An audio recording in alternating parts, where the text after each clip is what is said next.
Lighting the lamp symbolizes the Atma Jyoti, which is the internally knowledge bestowing.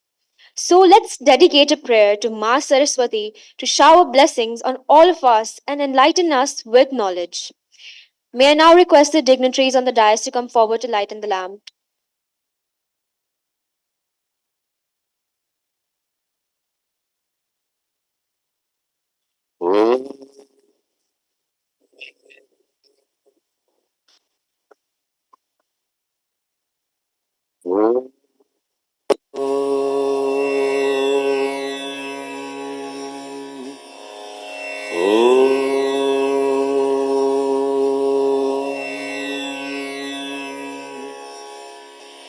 या कुन्देन्दुतुषारहारधवला या शुभ्रवस्त्रावृता या वीणाम्बरदण्डमण्डितकरा या श्वेतपद्मासना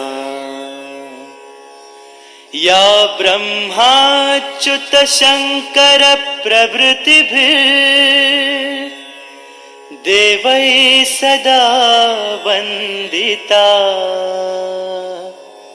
सा मा पातु Saraswati Bhagwati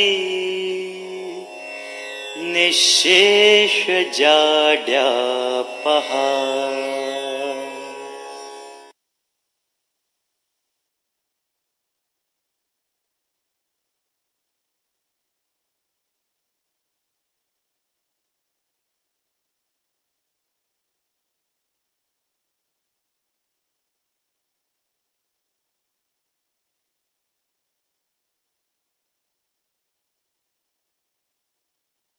Now, I would like to take this special opportunity and invite Dr. Nutan Kaushik Ma'am, Director General, Amity Food and Agriculture Foundation and Amity Institute of Horticulture Studies and Research, to present the welcome note.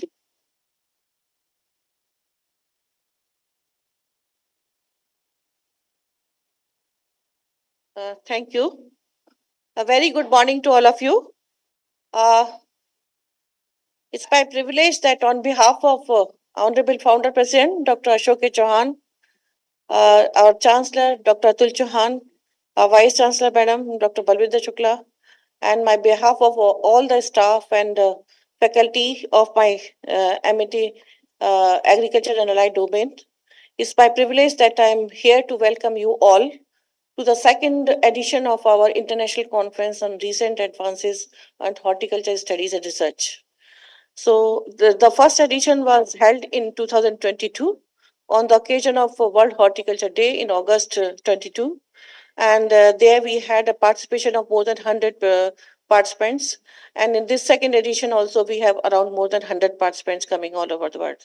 So first of all, I would like to welcome our chief guest, Dr. Sudhakar Pandey, who is joined online. So welcome, sir.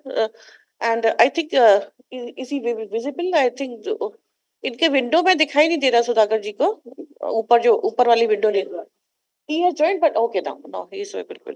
So welcome, sir, and I like welcome our keynote speaker Dr. Tigve, who has joined from NTNU Norway. He is a professor at NTNU Norway, and I welcome our Dr. Silva Bhuti, who is always very supportive and in all our whatever activities we undertake, and it's all because of his encouragement that we are able to achieve so much. So thank you, sir, for joining here. Thank you, everyone, for joining here. And I also welcome all my delegates and all the speakers, the delegates, the participants, the students, faculty, and staff who has joined here to make this celebration. I'm calling it celebration because today we are not going to discuss the achievements, the advances which is happening in this field, but we are also going to celebrate our achievements which we have like undertaken so far, because our research output is the biggest achievement, and this is what we are going to discuss today here. So I'm calling it as a big day for the achievements, to discuss our achievements here.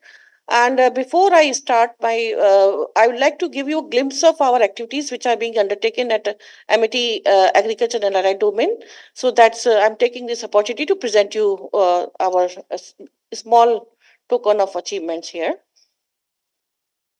because many of you may not be knowing about MIT Agriculture and Allied Domains. So this agriculture and allied domain is working functioning under the aegis of MIT Food and Agriculture Foundation. And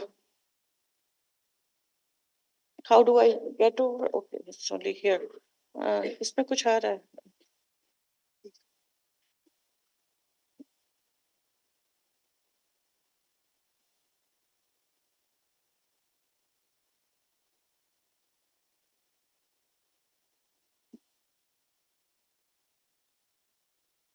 Okay, thank you.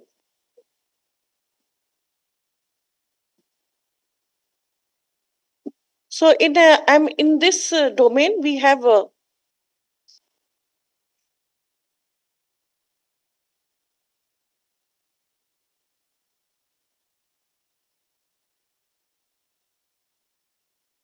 okay. Thank you. In this domain, we have various institutes and centers functioning. First is MIT Institute of Organic Agriculture. Then we have MIT Institute of Horticulture and Studies.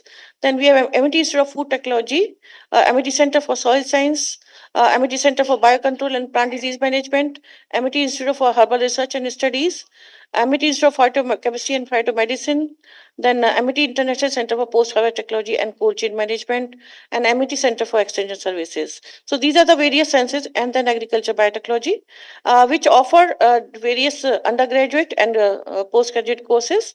We offer BSc Honors Agriculture, MBA Agriculture, Food Business, MSc Agronomy, MSc Horticulture Post-Harvest Technology, and PhD Agriculture and PhD Horticulture, both full-time and part-time.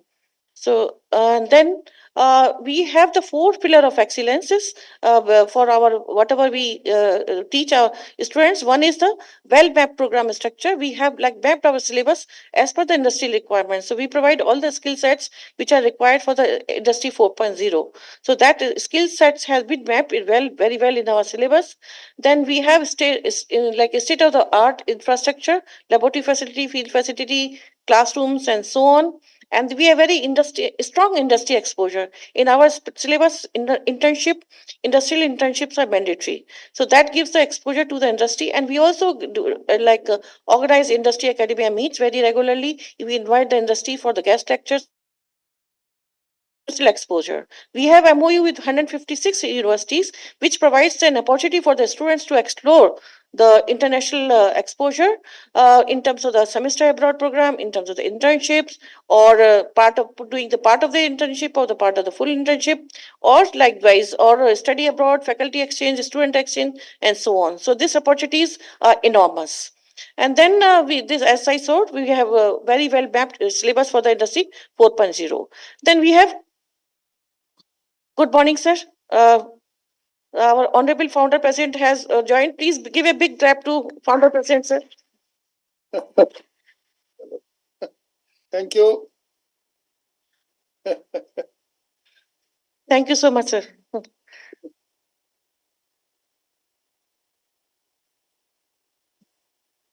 Founder President, I am Dr. Selvamurthy. Welcome you, sir.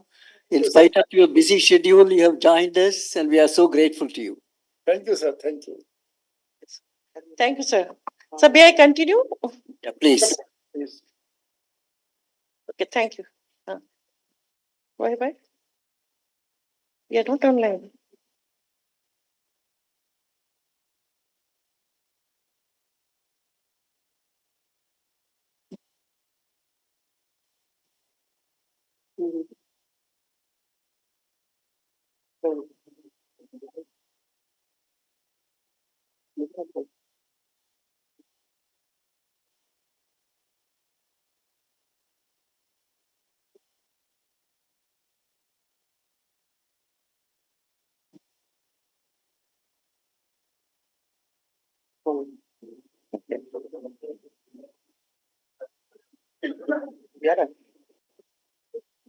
Sorry.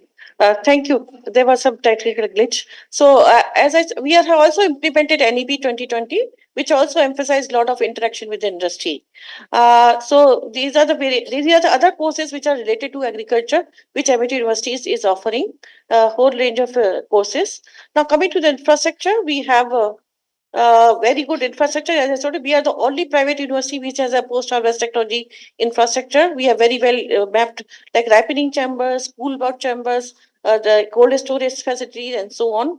And these are like atomic absorption, spectrophotometer, HPLC, GCMS, and the microscope, confocal microscope, and so on. And we have been awarded the Academic Excellence Award by the for this conducting these courses. Thank you. And I'm since there's a paucity of time, I'm just giving one glimpse of the whatever the technology we have been developed. We have developed various technology. We have developed biopesticide. We have developed biofertilizers. We have developed the this agrivoltaic system, which is the dual use for the.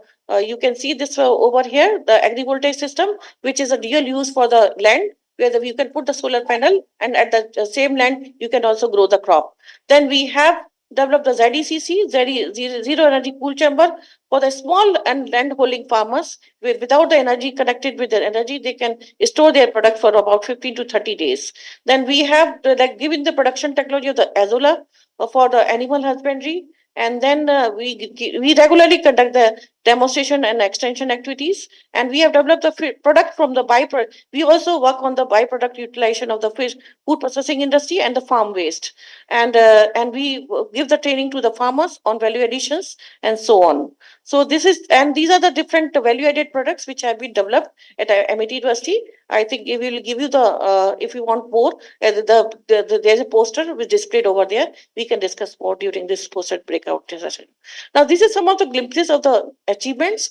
Like as far as the projects are concerned, we have more than 21 projects have been sanctioned, worth more than 15 crores have been sanctioned. And this is the current situation.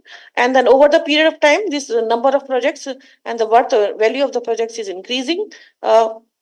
This is the annual like a sanction of the projects so far. And then we publish good number of papers in referee journals, in very high impact factor journals. And we also honor our the very reputed faculties from abroad and India, like Professor Ratan Lal is our honorary professor, we have awarded honorary doctorate, and we have very distinguished honorary professors on our board. So, and we have many international collaborations. These MOUs, which you see over here, are only for the agriculture sector.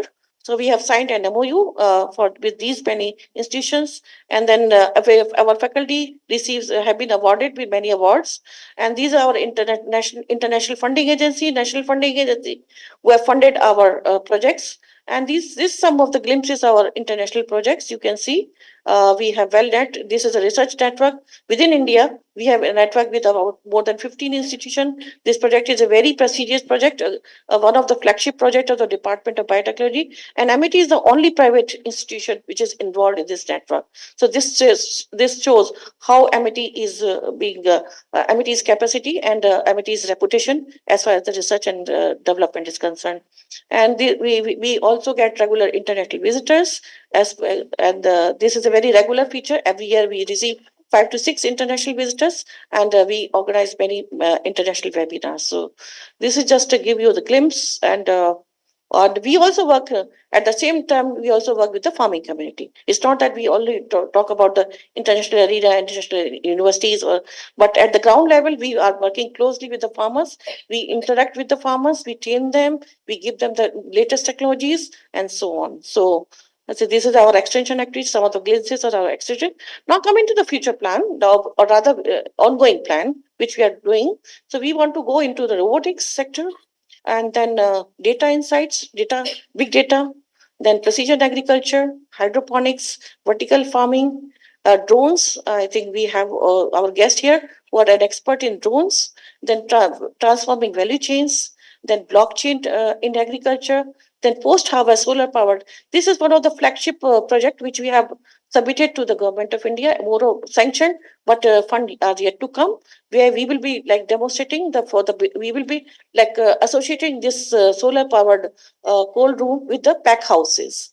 So just to make it energy efficient pack houses, and then this is the with the this we are doing with the EcoFrost and Bits Pilani. Then alternative sources of protein and oils, because as you know, we are protein short and we are net importer of the edible oils. So we are also working in this area. And then functional foods, and then climate resilient smart agriculture practices for the farmers and technologies to the farmers, then organic agriculture and certifications, and valorization of food waste processing industry, and then food recovery, this thing, and protein hydro. This is the product which we are already working on.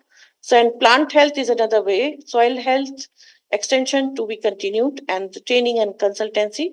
So this is our future, and I'll end with the quote from our honorable founder president that he says that my scientists, my researchers move with this confidence that they will do wonders and will add to the growth of the nation, and this will help making India not only a knowledge superpower but also a general superpower. So he has, and with this belief, we all are committed to make the MIT University number one in the field of agriculture and horticulture. Thank you so much.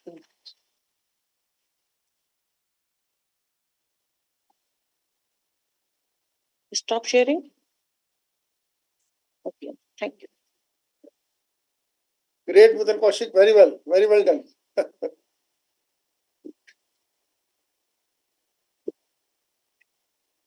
Thank you, ma'am, for your gracious and innovative words.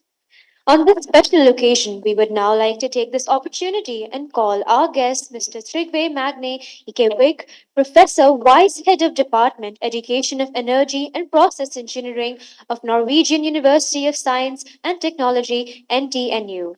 His main field of competence is refrigeration and heat pump systems, high temperature heat pumps, snow making systems at ambient temperature above 0 degrees Celsius, energy efficiency in industrial processes using heat pumps, enhanced technologies in heat pump assisted atmospheric freeze drying and fluid bed dryer in combinations with microwave and infrared heating, mechanical and ultrasound vibration.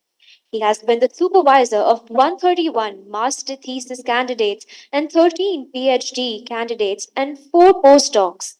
His professionalism membership includes as being the personal member of IIR, IIAR, ASHRAE, Norwegian Society of Refrigeration, National Delegate of IIR. He has been awarded honorary professor at Murmansk State Technical University and received 6 national and international awards. He has been chairman or member of the board of directors of 8 companies with more than 150 publications, lectures in national and international conferences and seminars within the main field of competence, and having 5 patents. Sir, we request you to kindly address the gathering. Thank you. Before I start, request Trygve to give this keynote address, sir. May I request you to address our gathering, because your time is very valuable, and we are very honored that you have spared your valuable time to us. So may I request you to give your address to give your blessings to us, sir. Mr. Kaushik, let me listen Professor Trygve, then after that I can speak. But let me first listen to him for a few minutes. Okay. Sir, I listen to you very much, because there is a learning for me from both professors. I will try to listen them and then I'll speak. Okay, sir. Thank you, sir. Thank you. Right. Trygve, over to you, sir. Thank you very much. I'm very happy to be invited for this conference. We have had a long and strong cooperation within this agriculture area, and also joining this project together with the food and fish industries. Then I have to share my screen. Let's see if I'm able to find my screen. It is this one. Share. Yes, we are able to see it here. Yeah, we are able to see it here. Let me just see that I'm sharing the right one, but I'm not quite sure if I'm able to do whatever it is. Yeah, But, we are able to see your slides, and then you yes. put the presentation mode, yeah. Please. Yeah, but it went out of presentation mode, yeah, so I don't understand where it ended. I have several screens and too much things on my screen. Is it okay like it is? Yes, sir, please, please. Yeah, okay, thank you. I will give a presentation about heat pumping technology related to drying systems, maybe special for agriculture sector. So I will. No, it's not running properly from my side. I don't understand. No, let's start. Okay, changes or challenges for drying systems is very often related to find an optimal product quality. And quality can be many things like the color, flavor, texture, density, and shrinkage. And the influence of these type of parameters, they are highly depending on the type of dryer and the drying conditions, like the temperature, the relative humidity, and air velocity. So there is very often also a lack of knowledge about the product characteristics. Very often it will be like it will be and not controlled properly. But the drying curve, the water activity, the properties about quality, this is a lack of information that people have when they look into, for example, to make a product that's of a high value for the customer.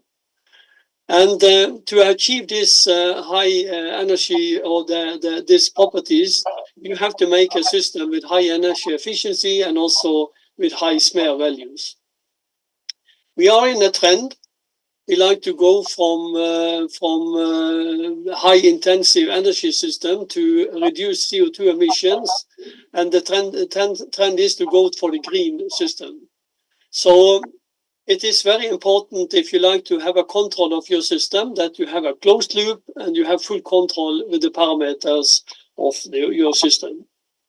The heat pump can operate in the area. If you have for production cost and quality parameters, you can see that by controlling the condition of the drying system in a closed loop, you can give product close to the vacuum freeze drying, or you can be between, or you can be close to the hot air drying. Hot air dried, lower quality, lower production cost. Vacuum freeze dried, high production cost and high quality. So the heat pump gives you a much more possibility to tune the quality. I skipped this, but the advantages with the heat pump, you have closed loop, you can control or influence the shrinkage, radiation ability, colors, taste and aroma. You can operate with temperature maybe from -15 to 200, depending on the design of your system. You can make system for sensitive products. Typically then you use the atmospheric freeze drying, or you can have for high temperature drying aspects with high temperature heat pump. So we have done a lot of experimental activity showing that you can make a very high quality of peas or vegetables or seaweed and so on. Just to give you an idea of energy demanding systems, they are together with all other giving a negative trend of the CO2 emissions to the atmosphere. This is scenarios that are made with IEA, and they make this World Energy Outlook. This is from 2015, but it's every year it's coming anew, and it looks more or less the same. To make a significant contribution, you can look at the light blue area. This is energy efficient system, and in energy efficient system we have the heat pump system. This is the baseline for 2015, and you can see the number of 2021. We are not really catching what we need to do. This is from a paper from Lautenbach from Austria or Germany. He looked into different way of drying, and you see that the food industry have a drying temperature from maybe 30 and up to maybe 200. So there is a wide range of drying system in the food industry. And here the heat pump can play a significant role. Just to show you the efficiency of such system. This is made from a thermodynamic approach with what we call the Carnot cycle that says how much energy you use depending on the temperature lift. So the temperature difference from the cold side of the system to the warm side of the system. And different temperature of the cooler is removing the moisture from a closed loop. So depending on the cooling temperature in the system, and you see that typically COP is with a temperature lift of 40, it is about 4. So you use only 25% of the energy. So you can reduce the energy consumption, you have full control of your system, and that's a very efficient way of doing drying. I would also point on that the smear value is something you can optimize by design of the system. But just look at the inlet air temperatures and the relative humidity at the inlet outlet of the system. You can have a smear value maybe with 30 degrees Celsius, about 2.5 or up to maybe more than 4. So this is also showing that the heat pump system gives you a very energy efficient way of removing water from the product. I skipped this. This is a principle of a heat pump. This is the diagram of the heat pump. We need a temperature in the heat pump related to the temperature in the dryer. This is the inlet air dryer, inlet of the air in the dryer. This is the outlet air of the dryer, and this is after the cooler, and then you are reheating again. So that means the temperature lift for the system is given by the drying conditions of the system. I asked a few words of working fluids in heat pump because there is a very big push to new fluids. From the beginning, 1850 until maybe 1930, we have only what we call natural fluids. This is CO2, propane, methane, isobutane, or different fluids, not harmless for the atmosphere. Then the synthetic came, the CFCs, which was phased out from 1987 when we had the Montreal Protocol. Instead of these CFCs, we got the HFCs, which is now banned because of the greenhouse warming. And we made the Kyoto Protocol, and now we see that there is coming new fluids that are not nice at all because they have a low GWP, but they give also F-gas to the close atmosphere, and this TFA ending up in your drinking water, and that's not really nice. So we have been working with natural fluids all the time since the Montreal Protocol came for the system. So ozone depletion for CFCs, global warming for the HFCs, and now the water acidification and PFAS is also something that make these fluids will disappear from the market. So I just want to point on my late Professor Gustav Lorentzen. He said in 1987, he said that it's most obvious to use natural components known to be harmless. And we have had this philosophy since that time. I skipped a little bit of the slides. I see the time is running. This is from the atmosphere. You can find the link here. You can see these F-gas fluids that are coming on the market. They are not really nice, and they are ending up in your drinking water. So when you are designing heat pumps, you should take this into consideration. Some examples.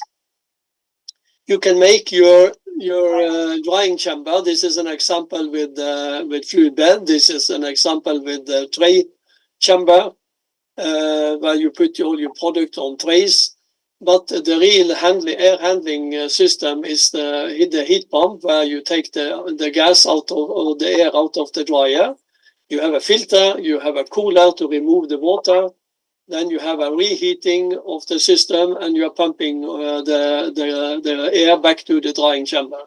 So you have a natural circulation driven by the pump or the fan. And then you have the heat pump, the compressor, and the surplus heat exchanger. You have the condenser to reheat, and you have the evaporator for cooling. So you remove the water. So in principle, such a system is that I take energy out of my system to remove the water, and I use this heat directly back the same quantity back for reheating. Energy I use for the compressor, energy I use for the fan, I have to remove in the surplus heat exchanger, and you can use this in your factory for reheating. You can have it for hot water production. You can use it for many things that you can use. If the case you can utilize the heat, you have a free drying system. You don't use energy for the drying if you can use the heat from or the energy from the fan and the blower.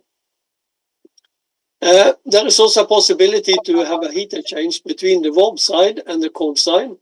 This also reduces the size of the heat pump. You can optimize this, but typically you can reduce the size of the heat pump to 50%. So that's also a possibility to reduce the investment cost. This is an internal heat exchanger. I skipped this just to show you some examples. This is from a factory we built in Hungary, drying sweet corn and peas, with a quality similar with freeze-dried quality. It has a capacity of 7,000 tons a year of sweet corn. There is 2 drying chambers, one low temperature chamber, one high temperature chamber, and more seen in the details. The low temperature chamber has 8 meters in diameter. The circle inside, this is a circle of the system. The bed, there's a fluid bed. It's divided in 6 chambers, feeding by pneumatic. So you're filling up one chamber, and then one chamber is moving to the right, and then you are filling the next chamber, and then has a rotation in the system until you come out to the other end. Here is also pneumatic. You can see the pipe that's coming here into the high temperature. So you have the final drying at 25 degrees Celsius, a little bit smaller diameter, and has only four chambers or four sectors of the diameter of the system. Made very high quality of the product from the system. Just to show you another system we normally in Norway use for fish drying. Fully salted fish, then dried from absolute humidity from 55 to 45, then it's stable. This is something we export to Portugal and to Brazilian. And then you have a circulation of the air, so you need a given circulation of the air, but then you can take part amount of the heat for dehumidification. So I take 20% of the air, cross-flow heat exchanger, cooling to remove the water, and the reheating, and then the condenser to give heat back to the system. And I have a very, very energy efficient way of drying this fish. This is also possible to do with other products, but the fish drying take 3 days. So that's why we don't circulate all the air through the air conditioning system or the heat pump system. Another example in the food industry, for example, spray drying of milk, when you are heating the air from ambient air to approximately 230 degrees Celsius. This is something we are working with now, using in the heat pump loop. With the heat recovery from the cycle, internal heat exchanger between the air flows and then the condensing heat. We use the hydrocarbons mixed with CO2. That makes a large glide of the fluid in the heat exchanger, so I can have maybe 30-40 degrees Celsius glide in condensation and evaporation. And that makes this system very energy efficient for heating, for example, the air in the spray drying system. So the heat pump can operate low temperature, high temperature, and also with the big temperature glide. This is an example for making pet food or food for cattle. You have an extruder, you make the product, and you have the wet product drying. You can do this in a superheated steam dryer. So this example here is open system. I have my compressor takes the steam that have been evaporated, I take the steam for compression with 3-stage turbo compressors, reheating the steam. Most of the steam goes in circle for the drying, coming out 110 and returning after reheating to 180, and you dry and sterilize the pet food or the fish feed or the organic waste that you need to dry. So there is a lot of possibilities for drying products. This is a steam example. I think I skip it and make a summary. The interaction or integration with heat pumps give new possibilities. Because you have a closed loop, you have full control with temperatures, you have control with the relative humidity, and you can do it very energy efficient. So the heat pump in industrial application will play an important role in the future. There is a huge potential. If you reduce the use of oil and gas and you use the system with the heat pump, you reduce the CO2 emissions. And there is a significant energy saving with heat pumps with a spare value between 2 and 6. And I will also point strongly on these natural working fluids that's sustainable for the future and environmental aspects of high importance. So heat pump, for example, with CO2 working fluids, has a large potential for energy recovery and surplus heat, hot water production. So thank you very much for the to be able to come here and give you a presentation of this this conference. Thank you.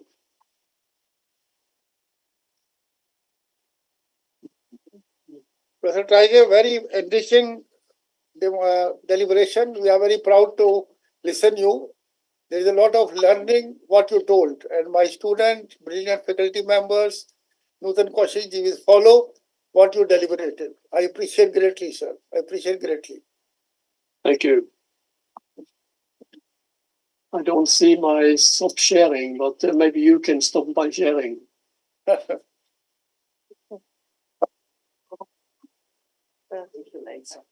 Thank you.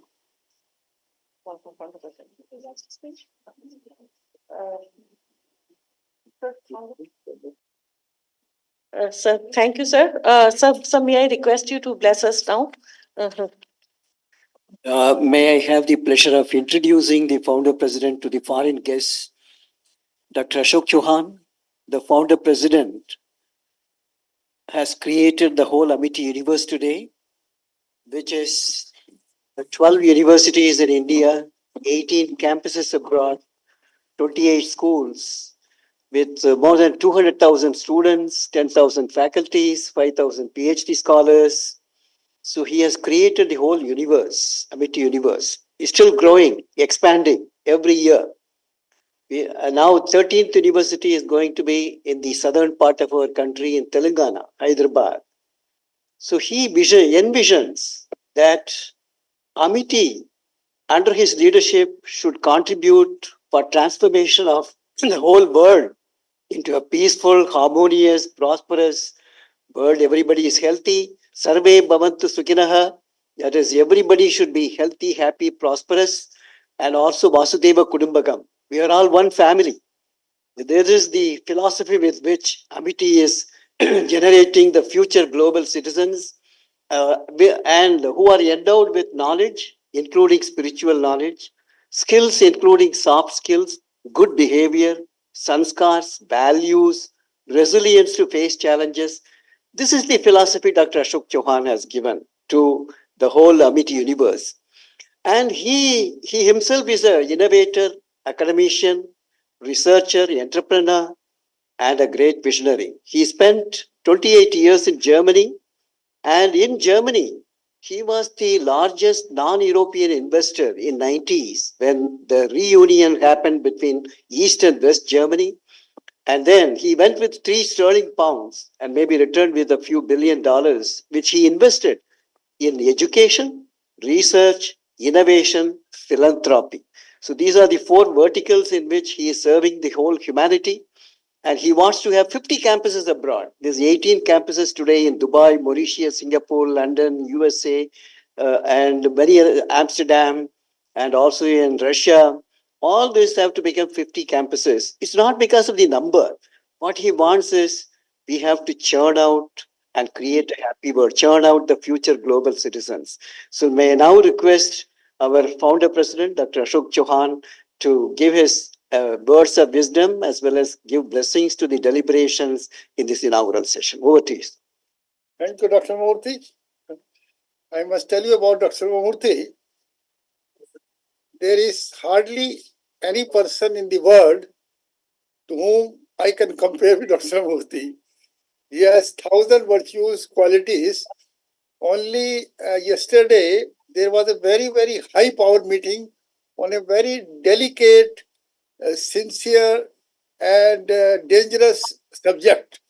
The government has made some report in the area of science and technology, and about 15 top people from defense, from the scientific area were taking participation. And Silva Murthy was also invited as one of the panelists. So I was very much worrying because, in the government report and the other scientific area all close to our heart, I was thinking, should he go or not? But I told Dr. Nandi, go and you will do the best.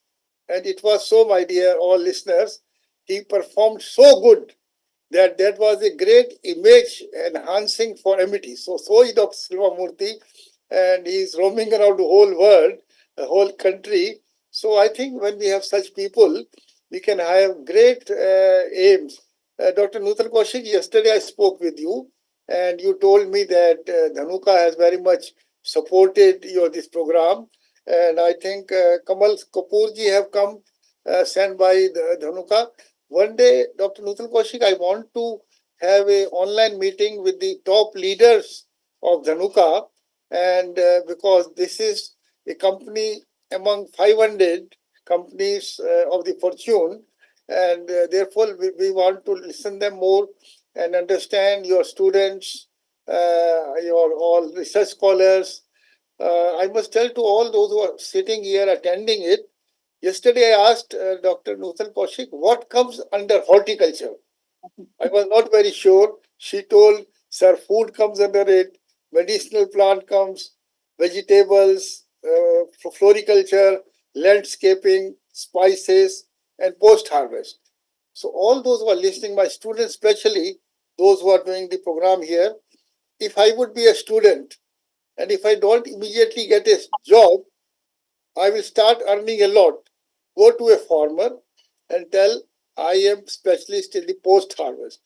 How you pack, how you do the crop, and start earning money. I tell to the farmer, what you save through post-harvest, give me 30% of that. Then I will be rich man. Because this post-harvest and this all horticulture areas are very much need help from qualified people like you. I have very carefully heard the lecture of our Trigev sir, and it was very valuable. So Dr. Nutal Kaushik, somebody thanked me for coming. मैं तो कहता हूँ, कौन कहता है कि नूतन कौशिक बुलाए तो चौहान आते नहीं? तुम्हारी तारीफ इसलिए करता हूँ. You are an astonishing person. I must tell you, sir, to all, there is a company, Terry, the biggest in this area, biggest in this world. And Nutan Kaushik was there more than 25 years. And one day somebody told me she wanted to join us. I did not take it seriously. And she joined. I did not meet her for 3 months to see that if she's still sitting here or she's gone back. So I think, Nutan Kaushik, you can do wonders. This recent trends in the area of horticulture is a very, very important, because this is the area where a lot needs to be done. And our Honorable Prime Minister Modi ji is giving a lot of importance to this area. And therefore, all your speeches, whatever I would not be able to listen, I will record it, listen it. A.K. Singh Saab is there, A.K. Silva Murthy is there. Dr. Murthy, we should make maybe a special mission horticulture, and then have a consortium of people from our all universities so that they deeply go. Dr. Nutan Kaushik is a champion in the vertical farming. I think you started this vertical farming, and so with ICAR and all these organizations, I think we can work very closely. And so, Dr. Nutan Kaushik, after this program of your recent trends, make a plan how to follow and whatever is being told, and our honorable professor from Norway, and also after that I will get recorded if I can't listen. After that, Sudhakar Pandeji and others. So I will listen each lecture from recording if I cannot attend. And Dr. A.K. Singh Saab, you put some S&T warrior also on the job to listen the each lecture what has been spoken on the recorded if they can't attend, and take points from them for outcome based result oriented follow.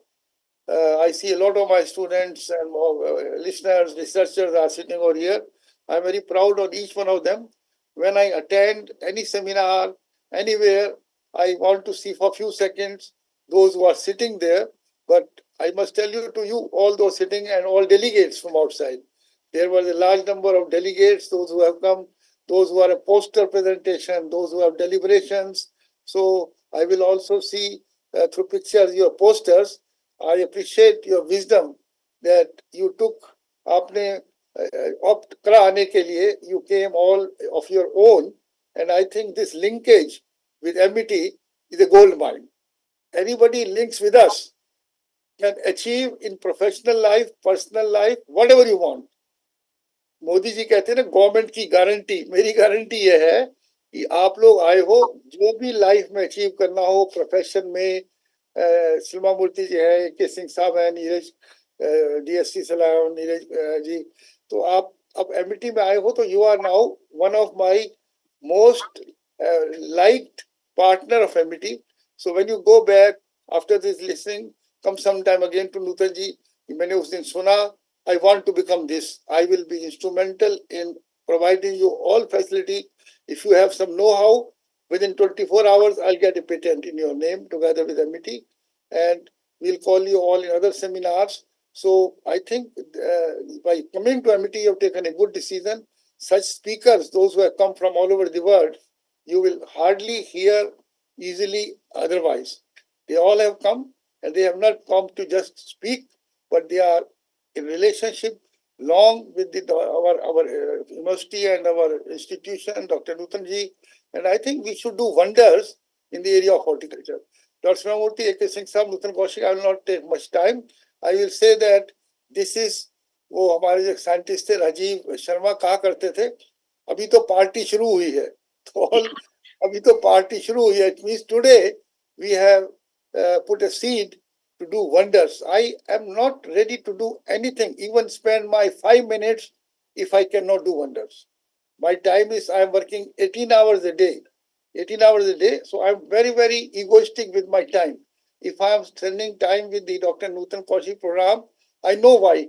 Because this area, we can be number one with Dhanuka to show to the whole country that there are so many possibilities of research. So all my delegates, those who have come, any idea you have got, we can get it patented, we can get it commercialized, we can tell you about the startups. So I think there is no other institution, no other organization who can call such worthy speakers, and I will listen them. So you go today with a zeal that I want to become this and tell to the person. I would say thank you very much to my worthy speakers. कमल कपूर जी, आपसे भी अलग बात करूंगा, और धनुका के जो भी leader हैं उन सब से मैं सीखूंगा, because we will also give them some award or some bestow some honor upon them. So we will be in touch with you, and you tell them my highest regards to all your leaders, CEO, MD, and owners. Thank you very much to all speakers. And just now, this I also what I heard from Try ji. Try ji is a good word. Try and never give up. Thank you, thank you, thank you. Thank you, sir. Thank you so much, sir. Kamalji is here to Right. sing his academy. Kamal Kapoor ji. Thank you very आपको much, मिल जाए तो आप जो है owners के और सबके बहुत क्लोज हो. Honorable Founder, Chairman Sir. We are thankful to you, and we are happy to have an association with Amity, which is there for the last about 12 to 13 years. And I am associated for the last 13 years continuously, right from 2010 onwards. Right, great. आपने राम गोपाल जी को मेरा बहुत बहुत नमस्कार बोलना. और जो भी आपके हैं कुमार साहब हैं और धनुका जी हैं, राहुल धनुका जी, एक दिन उत्तम जी मुझे सबसे मिलना है. जी सर, जी सर. जो इन लोगों से It's an honor for us, sir, and we would be more than happy to be listening to you and to be, online with you. great. Yes, if it is possible at your residence or otherwise online. Right. I'll give to the founder, who is the number one, the honorary doctorate, and I'll give to the second man honorary professorship from MBT. It will be hanging in their room. Then they will be obliged to help us, guide us, and advise us. Dr. Nuzal Kaushik, tell me to whom we give the honorary doctorate and to whom we give the honorary professorship. Yes, Thank sir. you. Thank you. Thank you, sir. Thank you so Thank much. you. Thank you, sir. Professor R.G. Agrawal is actually busy, so he could not join. He's out of country. So thank you so much, sir. And your leadership, it's your leadership, it's your vision with which I think we all get motivated. And your presence makes a lot of sense, sir. So, like your blessings cannot be matched with any blessings, sir. So thank you so much, sir. And Agarwal जी ने join कर लिया शायद. नूतन जी है नहीं कोई समझ good okay.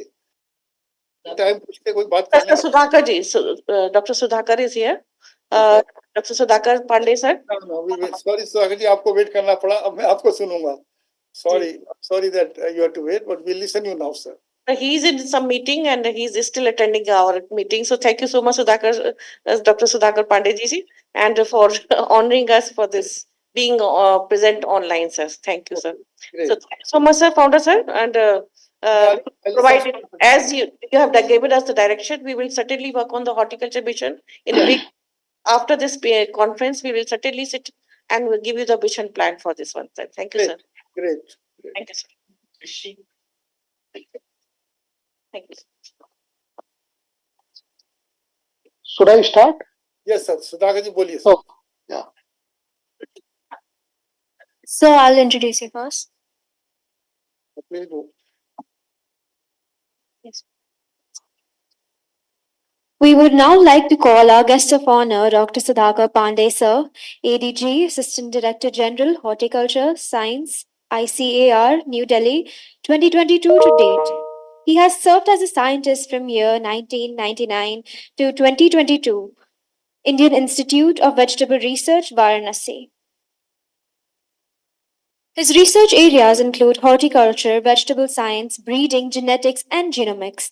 He has won various awards and honors like the ICAR Award for Team Research 2023 to 4, PVV FARA Certificate of Recognition 2017, Distinguished Agriculture Scientist Award Horticulture Sciences 2019 from UPCAR, Dr. Kriti Singh Lifetime Achievement Award 2019, and Dr. Bashwarjit Chaudhary Memorial Award 2021 from ISPS, Dr. Kriti Singh Gold Medal 2021 from IAHS.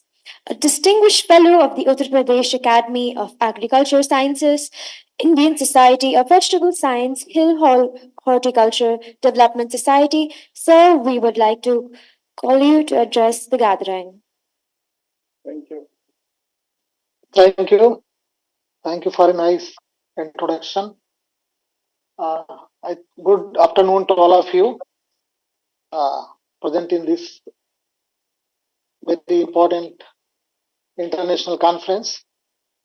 Most respected founder chairman of this big umbrella we call MIT, that is Ashok Chauhan ji, and other dignitaries, particularly Vice President Shelva Murthy, as you told that he's one all-in-one, I think you have, and then Nutan Kaushik, and all delegates who came from other country and like Trigame, and we are it is difficult to name all, particularly from here, because I'm not there.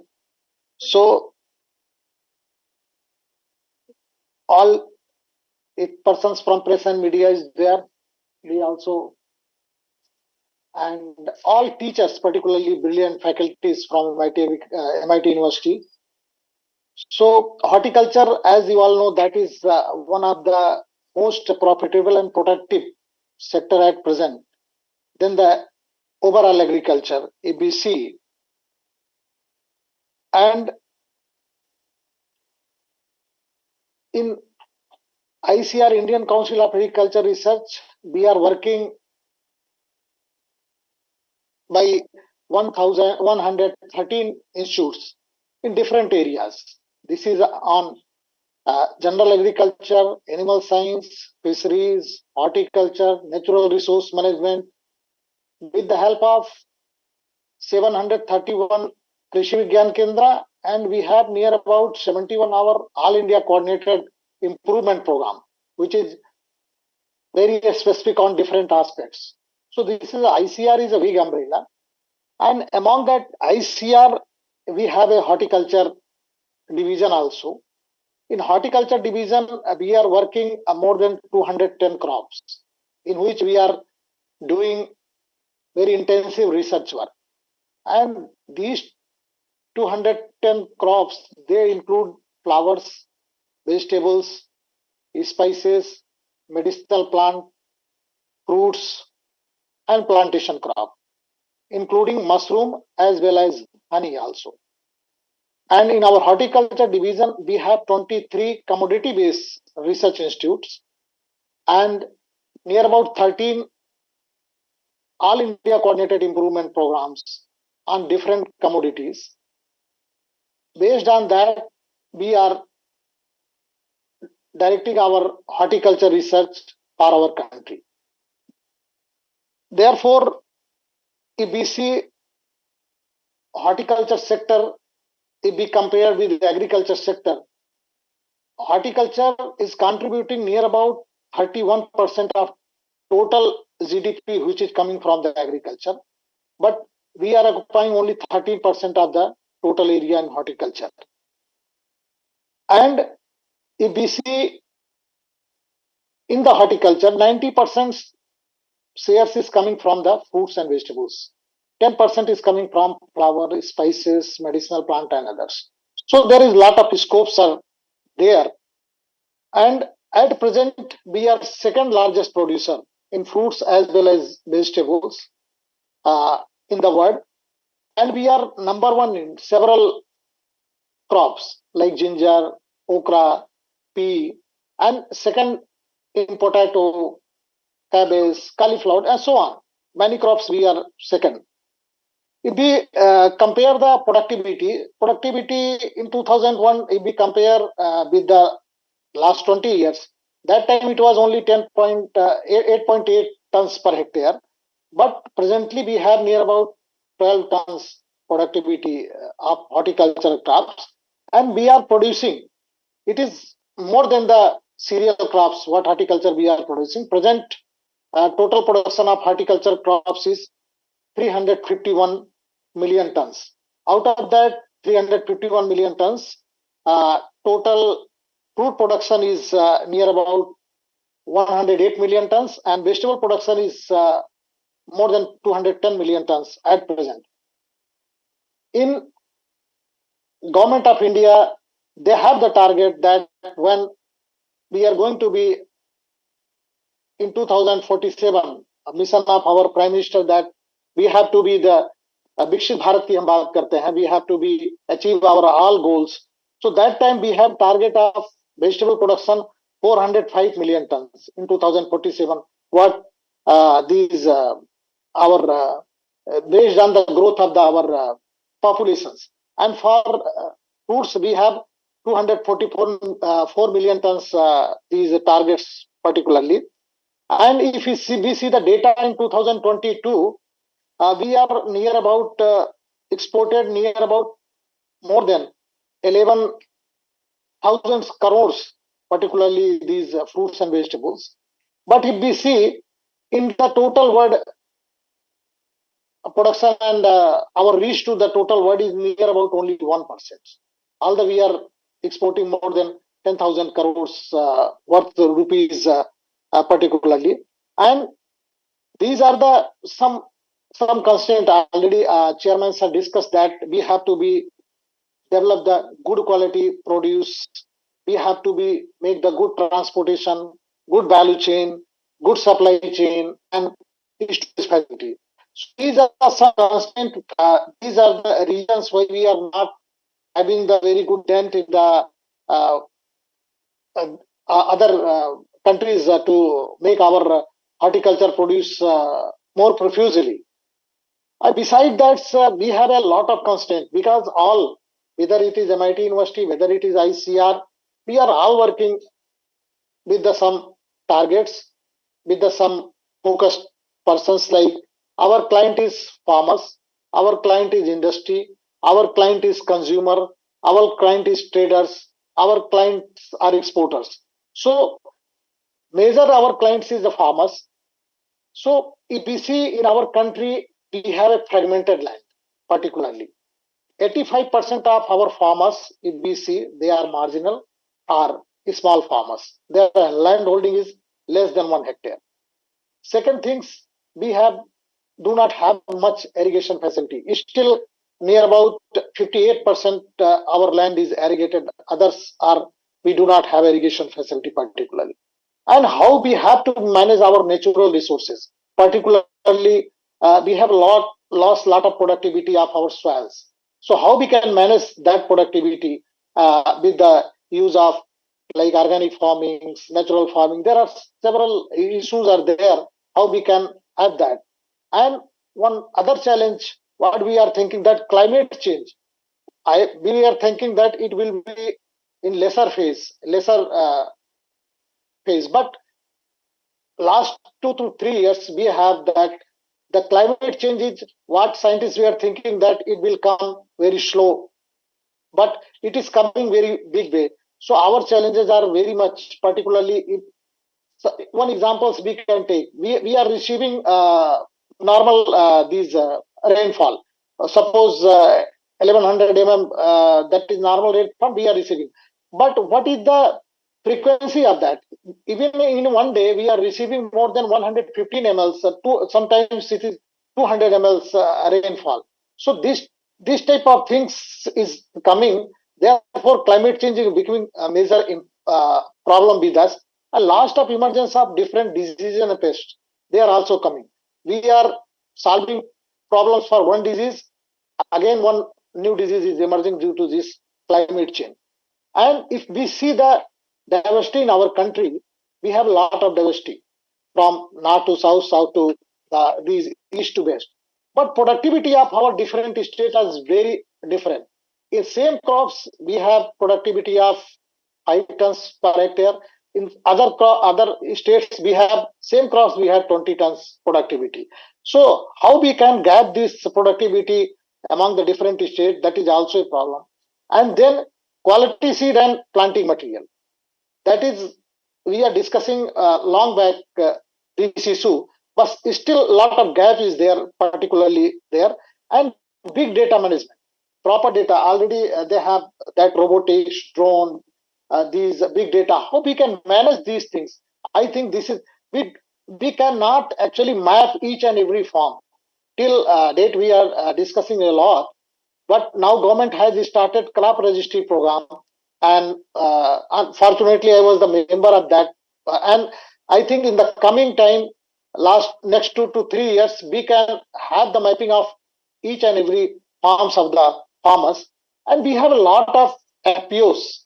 Government has priority, particularly making the FPOs, but how much functional FPO we have, particularly in horticulture sector, that is also, I think we have to, if we can make the functional all FPO, we can get the lot of, I think, achievement, particularly from them. And credit, particularly credit systems, whether we are getting the credit timely. And as all we know that fruits and vegetables, they have very less shelf life. So that is our, again, a challenge for us. We have listened a very good lecture with our eminent scientists, particularly for drawing through the heating machines, and mechanization. Mechanization is also problem. In our farmers, near about 11% farms are mechanized.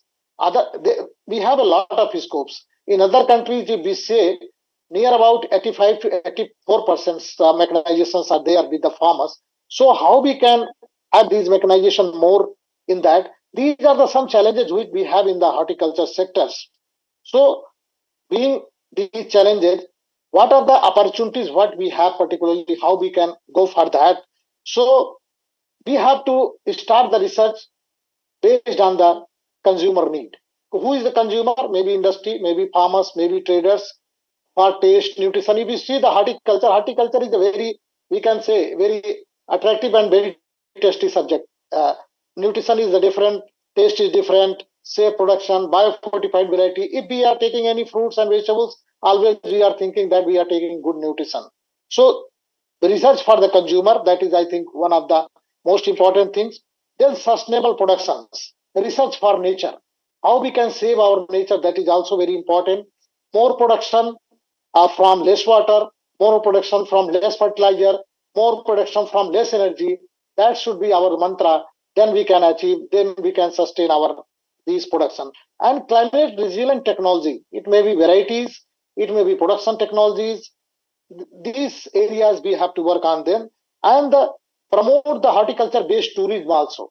Whether we can promote horticulture based tourism in the future, we have to make at least some spots in the universities or some other places where our children who are residing in the cities, they don't know how potato can be grown, how wheat can be grown. So they can see that ecotourism. I think that will be one of the area. And how we can diversify our food basket. Then horticulture is the only sector by which we can make the rainbow color of our particularly thali what we are eating. So promotion of underutilized crops, lesser known horticulture crops, that is also one of the important. And encourage the basic and strategic research and use the new breeding technology like genome editing. There are a lot of breeding technologies or new breeding technologies are coming. And Nutan madam, they have given the lot of strength of that MIT University. We have seen a lot of basic work is going on there. How we can collaborate this basic work with applied research institutes and other institutes with our Krishi Vigyan Kendra, how we can make the synergy among these different institutes. I think that will be the one of the best things for this university. And strengthen the horticulture based information systems. Use the new tools, particularly AIs and international these internet IoT. These are the different information systems. How we can use this and farm of the futures, like vertical farmings. We are now talking. We have to go on the moon. We have to start the agriculture on different other aspects. So farm of future like protected cultivation, these vertical farming, these are the different areas, and we have to use the lot of automations in that area. Based on the automations, we have to create our farms of the futures. And partnership development, already our chairman sir discussed a lot of partnership is required, and you have very big umbrella. I think public private sectors, they can do, I think, wonder if they will come together. And linkage among the national and international. This is MIT. I think that is one of the best platform. We can have the collaboration even internationally if we need. I think that will be the one of the best things. And then again, human resource development. I think major important work that MIT is doing, that is human resource development. Today, students, what they are here, I think they will be the tomorrow scientists, they will be the tomorrow policymakers, they will be the tomorrow administrators. So I think if they will be nurtured in very well manner, what you have said, that you are giving the sanskar, you are giving the path how they can move ahead. I think that will be the one of the best things. So attract the these minds, particularly in the horticulture sector. That will be also one of the best things, particularly for the students. And I hope that MIT is doing that particular work. And the revision of syllabus. I think MIT and other private universities, they have these freedoms. They are revising their syllabus very frequently as per the need of the day. They have the in our systems, generally in government systems, we are doing it 5 years at a time. But you have a freedom. So lot of new things are coming. Immediately the students can learn these type of techniques. So with this, I will not take much times. I am very much thankful, particularly our these organizer and Kaushik madam. She called me for 16th. Then I have tomorrow a meeting at Lucknow, and then therefore I written a mail. Then she asked that please come on 15th. So immediately one meeting came. Actually, I meeting is already going on, but I wish to be have there physically, but unfortunately due to this meeting, I am not able to come there. I am very much thankful to inviting me, particularly for this conference, and I wish that deliberation, these 2 days deliberation, will come out with good recommendations. And I hope that recommendations, if you are putting with us, we will take it forward to the governments, and we will try get it to approved. And if some specific things is there, specific recommendations, we will try get it to approve, and maybe that one may be path for the horticulture sectors. Thank you very much, one and all. Sudhakar Pandey ji, founder president, very well spoken, कमाल का बोले हो। आपका Thank you, sir. बोल के अपनी मुसीबत कर ली। दोबारा बुलाऊंगा आपको एक फोकस डिस्कशन में, जिसमें हम Thank you. लोग 25-30 लोग बैठेंगे, और Thank वो you, sir. मेरे एसएनटी वार रूम वाले करते हैं। Because you really told human resource development. What I'm doing, I think no other organization is giving so much value to human resource development, and I want to make good people in this area. We'll need your guidance. I appreciate it, sir. I appreciate Thank you, sir. Thank you very much. Thank you for opportunity. it. Thank you, Dr. Pandey. I really appreciate that despite being so busy, that you took us time from your ongoing meeting. So really grateful to you, sir. One small thing before you leave, we would like to release this abstract book, if you permit. If you have, Yeah, please. please. Please go ahead. We would now make this experience more special and release the abstract book. I would like to call Dr. Selvamurthy sir and all the dignitaries and guests here to kindly come forward and release the International Conference on Recent Advances in Horticultural Research, ICRAHoR Abstract Reading 2024.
Yes, I listen.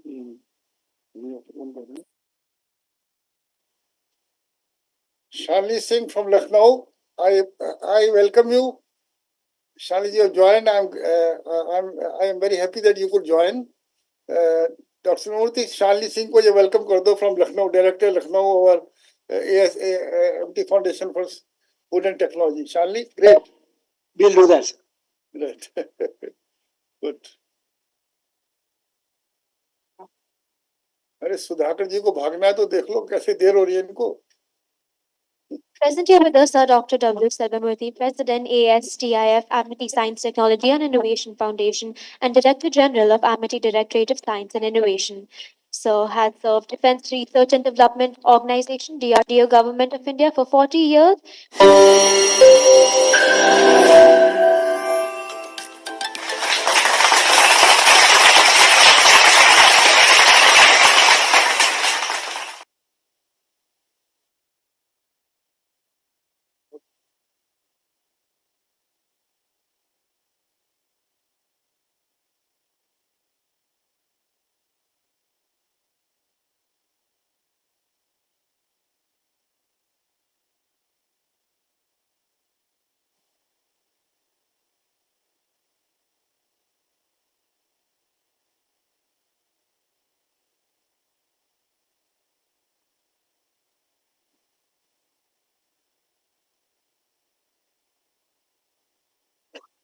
Honorable Founder President.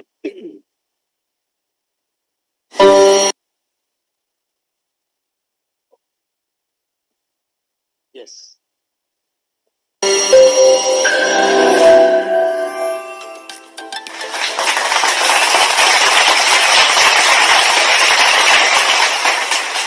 Let me first of all express our gratitude to Honorable Founder President. For him, research and innovation is his life.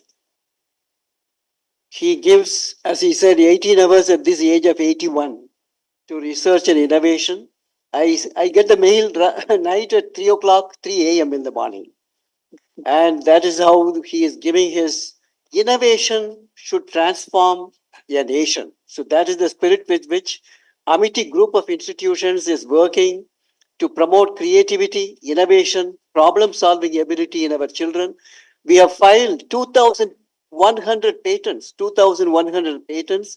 and the topmost academic institution in the country today to be filing that number and also getting it granted. We have more than 350 patents granted and also 35 technologies transferred to the industries. This is Amity today, which is only about 19 years young. So you can imagine over a period of time, what will be the number of people? We have 700,000 alumni across the globe. And we have 35,000 research papers in journals of repute. Our H index is 139. Imagine this, the leaps and bounds, the exponential growth Amity is doing under the leadership of Dr. Ashok-Chauhan and the chancellors, Dr. Atul Chauhan, Dr. Asim Chauhan, and dedicated team of vice chancellors. So this is Amity. Amity, Founder President, you have already announced one outcome, that is Horticulture Mission. Amity Horticulture Mission, we will ensure that this is immediately established and we will connect with various institutions, particularly ICAR. Because ICAR, we have signed a very important MOU, which is about more than 10 years ago. And when Dr. Ayyappan was the secretary, that Founder President himself was there to sign this MOU with the secretary, then Dr. Ayyappan in ICAR.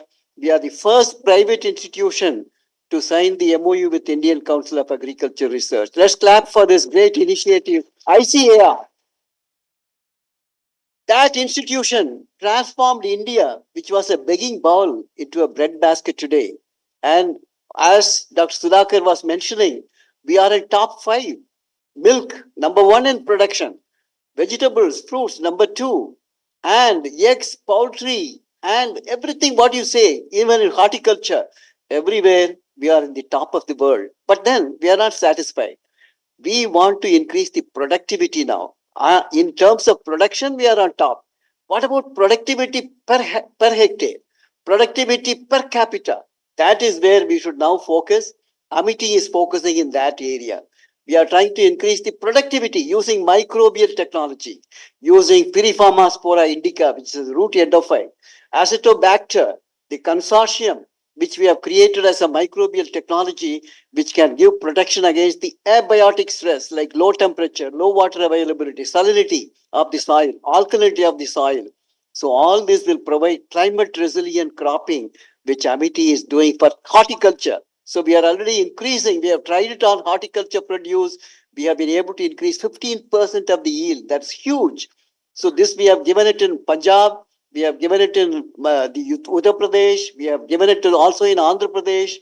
And the technology has been transferred to 6 industries today, including one in Taiwan, which is a sign-on corporation. And we got $50,000 as the technology transfer fee and 2% royalty for 10 years. So this is just the beginning of the agricultural productivity endeavors. The second is post-harvest. Amity has made tremendous impact on post-harvest on 3 technologies. The first one is zero energy cooling chamber with ICAR model, and we worked with UC Davis on a USA project.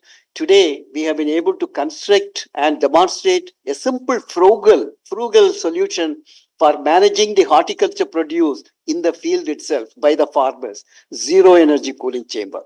Then we developed a AmiCool, which is a chamber where the power is available, economically use the power using the sensor which we developed, the AmiCool sensor which we developed. Then we looked at the ethylene receptor blocking, reversible blocking of ethylene receptors, particularly for fruits, papaya, banana, as well as mangoes. So we have been able to demonstrate these technologies for post-harvest. So we have an international center of post-harvest technology in Amity. Then coming to the other areas, medicinal plants, we are working very strongly on medicinal plants, particularly ashwagandha, the Vidania somnifera, Osimum sanctum, and many more. We are working in this area. Fish, we are working on circular economy.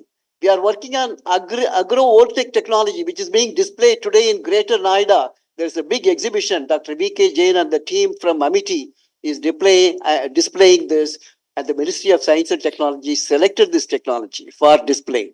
Similarly, Prime Minister Office was given 50 technology presentation from various science ministry, and Amiti's technology of agri-voltaic was selected by PMO for replicating in all the country, in all our states and districts.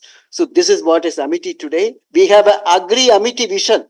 We have an Agri-Amity vision, which is for next 20 years. How do we align Amity agriculture research with the ICAR and the Ministry of Agriculture, Government of India, the vision which they have set? So we have made our own Amity Agri vision, depending on the expertise available, manpower, and the facilities. We have created this. And then today we are fortunate to have three of the army people here. Major T.N. Singh, can you please get up? Major T.N. Singh, and also Air Commodore Nautial, and also Mr. Mishra. Mr. Mishra. Let's give a big clap to these people. And they are going to work with us on drone. Drones are being used in agriculture. So they have come all the way to participate in this mission, that how do we spray all the fertilizers, pesticides? How do we see the pest like rust for the agricultural field like wheat? So how do we detect earlier and give intervention?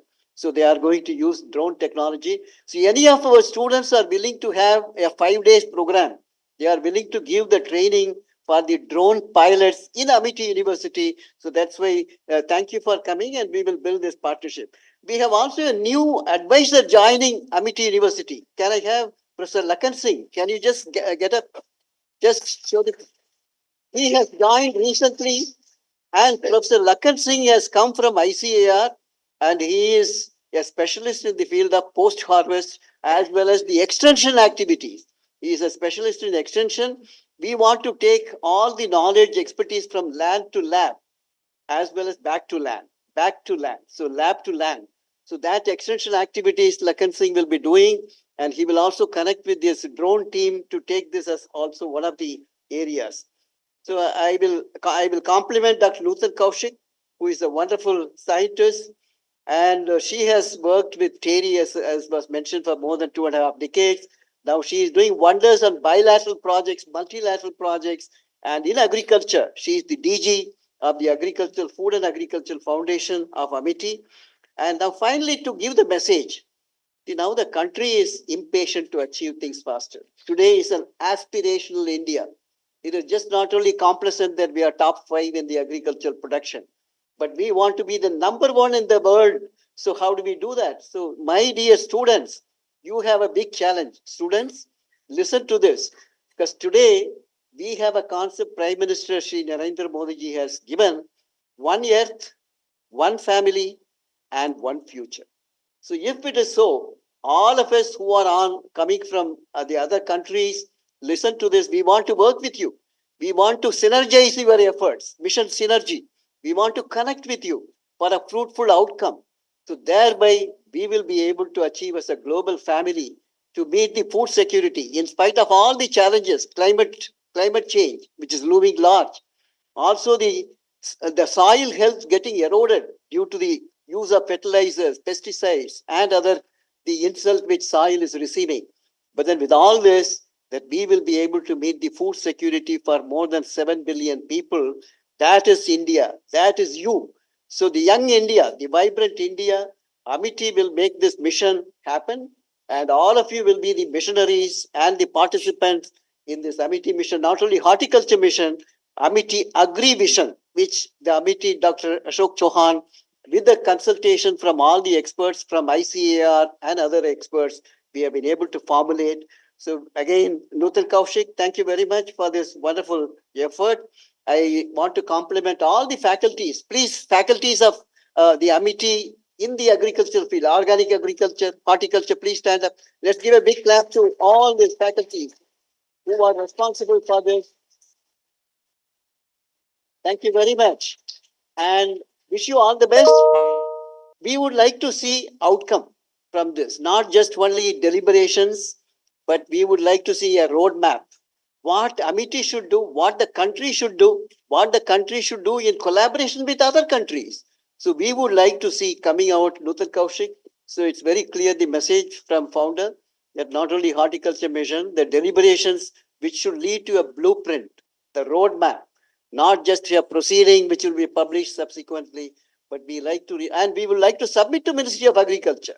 We would like to submit to FAO, Food and Agricultural Organization.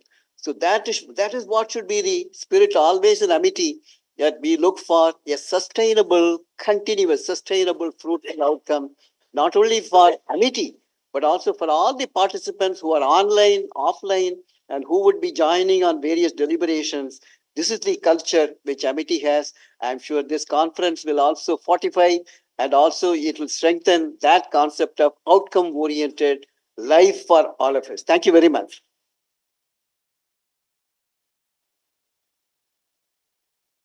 Thank you, sir, for your wise words.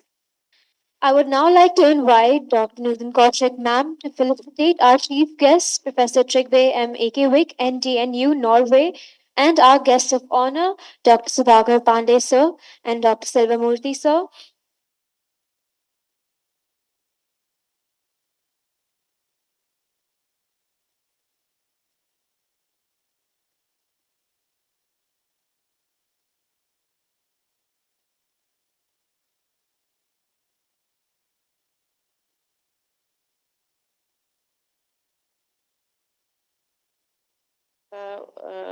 Trygve, we are just facilitating you online. Yeah, felicitating you, please.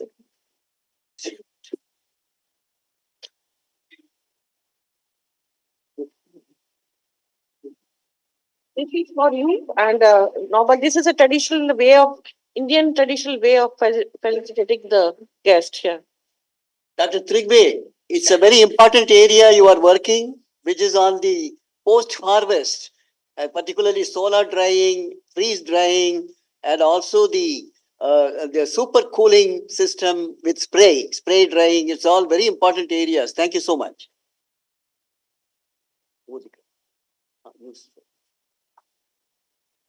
This we will be sending by post to you. Thank you.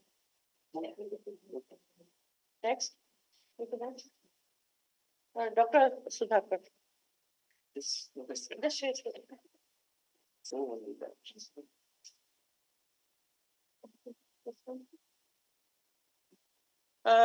Dr. Sudhakar, sir, this is for you. Hopefully, we will send it to your office, sir. We will send you the blueprint of the new mission founder president has announced, the Amity Horticulture Mission. What we would like to do further in the maybe next 2-3 years, we'll give a blueprint.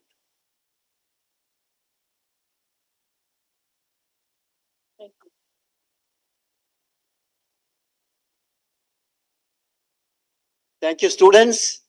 Please, take all the deliberations seriously. Listen to every word these experts say. Assimilate and also synthesize your own decisions to take it forward. That is Amity. Amity students should stand head and shoulder above everyone. So you are different. So that is why all that what is happening, you just attending, not just for only attending, but assimilate everything being said. Best wishes, blessings to all of you. Thank you, sir, for your wise words. This seminar has been successful and informative, a one to remember truly indeed. We hope you take back something special from here. I would now like to take a moment to call Dr. Durgesh Tripathi, sir, Joint Coordinator, AIOA, for the vote of thanks.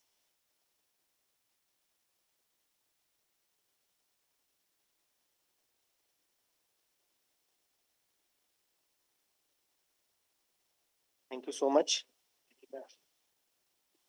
Uh, I feel honored and privileged to propose a vote of thanks for this inaugural session of ICRAHoR on recent advances in horticulture research. I extend heartfelt gratitude to Honorable Founder President Sir, Amity Education Group, Dr. Ashok Chauhan Sir, for his unwavering support and vision on and to Honorable Chancellor Sir, Amity University Uttar Pradesh, Dr. Atul Chauhan Sir, for his encouragement and proper guidance. I extend my special thanks to Honorable Vice Chancellor, Amity University Uttar Pradesh, Noida, Dr. Balwinder Shukla Ma'am, for her leadership and inspiration. I am also very grateful to Dr. Nutan Kaushik Ma'am, DG Amity Food and Agriculture Foundation, Chairperson ICRAHoR 2024, and Dr. Silva Murthy Sir, President Amity Science, Technology and Innovation Foundation, and co-patron of ICRAHoR 2024, for being the catalyst that inspired us to do our best and stand as a pillar of our power. I would also like to extend a special thanks to Professor A.K. Singh Sir, Vice President Amity Foundation, for science, technology and innovation, his vision, commitment to work and education. On behalf of Amity University, I would also like to extend my sincere thanks to our guest of honor, Dr. Sudhakar Pandey Sir, ADG Horticulture, ICR.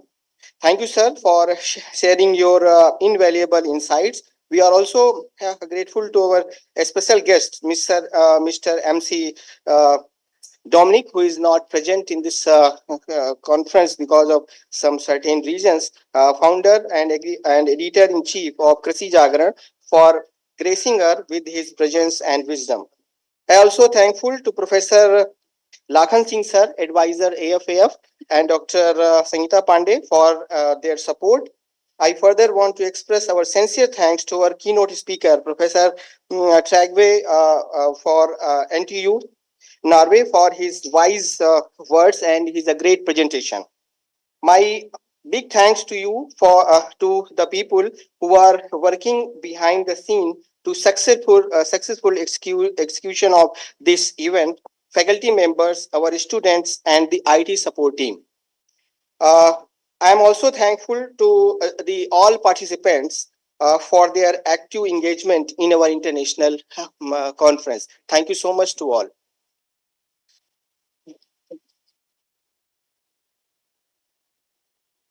Thank you all. I would now request all the guests and dignitaries to step forward for the lunch.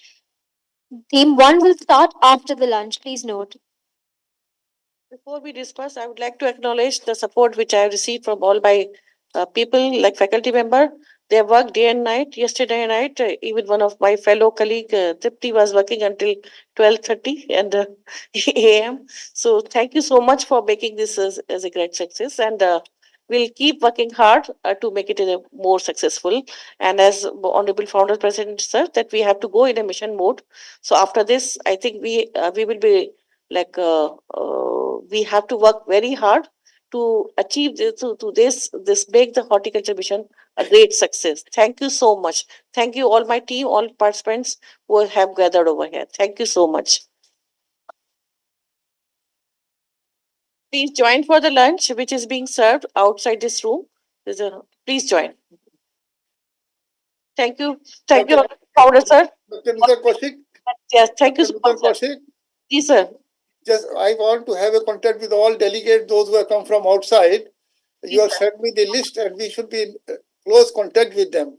They are really self-motivated person, and they will not get such chance as with MBT. They have come here, and I want to see that they make great career together with the help and involvement of MBT. So you give me those who have come today, again the names, because I think a large number have registered. So all those who have come, I have high regard for them, high affection for them, and we should see that they become top in this area of horticulture. Thank you. Thank you. We will definitely take this, your advisor is, and we will be interacting with them very closely and to make this horticultural mission a very great success. Sir. Very good, great. I'm very happy. Thank you. Thank you, sir. Thank you, sir. Thank you, sir, for blessing and for so much of time to us, sir. You are really what to say. I do not have words to express my gratitude to you, sir. Total fault is yours because you are too good in this area. So, so this is your fault to take so much time from me. Thank you. Thank you. Thank you. Thank you, sir. Thank you. So, shall we close the session, sir? Okay, sir. Thank you. Okay. Please.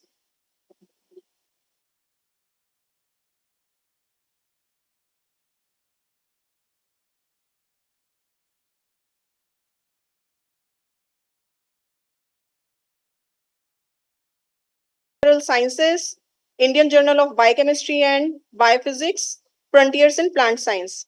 He has also released many varieties of sweet orange like Pusa Round and acid lime variety Pusa Abhinav. He has also released world's first Zizyphus hybrid Har Sevika, released by ICRAHoR-2024, sweet potato variety, and development of economically viable and sustainable amla-based cropping models for arid regions.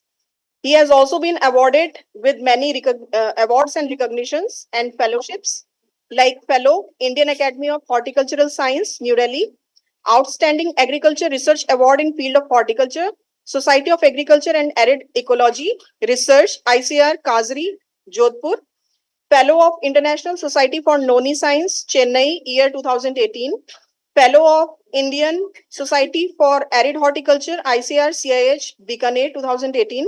He has also been awarded with the best and most impactful research paper published in Journal of Horticulture Sciences and Biotechnology for the year 2019.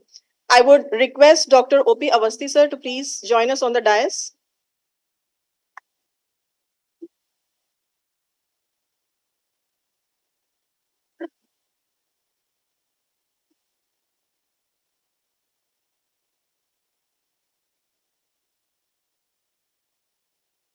So we would like to hear some words, some blessings from you.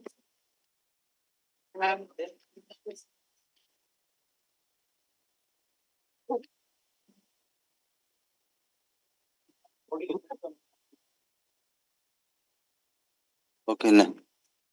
Okay. Thank you, Anamika, for the nice introduction.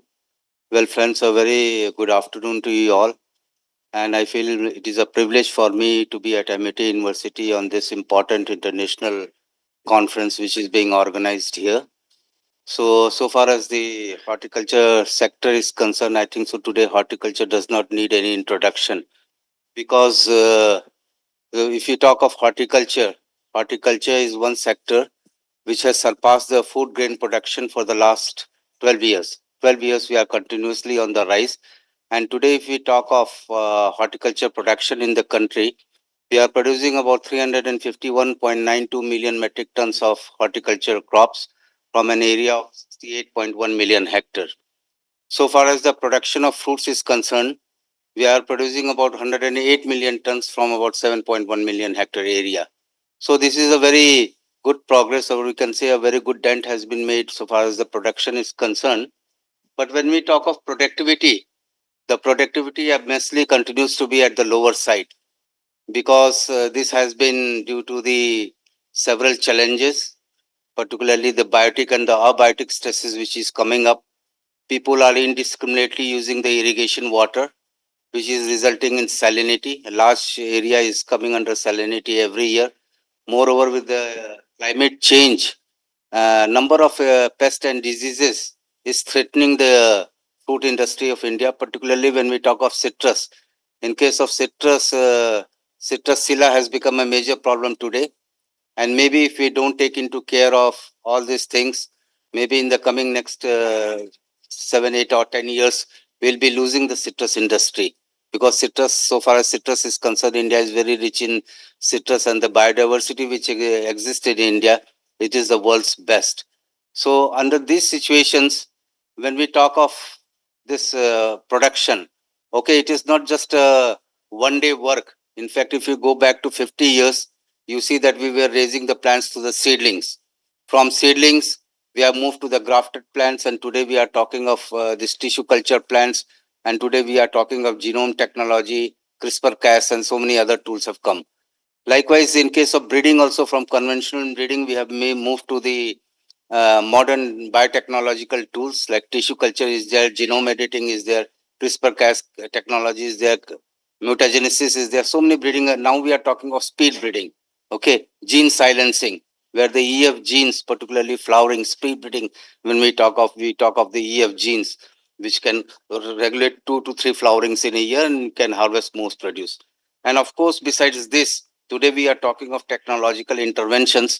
So technological interventions, I feel that it is very important, particularly in the present era when we are talking of the development in the technological tools. Technological tools can play a very important role and is going to play a very important role in the industrial transformation to convert into the modern agriculture. Technological tools like today we have signaling sensors, drone technology is there, where we can map our population, how much the area is under the threat of insect pest and disease, or even we can map that how much when the irrigation is required or fertilization is required. And moreover, besides this, we also have the upcoming smarts in horticulture. Several upcoming smarts in horticulture are there. So I think so by combining these tools, we can go much ahead in increasing the production and productivity of the horticultural crops. With this, I thank you, Anamika, for the introduction. And with this, can we invite the first speaker? Okay, I invite in this particular session, that is technological advances in the horticulture sector. We have got 7 speakers in all. 2 are the keynote speakers, 2 are the invited talks, and 3 are the oral presentation. I request all the speakers to kindly stick to the time. Time is very important. And first of all, I would like to invite Mr. Mukhtar Albeki as a keynote speaker. He is from Tunisia. So, Anamika, can you please introduce the speaker, Mr. Mukhtar Albeki? Yes, sir. Thank you, sir. So, Mr. Albeke Mokhtar, he's from Arid Region Institute, Laboratory of Dryland Farming and Oasis Cropping. He did his diploma of PhD thesis in Biological Sciences, Faculty of Science of Tunisia. He has also served as an assistant professor in Arid Region Institute and as a senior engineer at the Arid Region Institute. His main research theme is improvement of crop production, vegetable fruit trees, date palm, fodder, cereals in arid environment, protected crops under greenhouses, genetic breeding vegetable crops, biodiversity of cultivated species. He has also worked under various projects as a coordinator of a mission of specific support for Oasis biodiversity protection activities carried out by specialized institutions as a part of the project Just and Durable Des Ecosystem Oasis and Tunisia. His expertise for international or national organizations has been also written, guided. He has also guided many students and he has participated in various exam juries also. So we welcome you. He's going to speak on the topic, the current state and sustainability of the Tunisian geothermal greenhouse horticulture production system. So over to you. Thank you. And online help will be.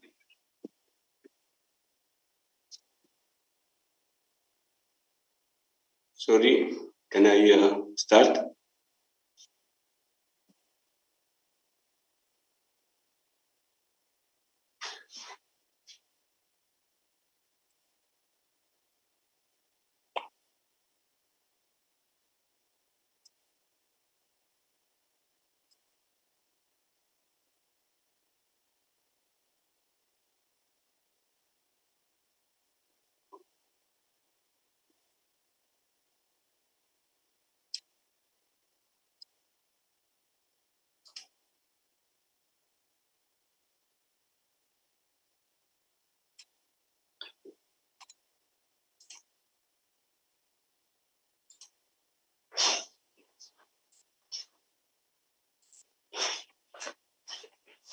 Okay, thank you for the invitation and good morning.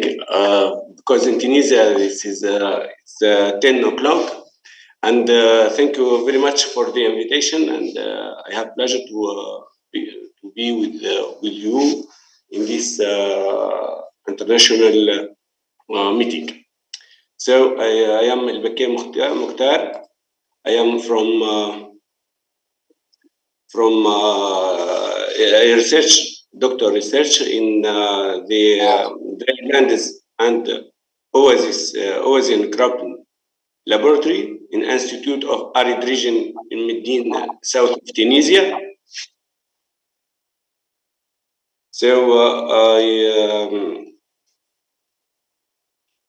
I want to speak to you about the current state and the sustainability of Tunisian geothermal greenhouses horticulture production system. So the sustainability of agriculture production in any agro-system is influenced by socio-economic changes, agriculture practice, but also the climatic change, which is considered as the most environmental, the first environmental contrast in our in this time. According to GEZ studies, the highest degree of global warming in 800,000 years is reached, which results that the weather is more and more unstable and men suffer the consequence. Paradoxically, the countries that are least responsible for climatic change are those that suffer the most. This is the case of our country, Tunisia, where climatic change has affected everything, such as we noted that cultivable land decreased by 3% each year and has a negative impact on biological balances and agriculture production and economic in general. In south of Tunisia, Oasis considered as the most important agro-system with an area more than 50,000 hectare. Sorry? Sir, please put your slide on slide mode. Slide mode, sir. Like this? So slide mode. Sir, at the end you can, yes sir, yes sir.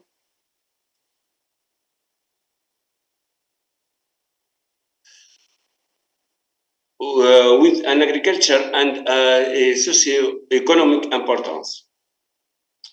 Oases are drying up and surface water supplies are raining low due to climatic change.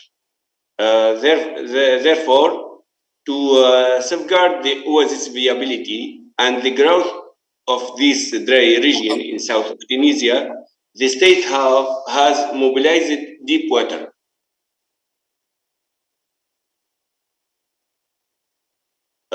Which comes from two aquifers, which are non-renewable aquifer, and which called the continental intercalaire (CE) and complex terminal, which are geothermal aquifer. I will give a sample idea about these two aquifer. The continental intercalaire extends over an area of 600,000 kilometers in the whole region of Algeria, Libya, and Tunisia. The small part localized in Tunisia is distinguished by an aquifer more than 1,000 meters of depth with a high pressure and a temperature which reach to 70 degree and a salinity range from 2.5 to 5 gram by a liter. The second aquifer, the complex terminal with geothermal aquifer, lies in south of Tunisia, region of Nefzawa and Jrid called, and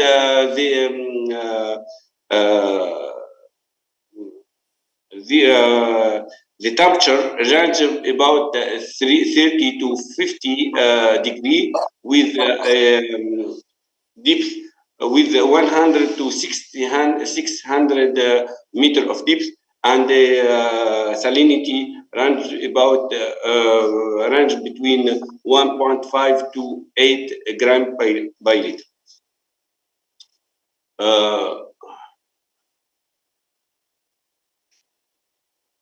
In South Tunisia, geothermal resources have been known since ancient times, when they were widely used to support establishment for therapeutic hot bathing. But in oasis, but the oases are sensitive to high water temperature, and they use directly my damaged crops. So we must the geothermal water must be cooled before it is used for irrigation, and that's why different geothermal water cooling design was studied in Tunisia. The most used actually is the mechanical draft cooling towers, which are usually built not far from the oasis. We see here the oasis, and not far from we found the mechanical draft cooling towers. So the water is firstly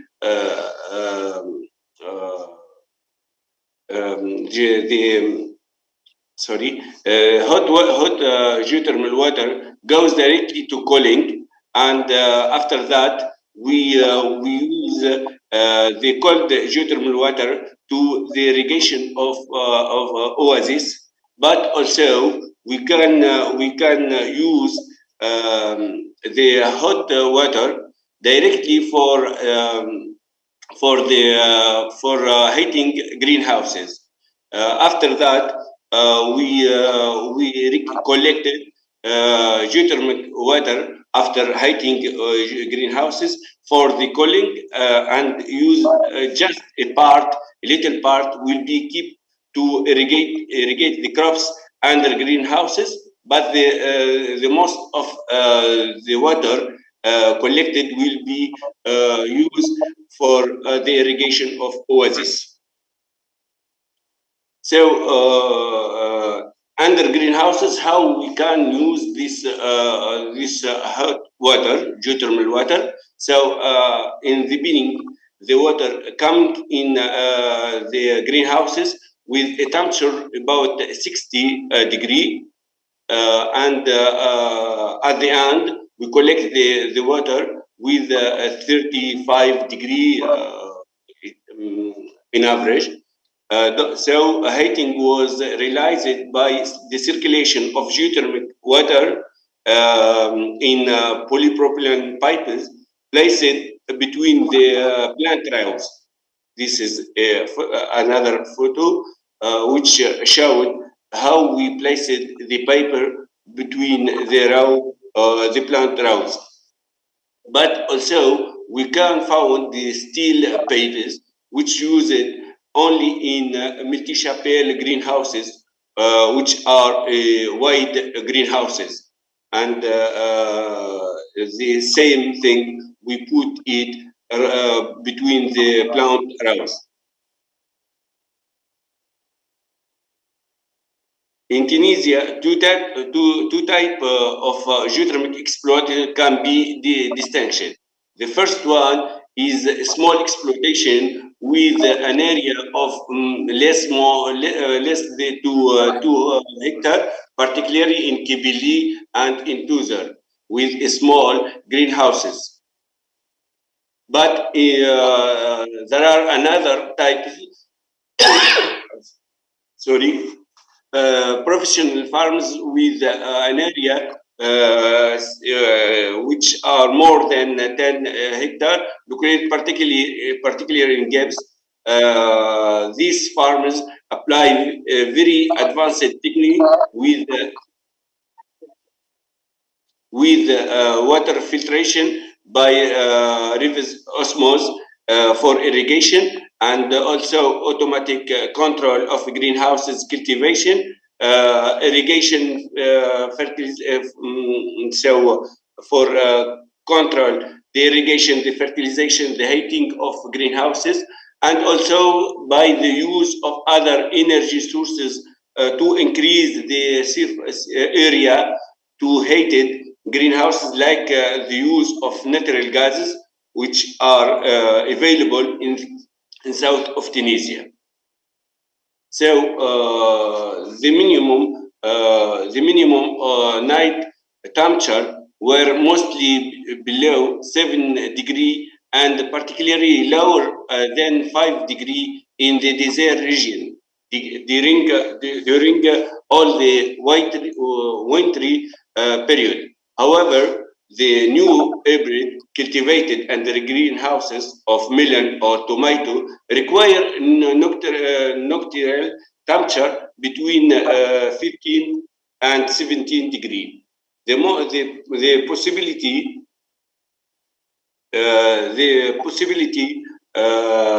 to using geothermal water has been shown as an economic and effective option to solve these problems, and to maintain a minimum temperature of 12 degrees. But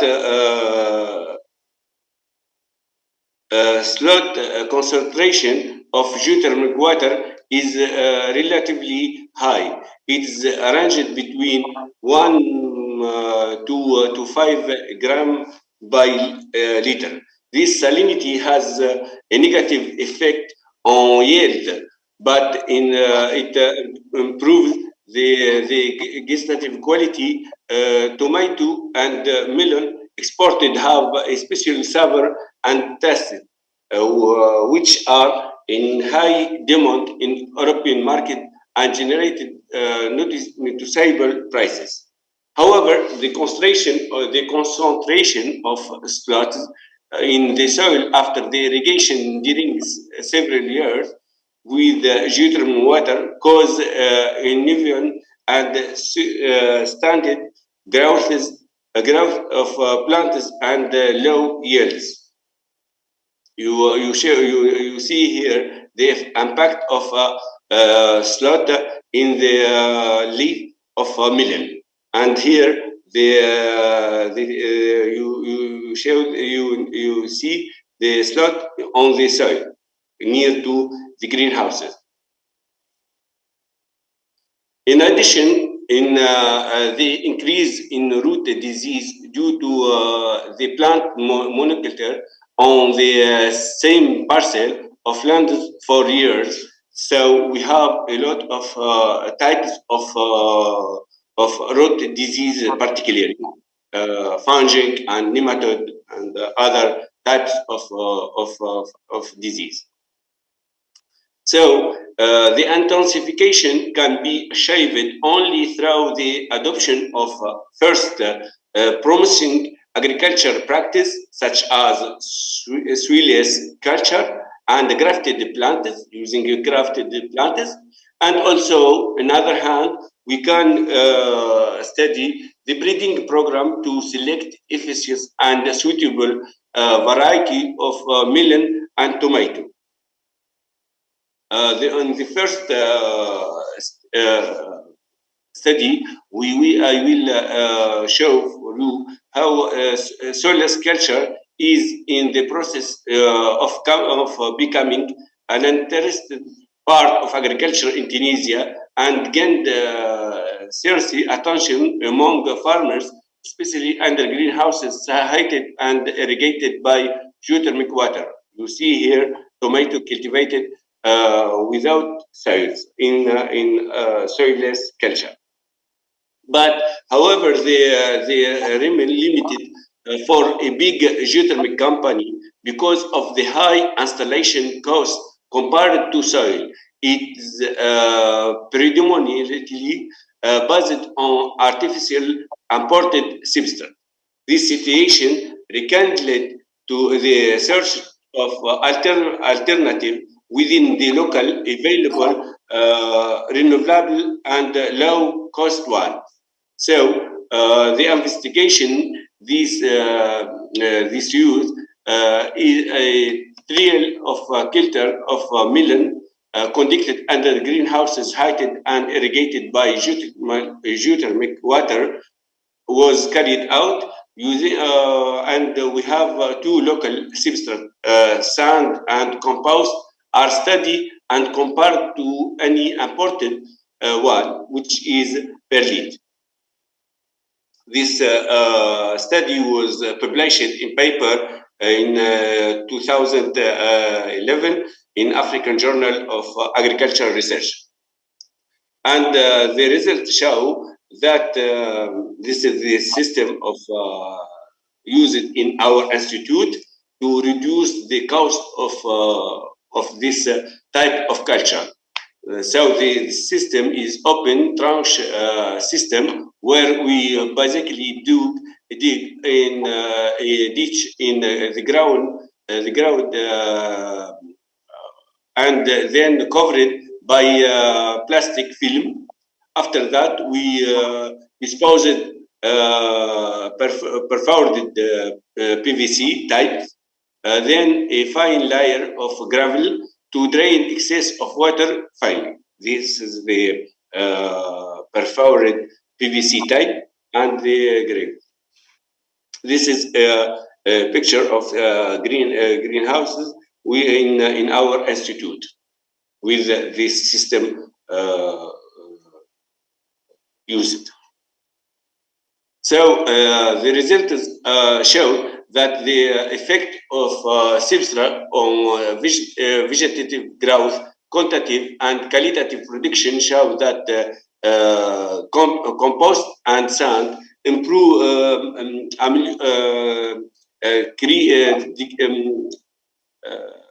give advantage for the root growth of the melon plants, and also for in the high of plants, we have noted a significant differentiation between the perlite and the sand and compost high. Also, for the production, we have noted that the local substrate, compost and sand improve give production with the fruit with the caliber of fruit better. In the second study, I will speak about the use of grafted plants under greenhouses. Of course, in addition to its fundamental objective, resist to disease in the soil, the use of a grafted plant has also made it possible. So Mokhtar, you just try to bind up within 5 minutes, okay? Because there are many. 5 minutes. Yeah, 5 minutes. 5 minutes. Okay. Thank you. In addition, so I said that the use of a grafting plant has also made it possible to improve the growth and the production of tomato plants. However, the effect of rootstock varies dependent on the grafted variety. Of course, we have used two types of rootstock. Heman and before, and we have used 3 varieties of tomato, and we have compared the result, the observation for all the variety with with the control plants. So the result showed that the plants of tomato the use of human and before it's differ between the type of variety. So we must study the compatibility between variety and the rootstock. Also, for melon, we have used two rootstock, TZ 148 and another RZ rootstock for melon variety, Calypso, which are largely cultivated in south of Tunisia for exported and for the European market. We have noted that the not grafted plant have a little high of plants compared to the two type of rootstock when the plant grafted for TZ or for with RZ rootstock. So actually, we have another type of study which are in progress, which we want to study the organic fertilization for crops under greenhouses, heated and irrigated by geothermal. This is, I hope that we will increasing production while maintaining the industry's sustainability. Another axis of research, in our laboratory, we are interested to collect and characterizes the local germplasm of cucurbitaceae in south of Tunisia, and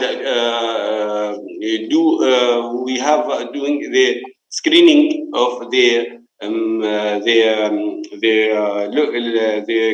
local cultivar for virus disease and fungal disease in order to select and the breeding program for these vegetables. These results and other are popularized and disseminated by the organization of information days for agriculture and scientific meeting for studying and research. Mr. Mukhtar, thank you very much, because we are already, your time is over and we are already short of time. Okay, I finished it. I don't thank you. Thank you very much from Ira Kibili. Thank you for your very innovative talk. So the audience, if they have any one or two questions, any questions from your side? At the end. Okay, we'll take the questions at the end. So I thank you for the very nice talk, and what you have highlighted on particularly on the rootstock. Rootstocks are really very important in present scenario, because that is going to play a very important role, whether you talk of the biotic stress or the abiotic stresses.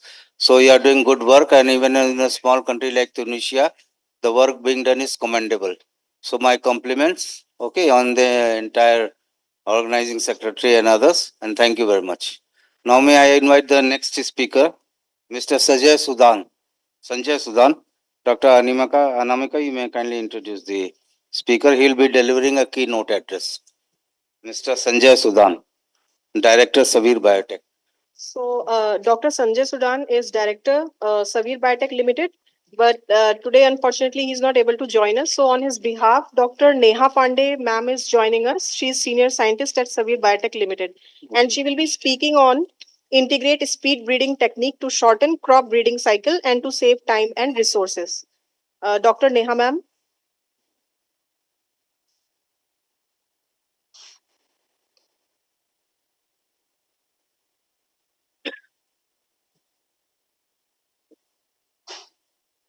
Hello.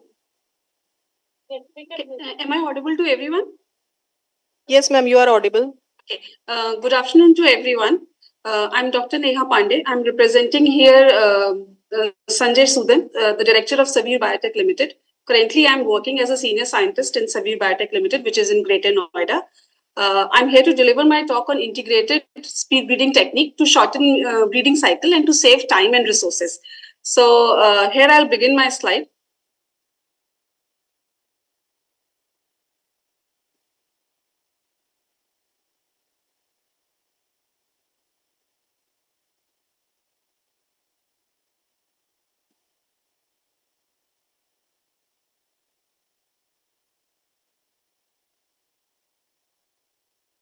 Is my slide visible on the screen? No, it's not visible. Is it visible now? No. Yeah, now it's visible. Okay. So I'll begin my slide from here.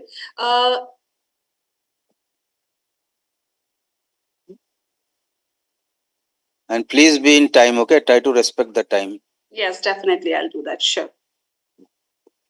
Okay, so before beginning, most of us, even if we are working on horticulture crops, we must have faced several problems. So before moving on directly to the topic, I want to brief everyone how every researcher who is working on crop science faces few of the problems.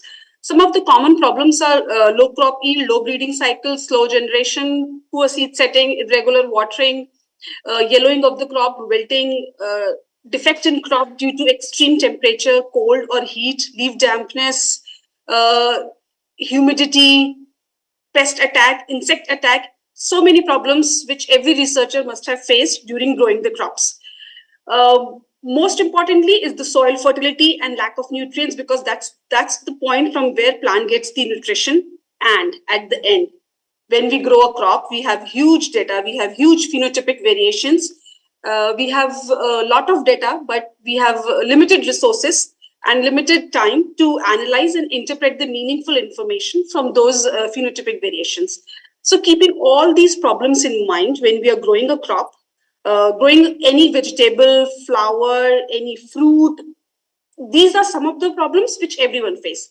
So now our company is working on different techniques, which are modern techniques, high-tech techniques. So we have tried here to cover most of the problems faced by any researcher or any farmer or any student. To overcome this, we have a solution. Savir has a solution, which is an advanced technology, and that technology is called speed breeding. Now, there is a regular breeding when we grow a crop generation to generation, and then there is a another integrated new technique which is called speed breeding. What speed breeding does is that it accelerates the breeding of the cycle, breeding of the crop, so that seed to seed generation is achieved in less time, maybe in half a time, but if not half, in less time. So when you sow a seed, it crosses the vegetative stage, it crosses the flowering, and then it has a seed set. All of this time is achieved in less time. So this is the whole concept. Now, why we need that? Because when we are doing any crop breeding cycle, for any crop, we need regular selfing and generation advancement. And to facilitate this, a lot of time is spent in growing a crop. In order to overcome this problem, speed breeding will help you to save your time by growing your crop in less time. So through this technique, you can grow your crop in half a time. Usually, this is what I explained here. When we develop a line, when we do any trait analysis, we do a lot of phenotypic analysis, we do a lot of crossing, back crossing. This whole process usually takes 5 to 10 years. But when you will do through speed breeding, as because whole crop is generated in half a time, the line development time takes only 2 to 5 years. Rest, field testing and release will take its own course. Only the time when you analyze any specific trait for any crop, that time is reduced. Just to begin with the exact work, I want to highlight that we have manufactured this speed breeding facility, which is a turnkey project for IRI Varanasi. And this was inaugurated by our Honorable Prime Minister, Shri Narendra Modi ji, in 2021. So this is just a glimpse to show how our facility is working and doing wonders in other places as well. Now, moving on to what facility does and how it helps the crop grower, I'll talk in my next subsequent slides. This is the glimpse of the person. This is the main person, who is Dr. Lee Hiki. He is the man behind introducing the speed breeding facility to the world. We happened to meet him in our Greater House Innovation Center. And that's how we also started working on the speed breeding technology. Now, what is this speed breeding technology? As I mentioned earlier, it reduces the crop generation time. Now, how it does that is when you grow a crop under controlled environment in extended photo period. You don't talk about the basic things. You come to your work. Our work here, the company work here, is to manufacture the speed breeding facility. So right now, I'm just coming to that work only. How this speed breeding facility helps the crop researcher to grow the crop in less time. How this facility will work, that's the main topic, and that I'll be talking in next subsequent slides coming up. So this technique, because it's important to tell how this technique works, this technique extends the photoperiod under control environment. It induces early flowering, early seed setting. It reduces the grain maturation period. And through this technique, you can also do early seed harvesting. And combining all this, you can achieve multiple generations per year.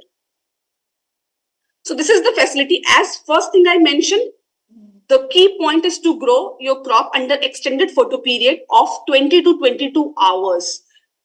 Like normal, you grow your crop for 12 hours. In this, you have to grow your crop under controlled environment in 22 hours. And that too with the specific spectra.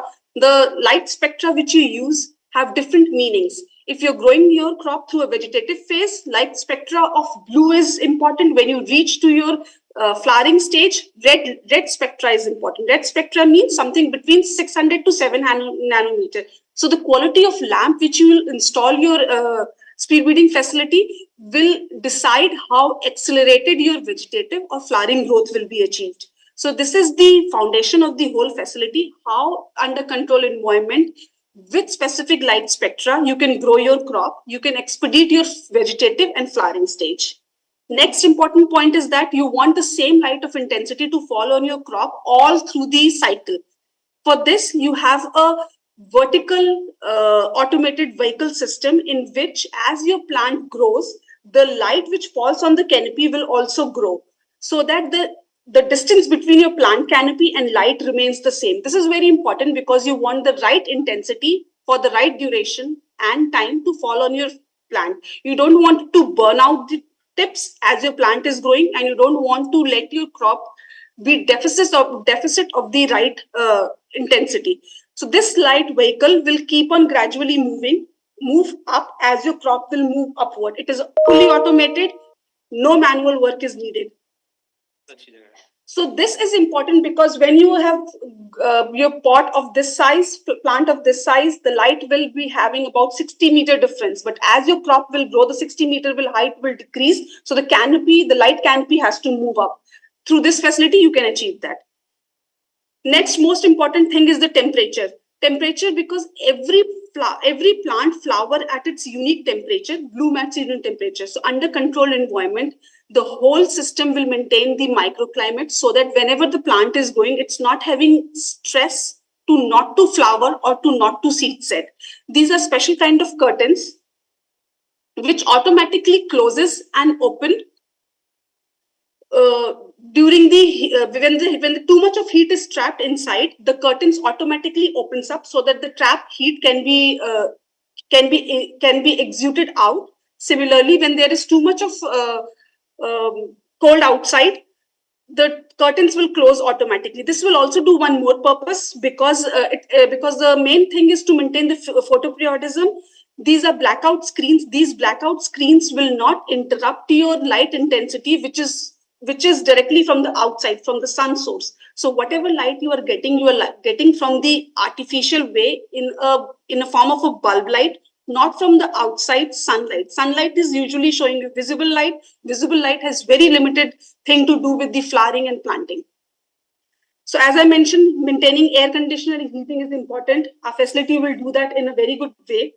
Secondly, whatever nutrition plant gets, it's through the water. So proper irrigation is important. This has a ebb and flow system. Whenever your water limit drops to a certain extent, for example, you have set your water to be released at 45% of soil moisture level. So this ebb and flow will release water automatically when your soil moisture reaches below 45%. 45 is just a number. You can set to 30, 35 depending on your experiment. This is very good for people who are working on abiotic stress or finding crops or plants which are tolerant to abiotic, because you can monitor your water level very precisely and the water will only be released in the flow when that desired threshold value has reached. And so this will flood the whole bench whenever the water level goes down, and for 2-3 minutes, water will be there. till the time roots absorbs your water, and the remaining water which is underutilized will flow out. So this is one way of effectively utilizing the water also, and there'll be no problem of underwatering and overwatering here. Secondly, humidification. Humidity is one more thing which is important and which is harmful also. So this 10 micron size will just create the ambience, and it will not form a big droplets on your plant, because of the big droplets, there are many times molds and fungi growing. So this humidifier will only generate the ambience of the humidification, but not the big droplets to dampen your plant or to dampen your surface. By not dampening, it will restrict the extra mold and extra algae growth on your plants. Second is the fertigation. Fertigation is very important because the water which you give to your plant has a specific pH which plants love. So this fertigation system will maintain the pH of the water, and additionally, you can also feed your NPK or your micro and macronutrient into this. The doses of the fertilizer is preset, and along with the water, the FertiBridge will release the fertigation fertilizers, nutrients along with the water. So you don't have to do it manually. You just have to preset your program in the FertiBridge. Whenever, according to your protocol, the fertilizers are supposed to be given, you can give along with the water system and in your preset dose, in your preset module. So it's all integrated and controlled, no human error, no scope of giving too much of fertilizers or too less of NPKs. Even macro and micronutrients, there are several cylinders dedicated to each one. The one which will you put as an on mode, that nutrient will only be released along with the water, and particularly on that specific day and time when you want. So using this whole integrated system, there's a very limited scope of underwatering, low watering, soil fertility, dampness, algae growth, irregular seed germination, irregular flowering. All these things will be checked in an automated way. This is the beauty of the whole facility. And as I said, this is all automated. Everything is controlled through a control monitor system. And this monitor has an app which can also be downloaded on your phone. So even if you're away from your facility and if anything goes wrong with the light, AC, fertigation, you will be alerted so that you can come back to the speed breeding facility and check what's going wrong and fix the problem without any delay or extended damage to the crop. So it gives you first alert when anything goes wrong in your facility function. You please conclude now. Next, yes, sir. Conclude. Yes, sir. So I'm almost at the end. So this is the control panel. How its speed breeding is advantageous. It has many functions. As I said, you can do germplasm development, variety development. You can do the selection in half a time, many, just to wrap up quickly. You can integrate in your current breeding program because you can harvest seed to seed in half a time. That is the bottom line. There are few challenges. First, access to the speed breeding facility, trained staff to do the protocol, and major problem is the funding because it's an integrated facility which needs automation at every level. Some of our facility, this is our approach, how we work. We do turnkey projects. We conceptualize, design, manufacture, install, after sales, and training of how to grow your crop in the speed breeding. Following the protocol is also being taken care by the Savir Biotech Limited. So, and we are also ready to collaborate with research institutes and universities who are interested in growing their crops under this facility. Some of our facilities, Reliance, PepsiCo, we are there everywhere.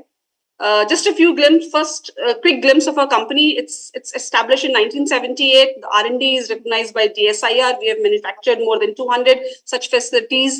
We are a team of PhD scientists, crop scientists, engineers, managers. Milestone starting from 1993 to 2021 is here, but we are 24 here. So more feathers are yet to add on into it. Conclusion, I'll quickly go around. Thank you so much. We are resourceful, we are dependable. Anybody who's interested in getting the speed breeding facility, they can contact us anytime. We'll be happy to help or assist in our own capacity. Thank you. Thank you, Ms. Neha, for a very nice talk. In fact, I think so the students must have definitely benefited from your talk. But what this Savir Biotech is doing on the speed breeding front? In which crop? So right now we are doing we have our in-house facility also. We have grown wheat successfully for 3 generations. and we completed the cycle of wheat in 90 days. Research front Otherwise, something or not? Research front. so Whether pardon, sir? you are talking about the techniques only. In the research front, they are doing something or not? So because we give the facility, we manufacture for other clients also. So initially we made the facility for our own self at our Saviv Technology Center Park. Okay. And there we grew own crops. The crop which we tried using this speed breeding protocol was wheat. So we did for the client purpose, but because we wanted to understand how Thank we you. can accelerate. Thank you. Okay, thank Yes, you. sir. You Yes, got sir. it.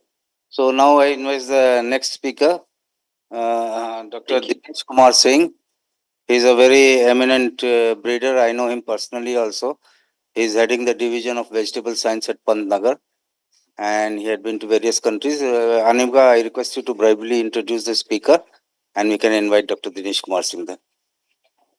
So, Dr. Dinesh Kumar Singh, sir, I know him personally because I am one of his student. So, I'm very happy to introduce him here. So, Dr. Dinesh Kumar Singh, sir, is an eminent horticultural vegetable scientist and professor. He is head of Department of Vegetable Science, GB Pant University. He's pursued his PhD from Narendra Dev University and postgraduate course from University of Jerusalem, Israel. He served the position of Director, Uttarakhand Council of Biotechnology, Government of Uttarakhand, Director, Training and Placement, Associate Director, Research, Assistant Director, HRC. He was also selected as a consultant in UN FAO. He has published more than 80 research papers in referred journals and many popular articles. He has attended more than 78 international and national symposiums. Dr. Singh has developed 14 varieties of vegetable crops and introduced polyhouse tomato breeding and parthenocarpic cucumber breeding program first time in India and released 4 varieties. He has successfully completed 23 research projects and funded by well-known agencies like DBT, DST, UCB, HTM, NAIP, ICR, NHB, and UPCAR. He has guided many MSc and PhD students also. He has been awarded by Dr. Rajendra Prasad Puraskar Award for the year 2007-8, Fellowship of the Horticultural Society of India 2014, and Uttarakhand Ratan Award 2015. He has been awarded as Guest of Honor at Chandrasekhar Azad University of Agriculture and Technology, Kanpur, and Fellow of CHAI 2019. Eminent Scientist Award in 2019 and Indian Society of Vegetable Science Eminent Scientist Award. He has also visited many educational institutions of different countries like Ethiopia, Israel, Romania, China, USA, Bangkok, and Kathmandu, Nepal to represent his research activities at the host events. Sir, we welcome you. Today he is going to speak on the topic. Thank you, Dr. Alka. Thank you, sir. Dr. Avasthi, thank you very much. Now, my topic is idiotype vegetable crop breeding for the high-tech agriculture. In fact, this idiotype crop breeding, why it is needed? In fact, there are polyhouse cultivation in India. Now it is not, we can say that is emerging, but it is a very old tradition since the 2070. But next slide, please. The current some of the burning facts why we go for the polyhouse breeding or polyhouse crop production. This current population of India is up to the 2023, that is 1.44 billion. Sir, estimated, yeah. Slide, so please do it on slide mode, and it is not moving. It is not, but looking slide. Slide not moving. It's not moving. Okay. Okay, sir. Is it okay, Dr. Anamika? So it is not. It is moving, but it is not in slide mode. So ये नीचे एक option है. Please select that option for slide mode. Slide mode. A funnel shaped option is there.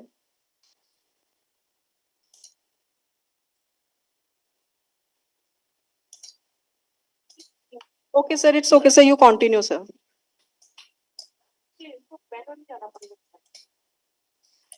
So please continue. Okay. This now population is a very alarming situation. By 2050, we will reach about the 2.66 billion.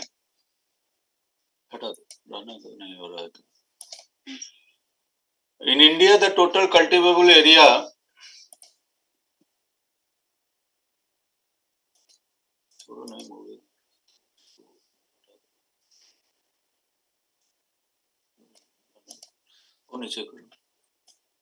is it okay? I hope. Total area under the agriculture is 192. The total cultivable area declined at the rate of 15%. Total area under the polyhouse cultivation is approximate 1,10,000 hectare.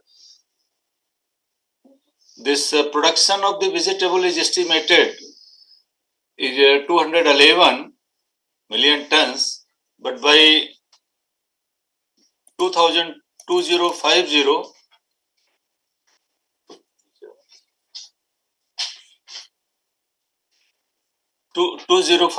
we need the 375 metric ton. So now, next slide. Now there is a situation because the cultivable area is reducing day by day due to urbanization and industrialization. Now we have option only some high tech techniques to be adopted to meet out our requirement, our vegetable requirement particularly. For that, we should need to exploit the protected cultivation in India. What are the profit? Why we go for the protected cultivation? Under the protected cultivation, improved quality of the produce we can harvest. High productivity. High productivity means in some of the vegetable crops, there is a 300% more yield in comparison to our open field condition. The nursery technology, nursery raising through the plug portrait is a very, very good material we are producing, and by that we can harvest the crop at least 15 days. Better insect pest management because the crops is grown under the polyhouse condition. There is no opening, any opening, because all openings is covered with the polythene, either IP net. So entrance of the any vectors is not possible. So that crop can be free from the almost all insect pest diseases. Off-season cultivation, as we know, the crop is available in the market during the off-season.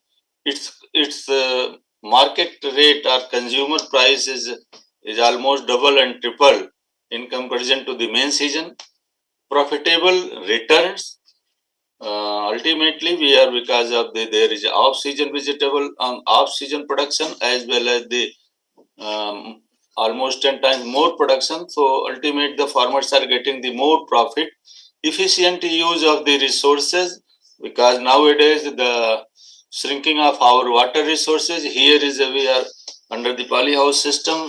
We are managing the single drop of the water for the production of the crop. Next slide. So, but in spite of that huge advantage, some disadvantage also connect with the polyhouse cultivation. Standardization. There is a lacking of the area specific design for the polyhouse cultivation. Next thing is a cladding material. Cladding material is very costly, and so it needs to develop some other options where the material cost can be reduced. Lack of the professionals, polyhouse manufacturer, leading to the improvised structures.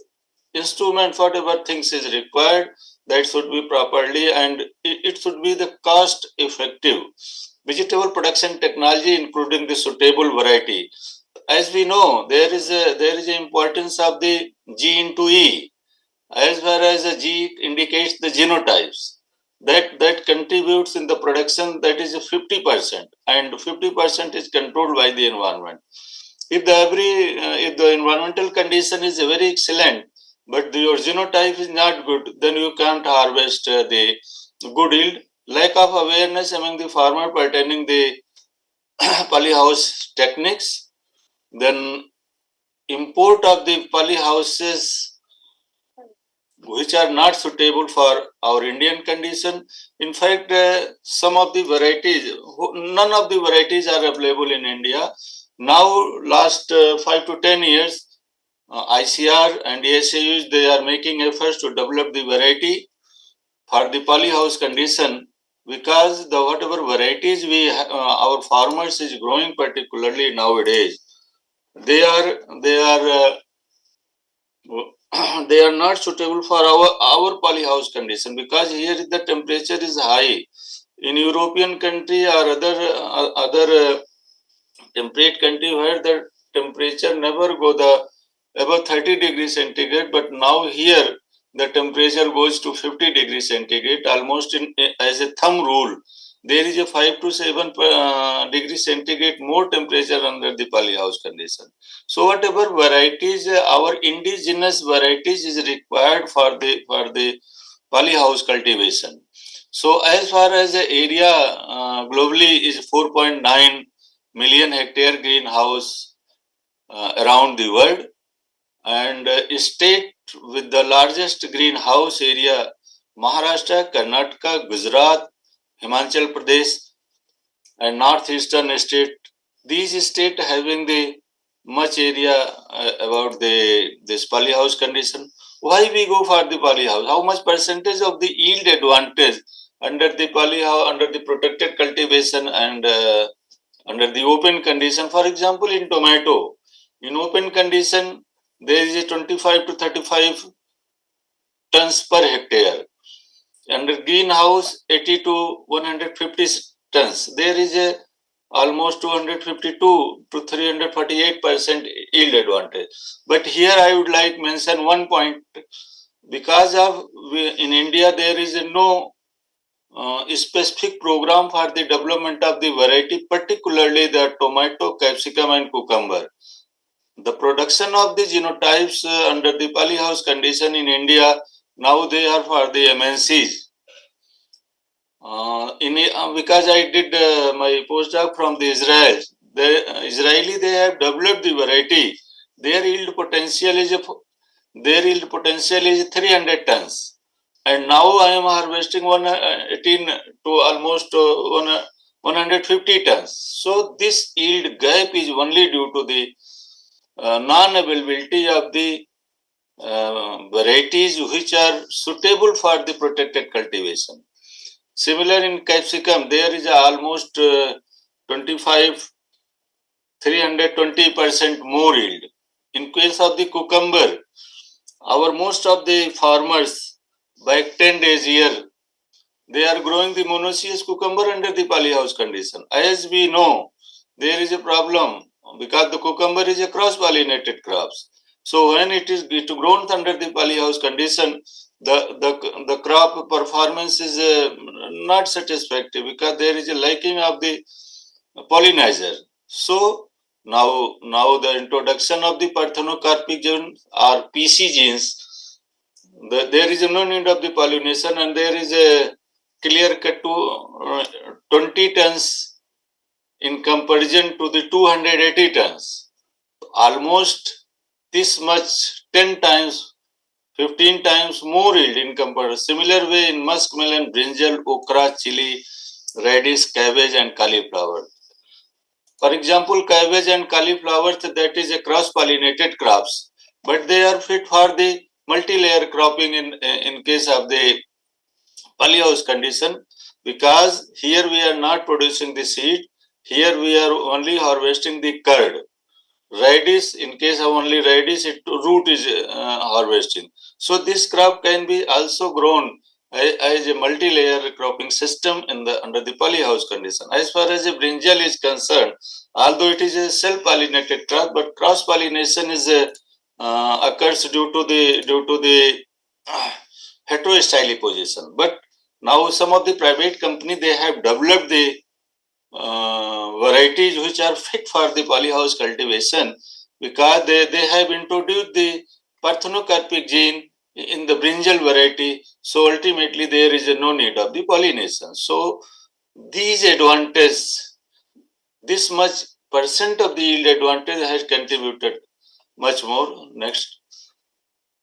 So there are so many types of the poly houses are available in India, that is low cost or naturally ventilated, medium cost and high cost poly houses, plastic low channels, net houses and plastic mulches.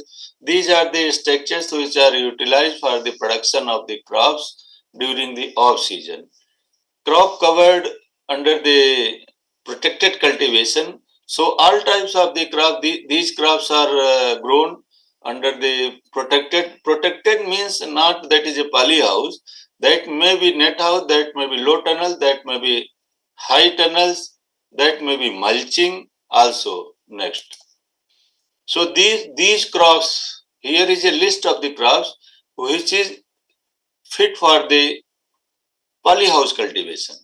For example, parthenocarpic cucumber, and this tomato, capsicum, cabbage, strawberry, chrysanthemum, gervera, rose, and carnation. These crops are very fit for the polyhouse cultivation, and there is a clear-cut significant advantage. If we see the vegetable varieties available in India, if see this slide, none of the varieties in the list which is indigenous, which are developed in India. Almost all the varieties which are from the MNCs, they are producing or they are breeding these variety in outside, and just after the multi-locational trials they have introduced. But there is one negative point, these varieties, when the temperature goes up to 30 to 35 degrees centigrade, they have stopped the fruiting, so ultimately no yield. But in our Indian situations, we need the variety which are able to set the fruits up to the 45 degrees centigrade. Next. Keeping in all this view, the Pandnagar University is a pioneering organization which have started first time polyhouse vegetable breeding program, and they have made some small contribution, become the pioneering vegetable varieties for the polyhouse condition. Next slide. So why reason for the polyhouse breeding? Why we go for the polyhouse breeding? Indeterminate growth habit. For example, the very ideal crop is your capsicum, parthenocarpic cucumber, and tomato. So in these crops, because here we are utilizing the vertical height. If the crops which are hardly 30 or 40 centimeter or up to the 60 centimeter, that crop will be never benefited and not profitable under the polyhouse condition. At least the crops which are 25 to 30 feet height, that will be the profitable for under the polyhouse condition, long duration reproductive phase. So for example, in tomato, the crops our farmers are growing traditionally in the outside condition, only the cropping period is 4 months. They have transplanted the crop during the month of the December, and the crop finished by the end of the May. So there is only 3 to 4 month crop season, but the crops under the polyhouse condition, tomato crops, it is almost 9 months. It is crops is transplanted under the polyhouse condition during the month of the September, and it is continued till June. So almost 9 months. Overcome the pollination problem. There is a great problem of the pollination. So some pollinizers should be introduced. Research is required. But for example, the crops is like capsicum and parthenocarpic cucumber, due to the introduction of the PC genes, there is no need of the pollinizer. But particularly in case of the tomato, there is a need of the not pollinizer. There is some vibration, big honey bees species which are introduced, high quality produce. That is a very good quality of the produce we can harvest there, and yield differences as I have shown in the earlier slide. Keeping in this view, the Pantnagar University has started the breeding program, Parthenocarpic cucumber breeding program with this objective: productivity and earliness. Parthenocarpic, because without parthenocarpic, no cucumber can be grown inside the polyhouse. Female to male sex ratio. So ultimately, because in monoecious cucumber, that is a sex ratio is a 20:1, 20 male and 1 female. So ultimately, female flowers is producing the fruits. But in case of the due to introduction of the parthenocarpic gene and F gene, we can rogue out we have eliminated the expression of the male flower. So ultimately, almost 10 times, more than 10 times of the yield advantage under the polyhouse condition by the introduction of the parthenocarpic cucumber. 2 to 3 fruits per cluster, and fruit length should be 15 to 20 centimeter. That is a consumer preference size fruit. Attractive green, dark green fruits, smooth surface, uniform long cylindrical shape, fruits free from the bitterness. As we know that when the monoecious cucumber are grown under the field condition during the summer season, due to presence of the BI genes, the fruits started developing in the bitterness. So under this condition, there is no need. Conclude within 2 to 3 minutes. Yeah, okay. In fact, please go on. Here is a genetics of the parthenocarpic cucumber by the introduction of the PC genes and EF genes. PC genes is a gene which are responsible for development of the fruit without pollination, and EF gene which is enhancing the female tendency. Next slide, please. Depending upon this, our researches. So here is a PCUC P1. These are the parthenocarpic cucumber lines up to the 4. And there is a clear-cut yield advance Pansankar Khira. This is tested against, and there is a this much yield advance, 450 quintals and 1750 55 quintals. So there is a clear-cut one. This variety has been released for the cultivation. Previous slide. So this Pant Parthenocarpic cucumber 3 and Pant Parthenocarpic cucumber 2 has been released for the public domain to the farmers. So just you see each and every note wears the cucumber, and there is a no male flower at all. Next important crop for the polyhouse, that is a tomato, and breeding objectives is increased yield with the earliness and highly indeterminate. And depending upon this objectives, I have developed the 2 varieties which are come to this slide. 2 varieties which are high yielding, and just we see the fruiting sequence of the varieties which are developed that Pant polyhouse hybrid, and the yield potential. It is tested with against the Naveen 2000 plus, that is 18,884 quintals per hectare, where is a 3,327 quintals. So almost 300 tons we are reaching here, and but by the adoption of the which are variety is not suitable for the polyhouse condition, that is 888 tons only yield. Next slide.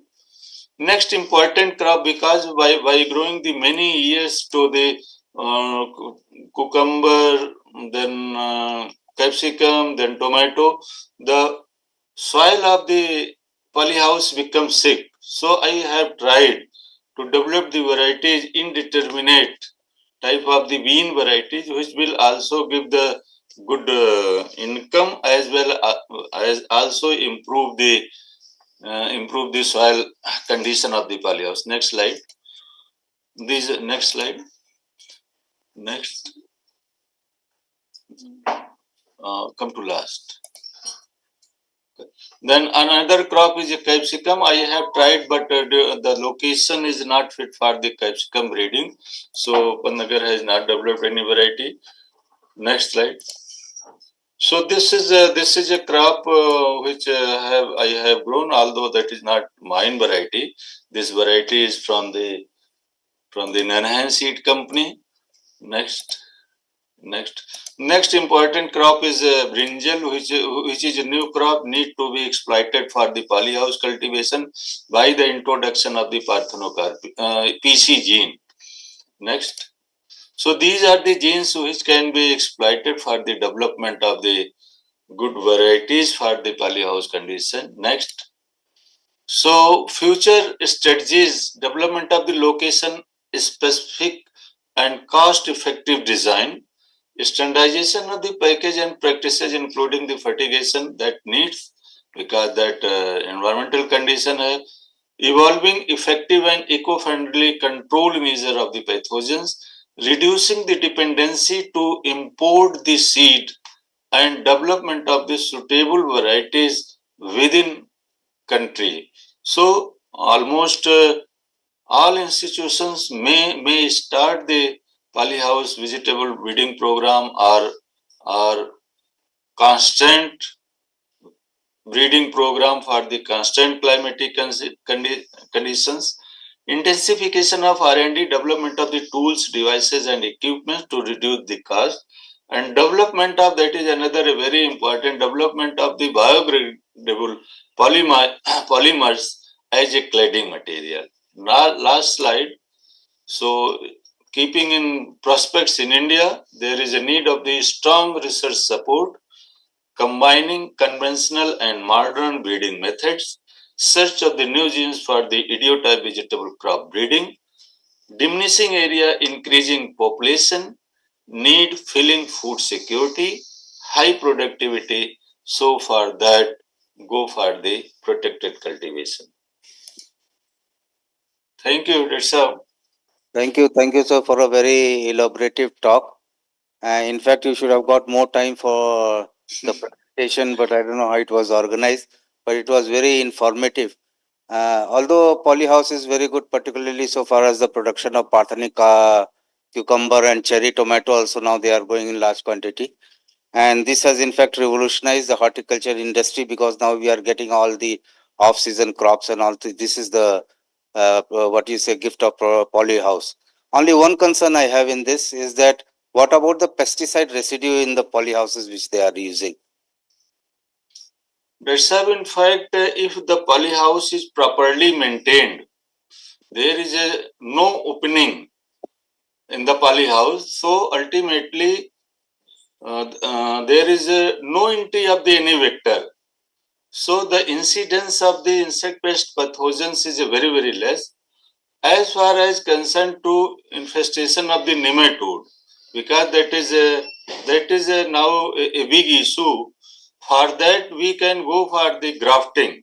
Otherwise, once a polyhouse soil becomes sick, it is very difficult to control the nematode infestation. The only remedy is root stock breeding. Thank you very much, sir. Thank you. Okay. Thank you once more. Now may I invite the next speaker, Dr. Dhiren Singh. Dr. Dhirendra Singh also, he has been my colleague. He has been 1 year junior to me. So Anamika, I invite you to kindly read out his biodata in brief. You go in brief because time is short. Okay. Yes, sir. Dr. Dhirendra Singh, sir, he is Joint Director, Research and Professor, Vegetable Science Department. He completed his PhD from GB Pant University only. Presently, he is serving as Professor, Department of Vegetable Science and Joint Director, Research in Directorate of Research, GB Pant University. Dr. Singh has guided more than 20 MSc and PhD students, and he has published more than 100 research papers. He is presently handling 2 All India coordinated projects on vegetable crops and spices funded by Indian Council of Agriculture Research, New Delhi. He has developed 2 varieties and 4 elite germplasm of rapeseed and mustard. He has been associated with development of 4 varieties of potato during the last 10 years. He has received Lieutenant Amit Singh Memorial Foundation Award 2014 in recognition of outstanding contribution rendering in the field of vegetable improvement, production and protection technologies under ICRAHoR. He received Fellowship of International Society for Noni Science, Chennai, India for the year 2022. Sir, we welcome you. Please. Okay, so welcome, sir, for the presentation. And the time allotted is 10 minutes only because we are running very short of time. So I request you, sir, to complete within 10 minutes.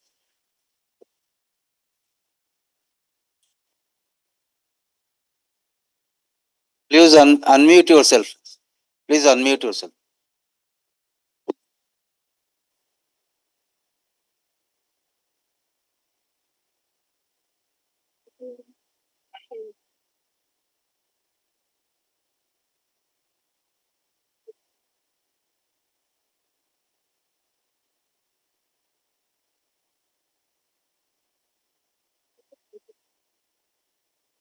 So my slide is visible or not?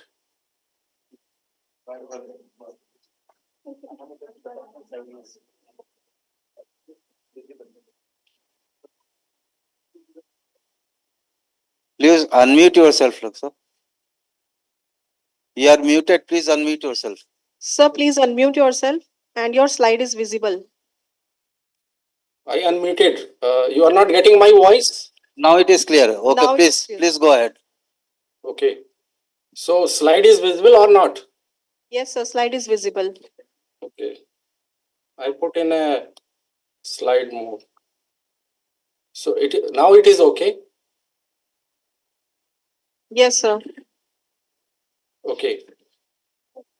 So thank you, Dr. Awasthi, giving to opportunity to deliver the talk on horticulture. I will finish within time. I appreciate Dr. Anamika for thoughtful introduction.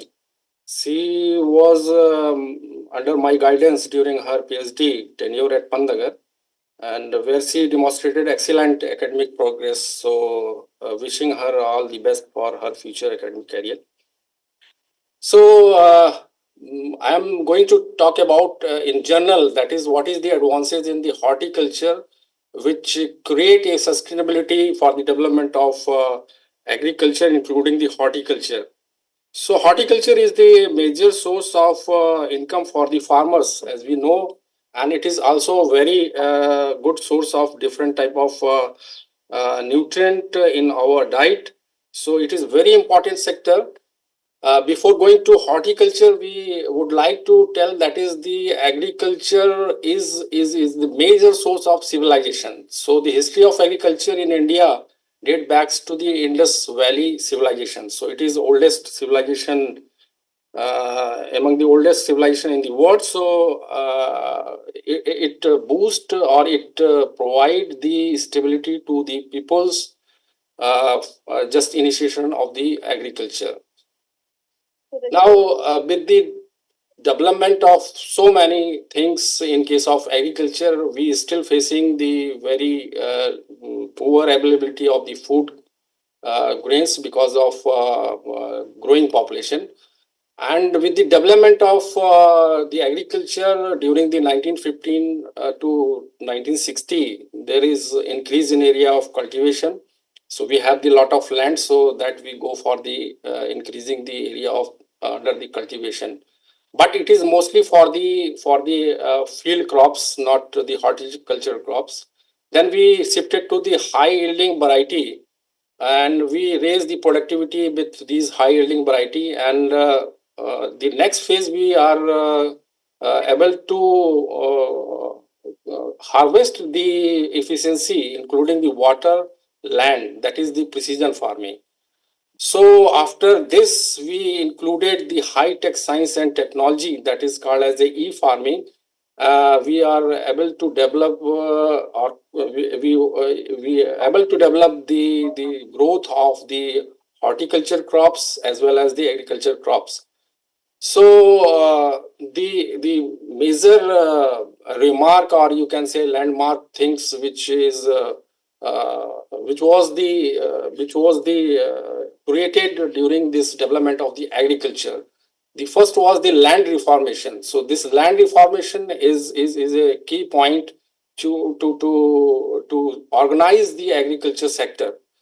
And with the establishment of the ICR, it was well organized, and the Pandagar University, which is situated in the Pandagar, was the also a key point for the boosting the agriculture.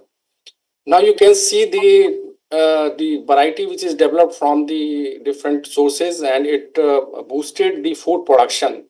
So high yielding varieties contributed a lot in case of agriculture, and we have the agriculture generated 50% employment, and other sector generated 50% employment. So slides are not moving, sir. Slides are not moving. Okay.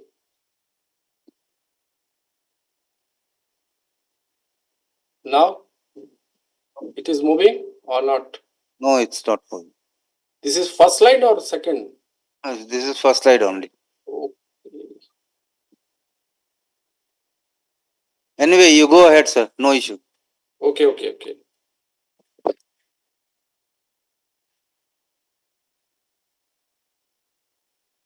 Now it is visible or not? Now it's moving. Moving. So in the slide mode, it is not moving, I think. So as we discussed that this GDP at the time of 1950, it was around the 50%, but nowadays it is less than 20%. So we have a less contribution from the agriculture sector. So for that purpose, you can see that is we are still growing food grains, but in case of the horticulture crops, we have the good effort and we are growing still. Now, despite the COVID challenges, we still growing and we are able to produce the horticulture crops about the 351.92 million tons. So it was the landmark remark. You can say that is the having the different type of the vegetable, including the potato, tomato. So they have the good potential to produce the lot of the things because of the different varieties. Now we have the problems in the agriculture sector, including the horticulture. The major problem is the Indian has more farm labor than the farmers. That means the whatever land we have is not utilized by the efficiently. So the number of farmers which is having the land, they are losing their land holding, and the peoples becomes the laborers. So you can see because of the population pressure, because we have the 18% population of the world, and but only 4% of the land. So still we are facing the population pressure. And other thing is the water, because we are approaching a very first, you can say that is the very less water. That is the alarming situation is now is going to creating.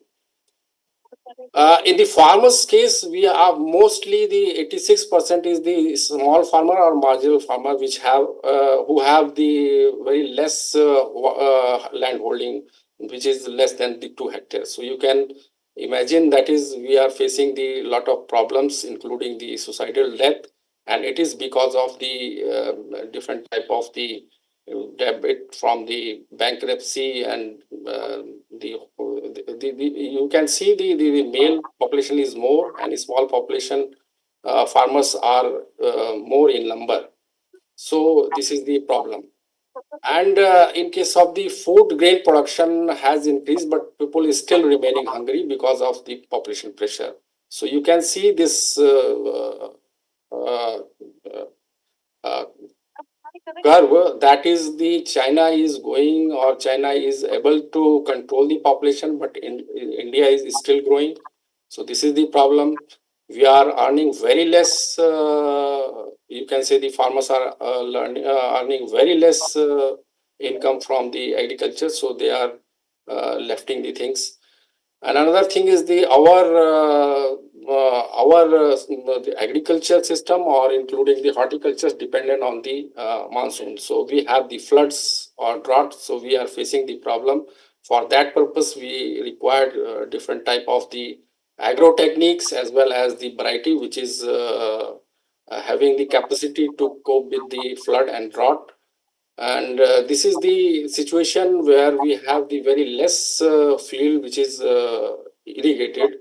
So there is a still problem. We have to increase this area under the irrigated conditions. And according to economic survey in 1920, the agriculture growth is stagnated in last 60 years. So this is the problem, that is, we are still facing the stagnation in the agriculture. In spite, we have the growing potential of the different crops, we are also facing the problem of this. Now, challenges in the agriculture sectors, or you can say including the horticulture crops.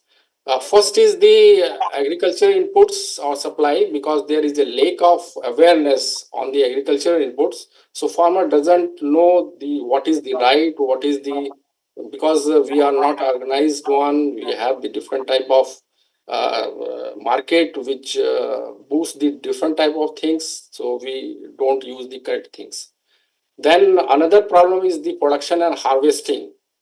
Production we have, but we don't harvest the things properly, so that your product which is have to organize, which is put in a proper way with the proper conditions of the product is not working properly. So we have to educate the farmers how they harvest the things properly.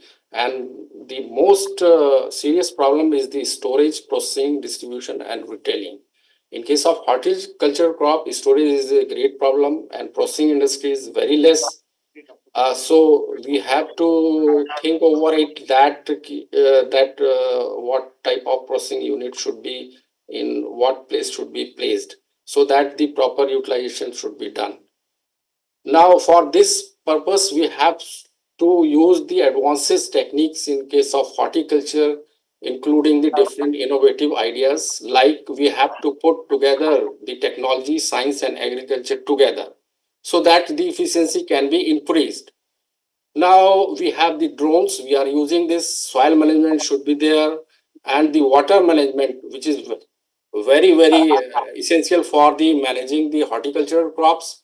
So we have to be very precise. So precision farming should be adopted for the smart agriculture. And we know that is the smart agriculture market is expected to reach about $18.45 million in 2022-23 at the rate of 13.8%.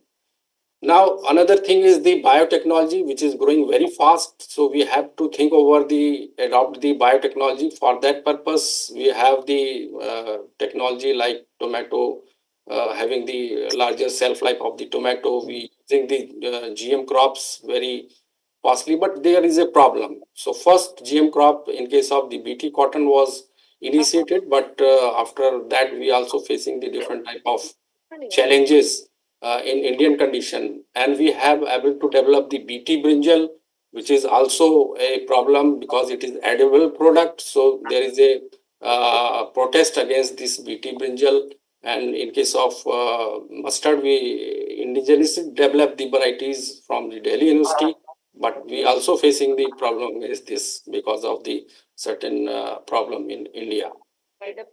Now, sir, can you please conclude, sir, within 1 or 2 minutes? Now, this is the mechanization and modernization of the field is required. So we have a lot of potential for that purpose, and we using the different spray and fertilizers with the use of the modern techniques, and for the vegetable crops. And we also using the irrigation system, which is very efficient, micro irrigation system. We have the lot of fertigation system, which have the capacity to irrigate the larger area. For harvesting, efficient harvesting, we have the well-developed equipment, so we has to use it.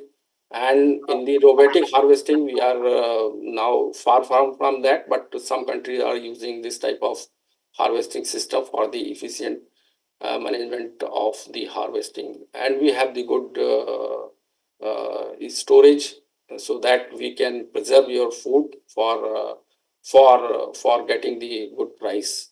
So processing of the product is also very important, because 20 to 25 loss in vegetable and fruit cases. So it is also should be addressed. And And in the last, you can say that is by the use of the e-technology, in case of agriculture, we can address the precision farming. So this is the required. For that purpose, you have the lot of things to do, but we are still doing. At Pannagar, we are open a digital platform where we can address the different farmers. We connected the different farmers, and we are using this technology to just alert for their climatic conditions, their soil conditions, their crop conditions. We are also alerting for the different diseases in the crops. So this type of things should be done so that the agriculture, including the horticulture crops, should be promoted properly and addressed properly. Thank you, sir. Thank you. Thank you, sir. Thank you, sir, for a very exhaustive talk covering right from precision agriculture to upcoming smarts in horticulture, including biotechnological tools. It was really a very nice talk, and I compliment you for the excellent presentation. Thank you so much. Thank you, sir. Thank you, sir. Now I invite the next speaker, Dr. D.D. Joshi. Animka, introduce in brief the speaker. Thank you, sir. So, Dr. D.D. Joshi, sir, is Joint Director, AFAF in Amity University only, and he will be giving his oral presentation on the topic Electronic Nose in the Herbal Healthcare and Perspective with specific reference to Capsicum chinensis fruits. Sir, please. See, the time allocated is 8 minutes only. Try to please complete it within time.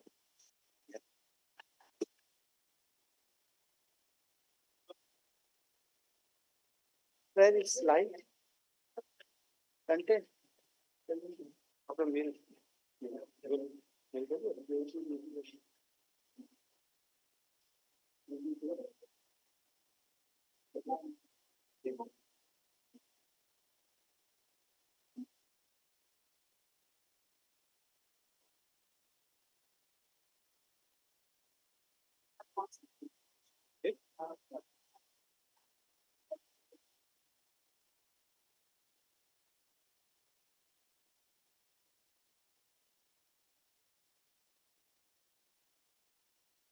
Thank you. Very good afternoon. My presentation is very important.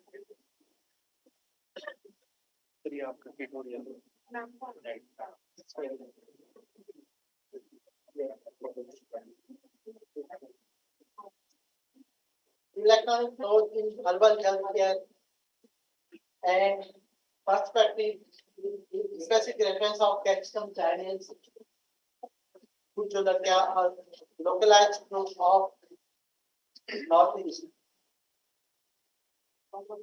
As the topic is to be general, but I will, because of the time constraint, I will, yes, I will try to summarize.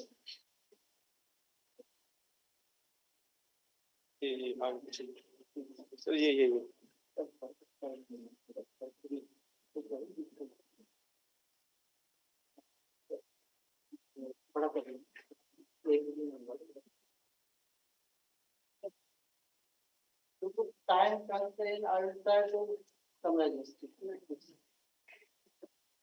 It is a general term, electronic node, just develop a mimic of the biological node, just a mimic of biological node. Nowadays, because of the popularity of the Capsicum chinensis in from localized market to a global market, it needs some validation and longevity. So the electronic node is being used in herbals widely.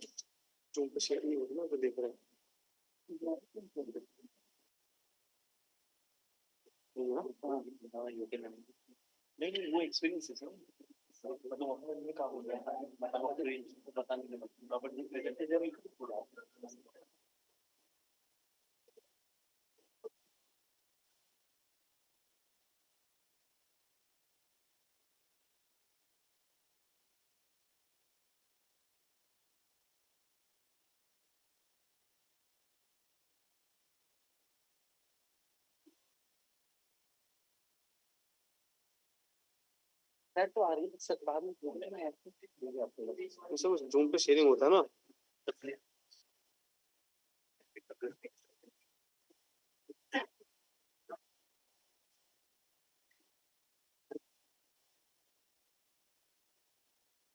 आपको कौन सा ये वाला ऐसे पूरा ही नहीं रहे तो आगे पहले फोल्डर में पड़ा कहाँ है?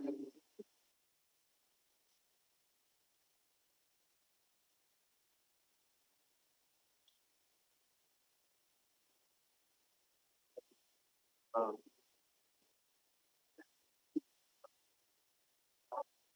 शेयरिंग करो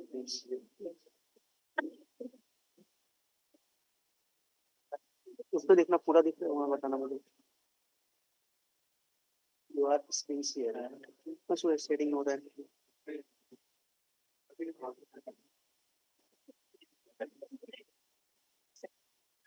I want to add one additional second.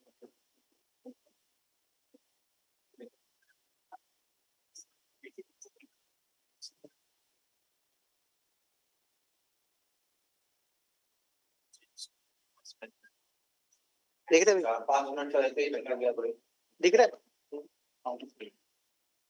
sorry sir I'm sorry sir and madam because of the technical snag so I'll try to minimize the time because the capsicum China is localized fruit of the northeast so it has 6 different aroma based varieties globally it has 6 different aroma based varieties and the aroma of the fruit has been very less deciphered in India. In Indian scenario, first of all, we have only deciphered the volatiles, the aroma of the capsicum Chinese from northeast India. It is rich in N-hexyl isovalerate, cis-3 hexyl isovalerate, N-hexyl valerate, butyric acid, 3-methyl hexyl ester, and total its total content were the 38 identified plus almost 7 were not detected. So we have deciphered it by GCMS, LCMS, and even by chromatographic fingerprints also. But nowadays, because the development of the electric nodes for the utility in herbals, especially in China by Zhou et al. 2017, 2017 and 2021. So it is a need of our to shift from traditional analytical methods, chromatographic and spectral, to the e-nodes, a very quick and easy way to and quick and cost-effective method. So we are trying because it is gaining the market of the present scenario based on aroma. It has aroma and the variety from Northeast India, from 6 varieties of the world. Indian varieties have ethnopharmacological applications. Only this variety has the ethnological application. So why it is widely used in Northeast India, Manipur, Mizoram, Nagaland, even Arunachal Pradesh as well as in Assam. But in rest parts of the country, it is also being grown as experimental basis. But no one has studied its aroma, though they have studied the pungency level. I mean to here to decipher in this research, we have to focus on the aroma basis so that its variety, it is gaining popularity in the world globally and can be utilized as a consumers based varieties also. In spite of the pungency based, consumers based variety can also be grown up. This is the summary of my research, which I was trying to summarize here. Due to time constraint, I couldn't explain much more, but this is my summary. So if any question, I am ready. Otherwise, I am sorry because of the time constraint, 8 minutes, I am going to complete. Thank you, sir. Thank you, Dr. Joshi, for really respecting the time. And you are, in fact, the first speaker you have completed in time. So, special compliments to you. Thank you, sir. And then only one thing is there, that the chili which you have used as bhut jolokia, that is Yes, there. yes, sir. That has been patented also, na? Patented in the few forms, not this, sir. GI, geographical indication. GI tag it has got. Okay, thank you so much. Thank you. GI tag, sir. Thank you, sir. So, Anamika, I'll conclude now. Yes, sir. Okay, there are two more speakers actually. One is Dr. S. Partha Sarthi and Dr. Preeti Sharma, and as directed by the organizer, they will be delivering their talks in the panel session. So we will conclude here. This session we are concluding, and I would like to profusely thank all the speakers, Mr. Mukhtar, Mr. Sanjay Sudan, Dr. Dinesh Kumar Singh, and Dr. Dhirendra Singh and Dr. Joshi for their very exhaustive and elaborative talk. Thank you, one and all. Thank you very much. Now I would like to invite Dr. Ajay Tomar, sir, Assistant Professor, AIOA, to present vote of thanks. Good afternoon, all of you. Honorable Founder President, Sir, Dr. Ashok Kumar Chauhan, Sir. Honorable Chancellor, Sir, Dr. Atul Chauhan, Sir. Respected Vice Chancellor, Ma'am, Dr. Balvinder Sukla, Ma'am. Respected Director General, Amethi Foundation and Agriculture, Nutan Kosik, Ma'am. And Joint Coordinator, Dr. Sangeeta Pandey, Ma'am, and Dr. Durgesh Kumar Tripathi, Sir. And a respected Chairperson, Dr. O.P. Avasti, distinguished guest, speaker, and participant. On behalf of Amethi University, I extended my heartfelt gratitude to each and every one of you for your invaluable contribution to today's discussion on the technological advancement in the horticulture sector. Your expertise and insight have illuminated the path forward for innovation and progress in this field. We are deeply thankful to Dr. O.P. Avasti for chairing this event and providing us with his guidance and wisdom throughout the conference. Our sincere appreciation goes to Mr. Mukhtar LKV, Mr. Sanjay Sudan, Dr. Dinesh Kumar Singh, Dr. Dhirendra Singh, Dr. D.D. Joshi for their insightful presentation and enlightening discussion. Your contribution have enriched our understanding of the latest advancement in technology within the horticulture sector. We would also like to express our gratitude to all the participants for their active engagement and thoughtful contribution, which have made their event a resounding success. Lastly, I extend a special thanks to the organizing committee, volunteers, sponsors, and everyone else involved in making this event possible. Thank you so much. Now I am requesting Dr. Nutan Kosik, ma'am, please facilitate. No, thank you. One thing I would like to personally thank Dr. Nutan Kaushik, ma'am, for giving me this privilege to be and to honor me as to be as a chairman of this session. Dr. Anamika, my student Smriti, and others who are the faculty here. Thank you, ma'am, so much for Thank you, inviting sir. me. You have always been a source of support for us. You have always supported us whenever we are required, like all those who have present over here. So I'm really thankful too for kindly accepting our request, and I think we would like to felicitate you for this doing this honor. Let me allow to give you this honor, sir. Thank you.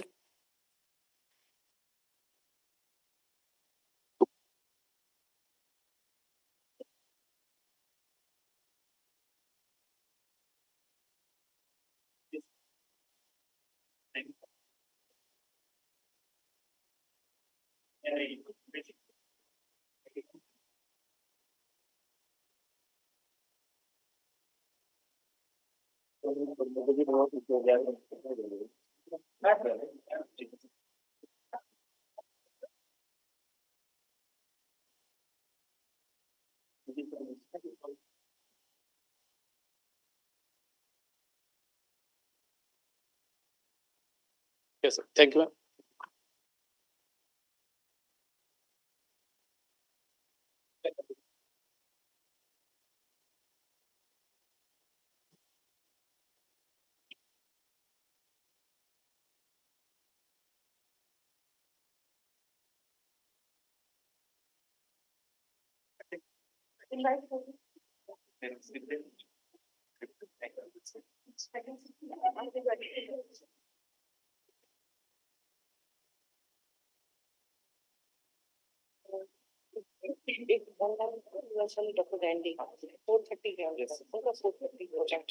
Yes.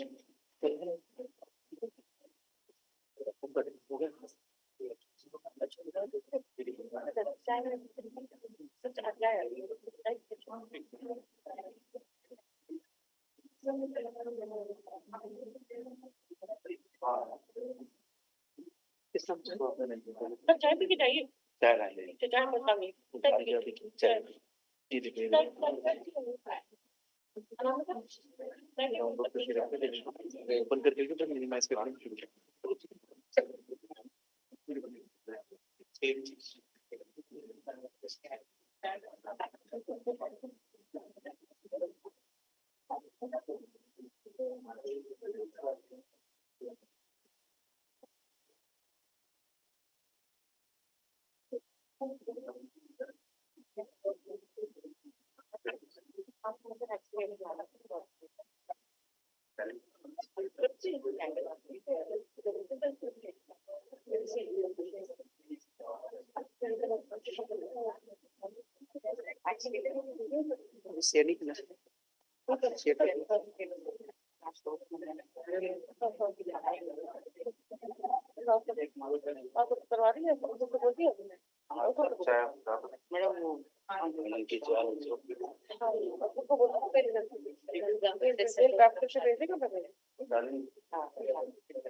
Ladies and gentlemen, good afternoon.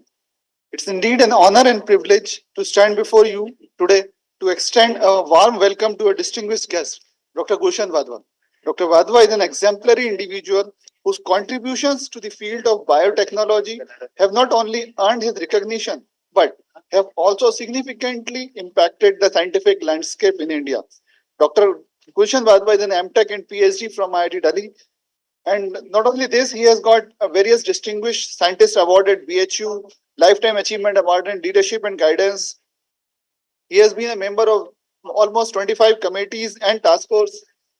The list is endless and it would be very difficult to read all of them.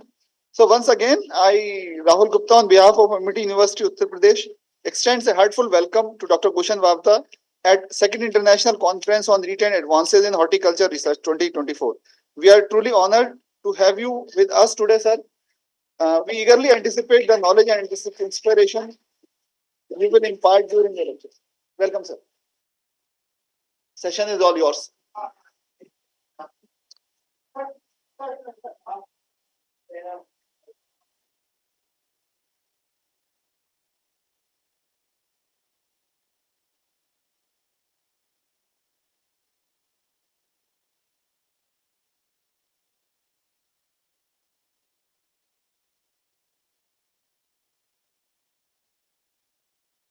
Thank you very much, Dr. Rahul, and thanks Professor Nutan Kaushik for inviting me here at MIT Noida and giving me this opportunity to share my thoughts with you and steer through the session on role of AI in the horticulture sector.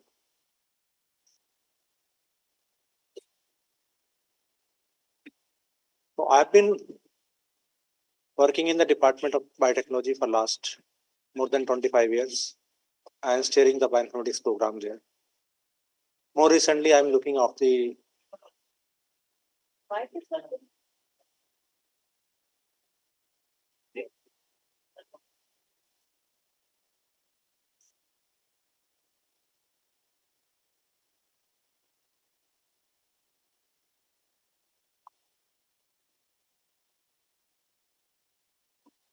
Hello.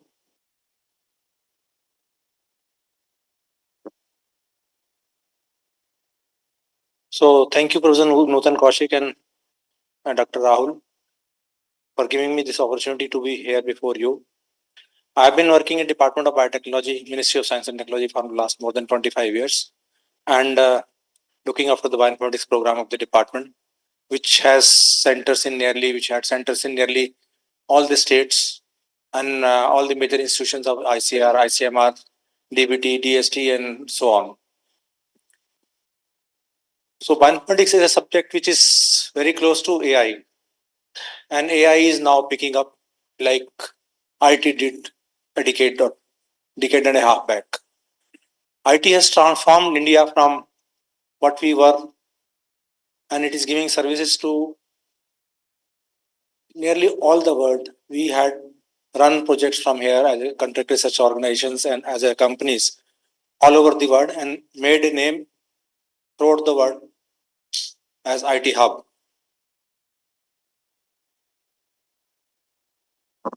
So I've been given this session on recent advances in horticulture research and its applications of AI in artificial intelligence, application of artificial intelligence in horticulture.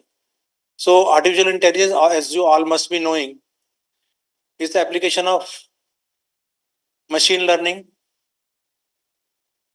to various applications and its overall accumulation of the data and use of the data in decision making.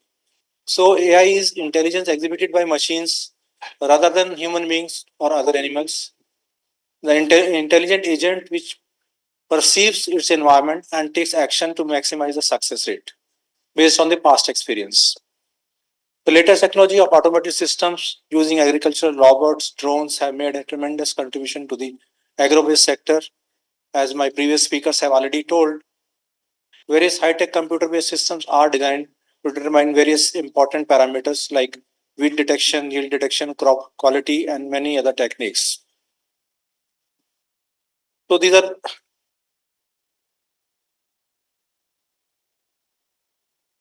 are so far 7 different phases of development of AI around the world. First phase starting from 1952 to 56, and actually the main rise of AI has taken place in the early 90s, were successful being used in the technology industry, and from there onward AI has started transforming various areas of operations of human beings and industries. It is used for deep learning. More recently, it is used for deep learning and processing of big data and to improve the general intelligence and machine intelligence.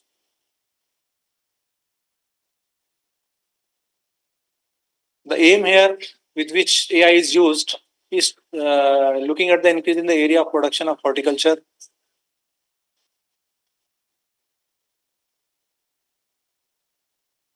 Labor costs are increasing, availability of skilled labor is reducing, and to meet the food safety characteristics, reduce crop losses by harvesting at appropriate time, reduce labor cost and time to improve overall harvest and quality and accuracy and timing of the crop sowing and harvesting, monitoring of the field, early disease detection and remediation, application of nutrition and fertigation, as it is called, fertilizer and irrigation together, for evaluating soil conditions, reducing the cost of cultivation, and increasing competition in the national and international market.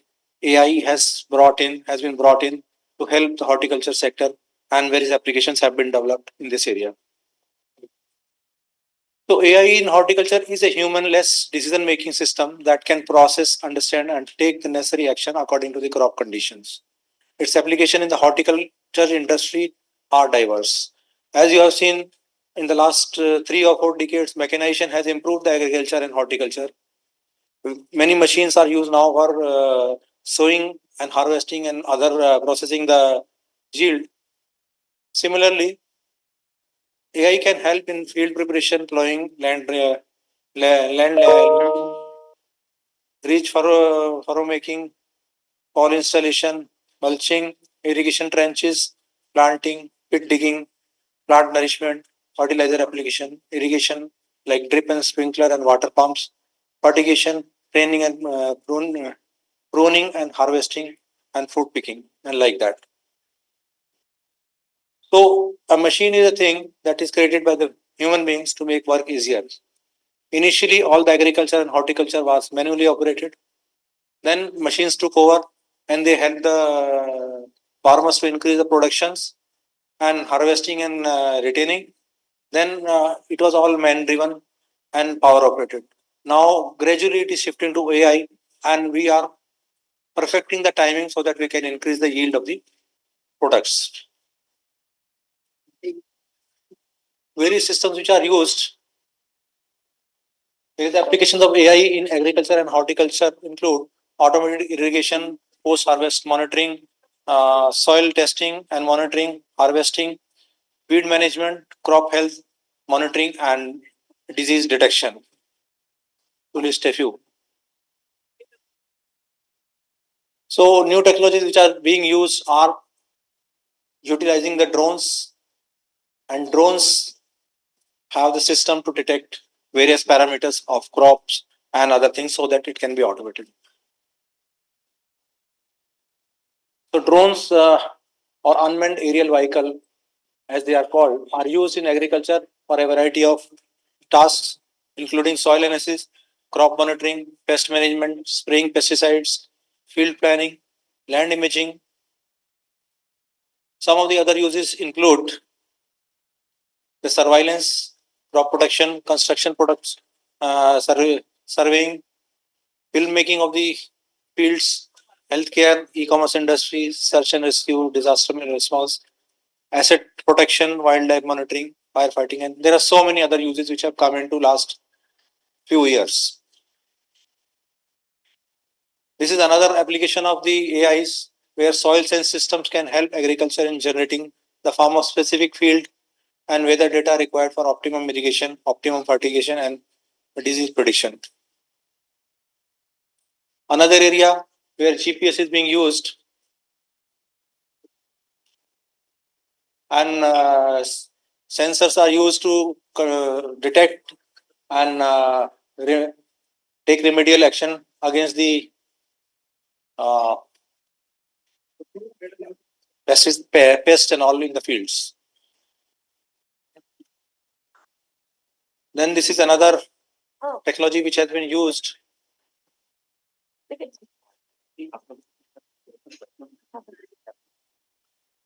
using the robotic technologies, which is used for detection of the diseases and optical things for protection of the crops and spraying of the at appropriate time. So there are three basic levels. Initially, it started with machine learning, then it went to artificial intelligence. Finally, nowadays, deep learning is coming, where a lot of data being generated in the fields is fed into the machines, and based on that, trends are seen and decisions are taken. So AI has come in a big way in the agriculture and horticulture, and this is going to help in the coming years and decades to the agriculture to have better production to serve the increasing population and other things. The future of AI in horticulture will need a major focus on universal access because most cutting edge technologies are only used on large, well connected farms. Increasing outreach and connectivity to even smaller farms in remote areas across the world will cement the future of machine learning, automated agriculture products, and data science in farming. To cope with the upcoming challenges, horticulture requires a continuous and sustainable increase in productivity and efficiency on all levels, only possible with the use of precision and incorporating the new technologies like artificial intelligence. Thank you very much. Thank you. So in this session, we have 4 speakers, and I'll request each one by one.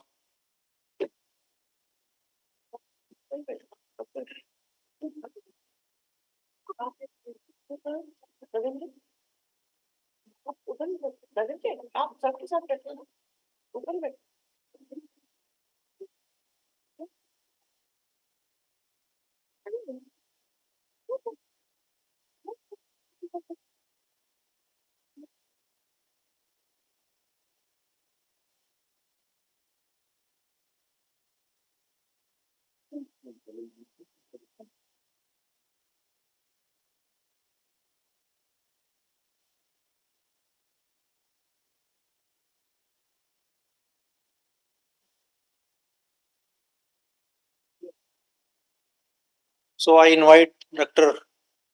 Randy Vendry, Professor at MSU USA.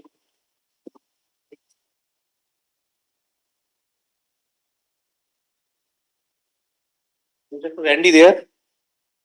Yeah, online.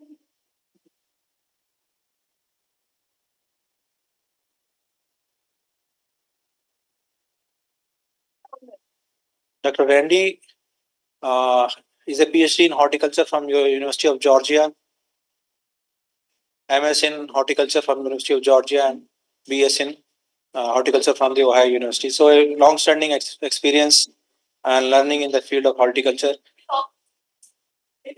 He's offline.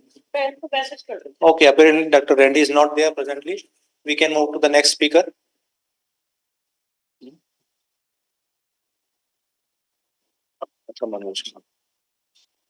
So our next speaker is Dr. Manoj Kumar Upadhyay, from Chief Manager R&D from Dhanuka Agritech Limited. He is representing Dr. Vikas Kumar. Welcome, Dr. Manoj.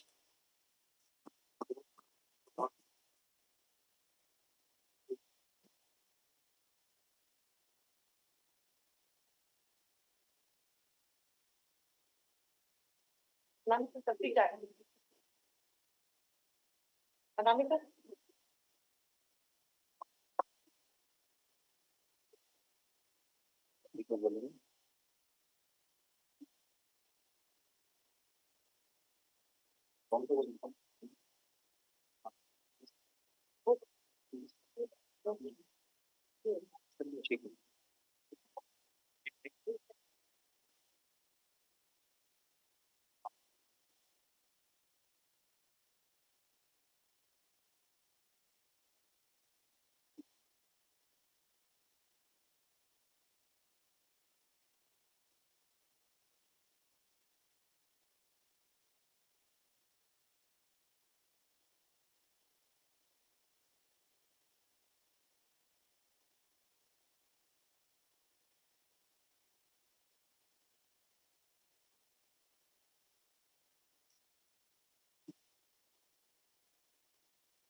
Transfer हो गई तो minimise करके दूसरा का करा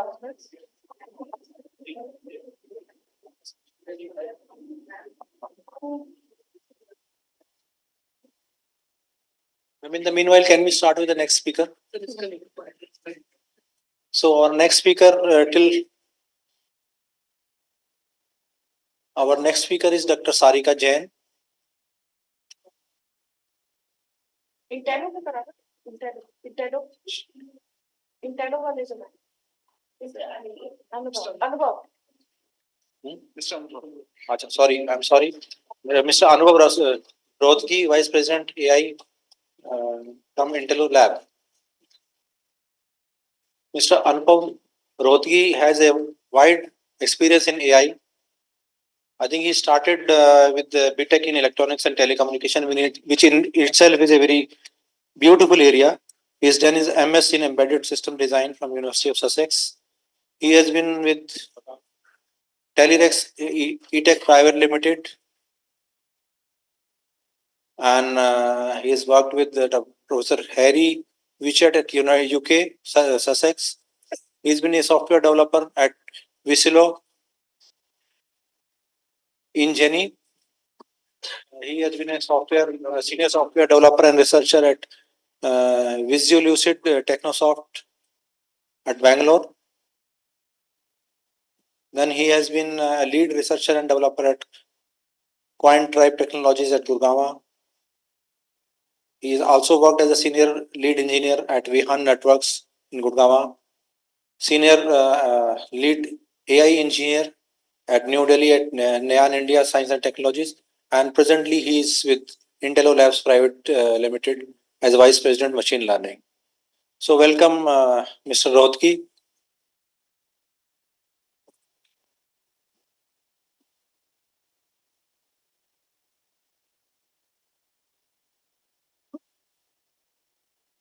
It appears he has a very wide and in-depth experience of AI and related systems, and he will be able to indicate many useful things for the horticulture as well.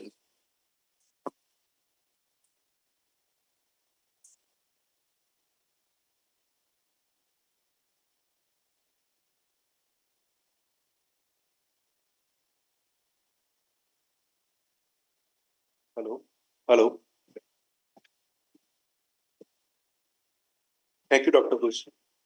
It's my pleasure to be part of this international conference. So I'll start with. Thank you. India, with its 352 million metric tons of horticulture production in 22-23, currently ranks as the world's second largest producer of fruits and vegetables, trailing only behind China.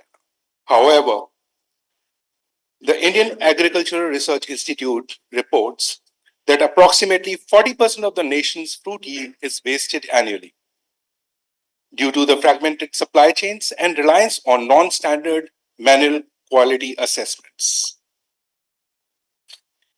Good evening, respected guests, esteemed colleagues, and my dear friends. At Intello Labs, we are embarked on a transformative mission to infuse transparency and efficiency into the Indian post-harvest fruit industry through our cutting-edge AI-powered quality assessment technology. Our ambition is to set a new benchmark of fruit quality, aspiring to establish the gold standard within the industry. Our AI solutions leveraging computer vision and machine learning solutions have already shown remarkable results in the market, reducing fruit wastage by 40% by standardizing and accurately assessing quality at our client establishments. These advancements have replaced biased, slow, and non-scalable manual grading processes with our affordable, scalable machines. Our OPEX revenue model and customizable acceptance parameters for size, color, weight, and defects allow for unparalleled, scalable, and precision solution. So let me stop here and show what we are doing through a video.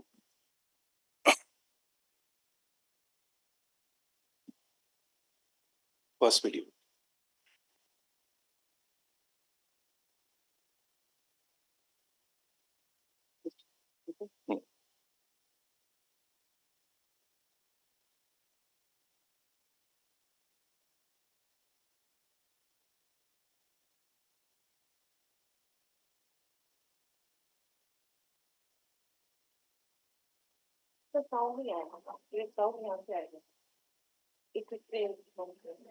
So it's only visual at the moment. Yeah. So this is how the traditional grading and sorting is happening, and how we are changing it slowly with the help of AI and computer vision. So this is the machine that we have, which is sorting oranges. This is pomegranates, and the third one, which you see on the left, is apples. So what it does is, it has got capability to identify near surface defects in real time using AI on the edge. You don't require any internet. And how it does is, we take help of large vision models, which are new in the trend. Just like LLVMs we have, so we have large vision models as well. And basically what it does is it tries to focus on the surface of the fruit and capture the statistics, captures the defects with a limited set of data points. We don't require heavy training methods, heavy data, big data, what we may call. We work on a limited set and we generate our own data through synthetic generative AI processes. So that's how we have progressed. This is fine. So we have created an indigenous machine which can identify the size, shape, near surface defects, the color, as well as the weight of the fruit. And that's how we have eye on each and every fruit that passes through our machine. We have been collecting this data for quite some time. It's almost 1.5 years, collecting this data from different sites across Himachal,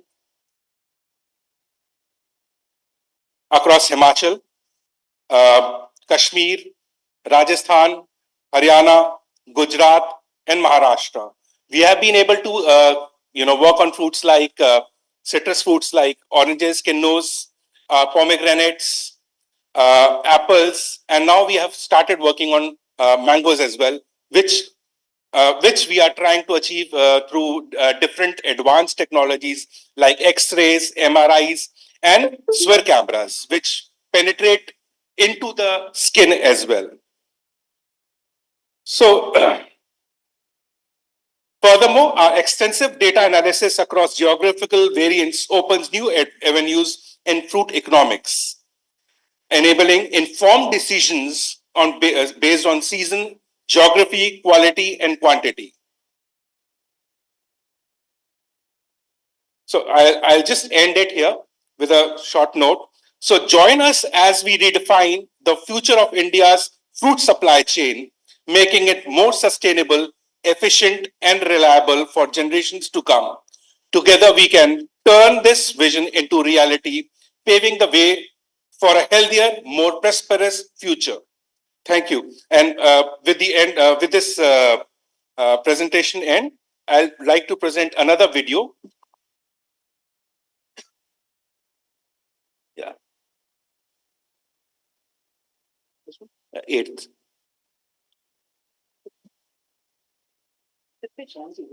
Sound. So if you can see, all the defects are getting detected.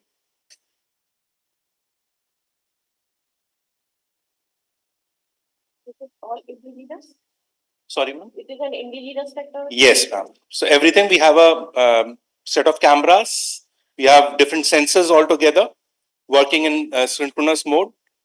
And that's how, the good and the bad fruits are getting sorted. And they can be packed, at this junction as well.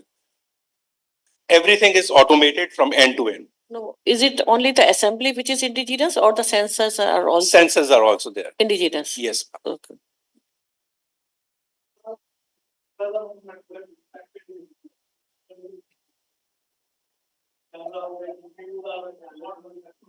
That's what I'm saying. That is it the assembly which is indigenous or the cameras are like components, sensors are. And the software. And the software is okay. Okay. Okay. Thank you. Thank you.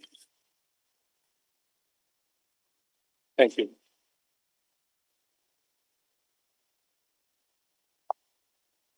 You want to see the video?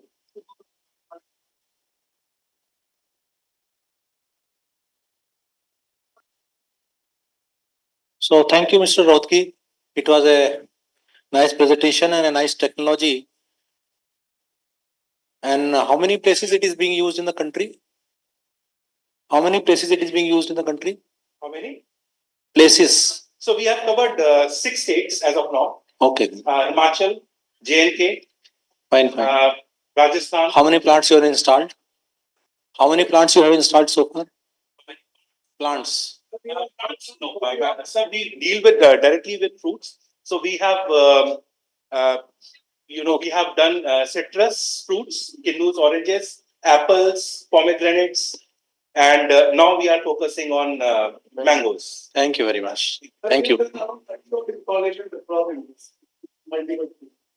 last time it was 20 of installation in Himachal.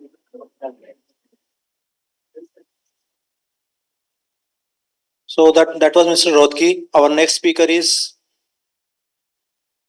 Dr. Sarika Jain. Dr. Sarika Jain is a PhD in Mathematics and Computer Science and professor in MIT Institute of Information Technology. Her main thrust areas include image processing, augmented reality, artificial intelligence, and Internet of Things. Dr. Sarika, please.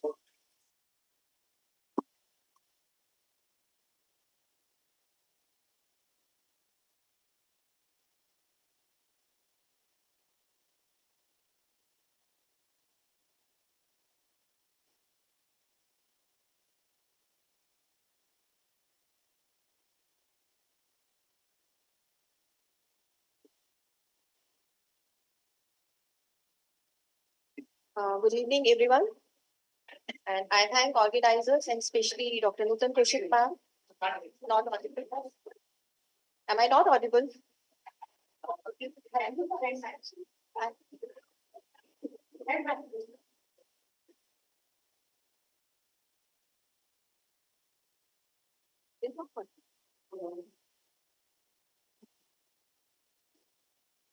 Hello, now it's working. Okay, so good evening, everyone. And I thank organizers, especially Dr. Nutan Kaushik ma'am, for inviting me here. And through this PPT, I'll not be talking much about the horticulture impact. Maybe or probably some of you may not be knowing about the artificial intelligence cycle, how this whole process works, because from the video it seems quite easy, but how the background is working, what is the procedure involved in the background. So I just want to shadow upon something upon that. So first of all, what's the significance of AI in modern agriculture? Why we need it? Because this traditional agriculture or horticulture is working fine. Everyone, we are getting something. Everything is going at play. So why there is a need of AI at various places? So all of you must be knowing about it because AI helps in increased productivity. And this AI may not be very much helpful in bringing these innovative technologies at par, just thank to the technical innovations or just thank you the computing power, because now in today's scenario we can directly work upon the images. Otherwise, the concepts of artificial intelligence, genetic algorithm, fuzzy logic, the concepts are from 16th century and 17th century. But just thank to the increasing computing capacity, computing power, so that we can directly work upon the images. So how we work upon those images, AI has the potential to work upon directly the images and provide the innovative solutions which otherwise were not possible. So first of all, we should keep in mind AI technology should always be applied in that domain which otherwise could not be solved. Okay, so it could help in increased productivity, early detection of pests and diseases, enhanced crop breeding and genetic improvement, climate resilience, labor savings and efficiency, data-driven decision making, and sustainable practices. You all know what is horticulture, so I'm just skipping this. Importance of AI, that also we know. So what is the need of innovative solutions? First, integrated pest and disease management. Resource efficient farming practices, it could be achieved through artificial intelligence. Technological innovations could be achieved. Labor saving technologies, like with the help of today, we have automated robots. With the help of them, we can directly do the work of planting, which were manual processes and quite tedious. And at some remote areas, the manual labor may not be available. Market diversification and value added products. So what is AI? Most of us, we know AI is any technique that enables computers to take decisions. It is the machine learning and deep learning are two subsets of it. Machine learning techniques are generally applied in those areas where we need statistical analysis. But in context of agriculture or in horticulture, we majorly apply deep learning techniques, because deep learning techniques, they have the power to directly work upon the images. It helps the software to train itself like our human brain. Deep learning basically works on the neural networks which mimic our brain. So like as a child or as a kid grows and learns from the atmosphere, deep learning processes, they also learn from the atmosphere with the help of examples. But this whole process is not simple, because at the back end there is programming. Okay, so at the backend, there is programming. So it seems simple because in today's scenario, there are so many automated software. But it is not that simple because it involves huge planning, huge programming. Those who have designed those automated softwares, although there is a programming. So, in today's also, the programmers who have developed those platforms, they are getting the huge salaries. Okay, so we are the users. We are using those ready-made platforms to develop our application, but we should be thankful to those who are developing those platforms for us. So this neural network, it's the fundamental building blocks. It is the starting layer in which we train the system in hidden layers. So these hidden layers are nothing but the mathematical models. We are applying some one or other kind of mathematical equation to get the final result. So how this AI algorithms analyze data, majorly in the form of images, identify patterns, and make predictions. AI algorithms start by processing and analyzing large data sets containing diverse information, because we may be getting the images from diverse sources, like it could be satellite images, it could be images taken by drones, or it could be manual images, or it could be anything. So first is data analysis. Then we have to do the pattern identification. Like just an example, if we want to find out a disease in a crop, then first we have to identify the pattern, because we are not manually doing, we are training the system to do all this. So we have to identify, for an example, let's say I am just passing the hundreds of images of leaves, hundreds of images. And of course, if there are 5 or 6 type of diseases those images are containing, first my system will classify just by looking at the images and identifying their pattern. It will classify those images into different subsets. And whenever we input a new image, it will find out whether this leaf is having the disease or not. So how this process of pattern detection in deep learning works. Then we have to extract the features. Feature extraction means we have to identify on which features I have to get the information. It could be as simple like to find out the correlation between the two variables, or it could be quite a complex activity. Then learning and training means AI algorithms learn themselves and tune themselves according to the results, and then they tune themselves as per the new parameters, and finally they make the predictions and take the informed decision making. So let's take an example how this whole cycle will work in precision agriculture.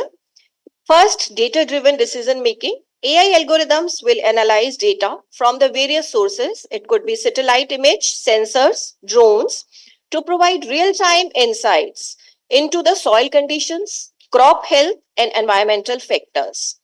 Then there will be a site-specific management, like considering variability within the fields or orchards. So by mapping soil characteristics, moisture levels, nutrient distribution, horticulturists can tailor inputs such as water, fertilizers, etc.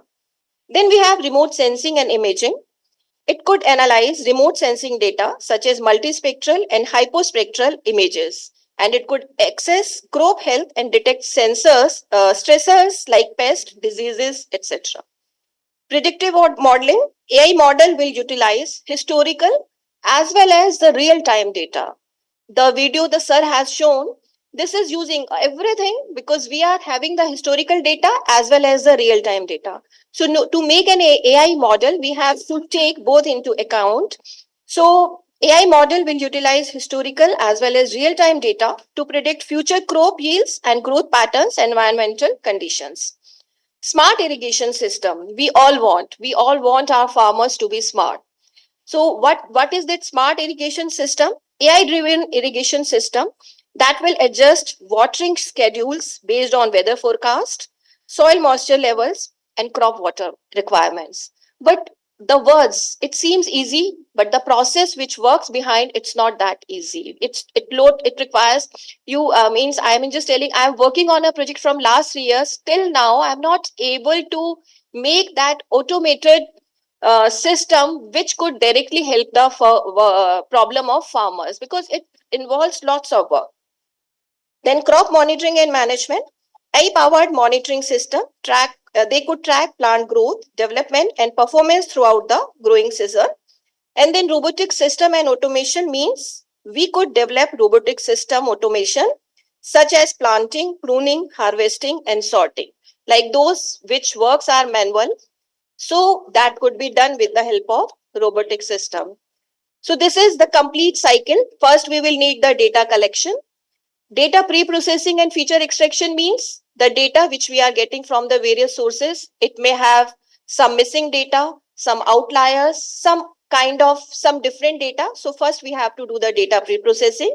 Then we will apply the machine learning models, which are in fact deep learning models. Then we have to do the detection and prediction for the timely intervention and management. So with this, I am just stopping here because otherwise I have so many things to tell. These are some of the examples which are already developed using the AI platform like Plant Village, Jaimargan, Tranan is. This is the how AI could help in crop breeding and genetic improvement. How AI could be helpful in climate prediction and smart irrigation. Like they could offer innovative solutions to optimize water use efficiency. They could enhance crop productivity and mitigate the impacts of climate change on the agricultural system. How AI could be used in crop harvesting and robotics? It plays a crucial role, like investing in robotics. It could revolutionize agricultural practices by automating labor-saving processes like planting, pruning, etc. So AI is applied. In fact, we are developing robots for those processes which are otherwise difficult for the humans. So that's why I'm saying again and again, we should only go for AI and automation only for those processes which are otherwise quite difficult for humans. So these are some of the success stories, like some of the countries which they have already developed for some specific works like Brazil, AgroSmart, that utilizes AI and data analytics to optimize agricultural decision making. Hands-free hectare project, aiming to cultivate a hectare of cereal crops autonomously, and many more. Ma'am, 1 more minute, please. Yes, sir. So what are the emerging trends and future directions? First, the emerging trends could be advanced sensing technologies because we have to collect the data. So for that, we need advanced sensing technologies. Genomic selection, we want to directly work on the genomes where we could predict what could be the next genome which will yield the high crop. Robotics and automation, of course, predictive analytics for climate resilience, because this is the major factor which farmers are facing. So we should predict the weather and we can take the decisions upon the weather. What could be the challenges while implementing this AI in this domain?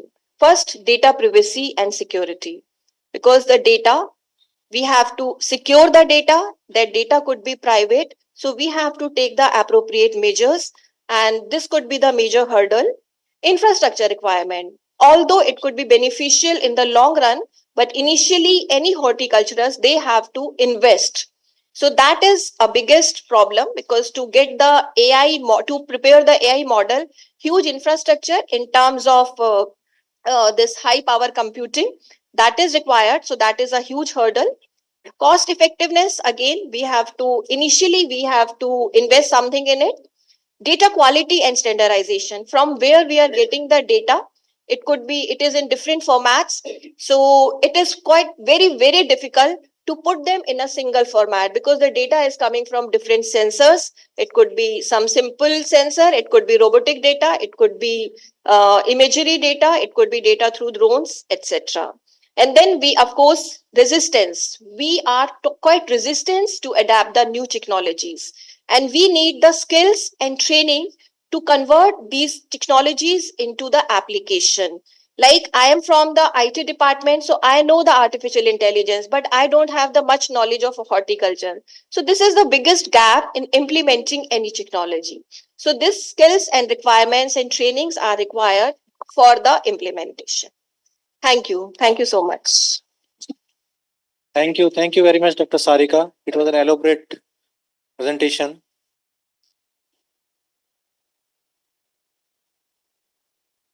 We'll move to the next speaker. Next speaker is Major T.N. Singh Tomar from Indo-Israeli Drone Venture Private Limited. He is working in training sector as well as presently active in the drone sector. Welcome, Mr. Major Tomar.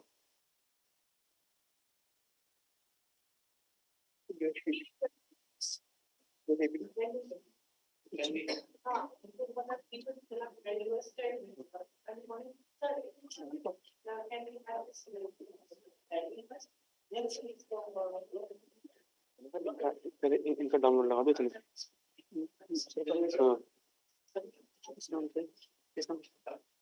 Sir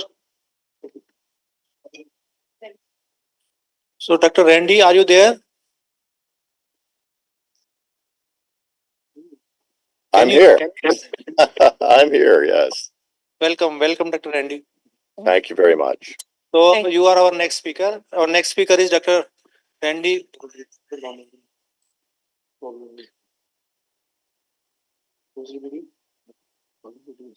He's a professor at MSU USA, and he is with us online. So I invite Dr. Randy to please make his presentation. Thank you. Make sure that we can share. Is that sharing? Can you see it? Yes, we can. Okay, wonderful. Well, thank you, Dr. Kaushik, for inviting me. I much appreciate the offer and the opportunity to speak with folks there in India, a place that I love. So if we're ready to go, I can start the presentation, yeah?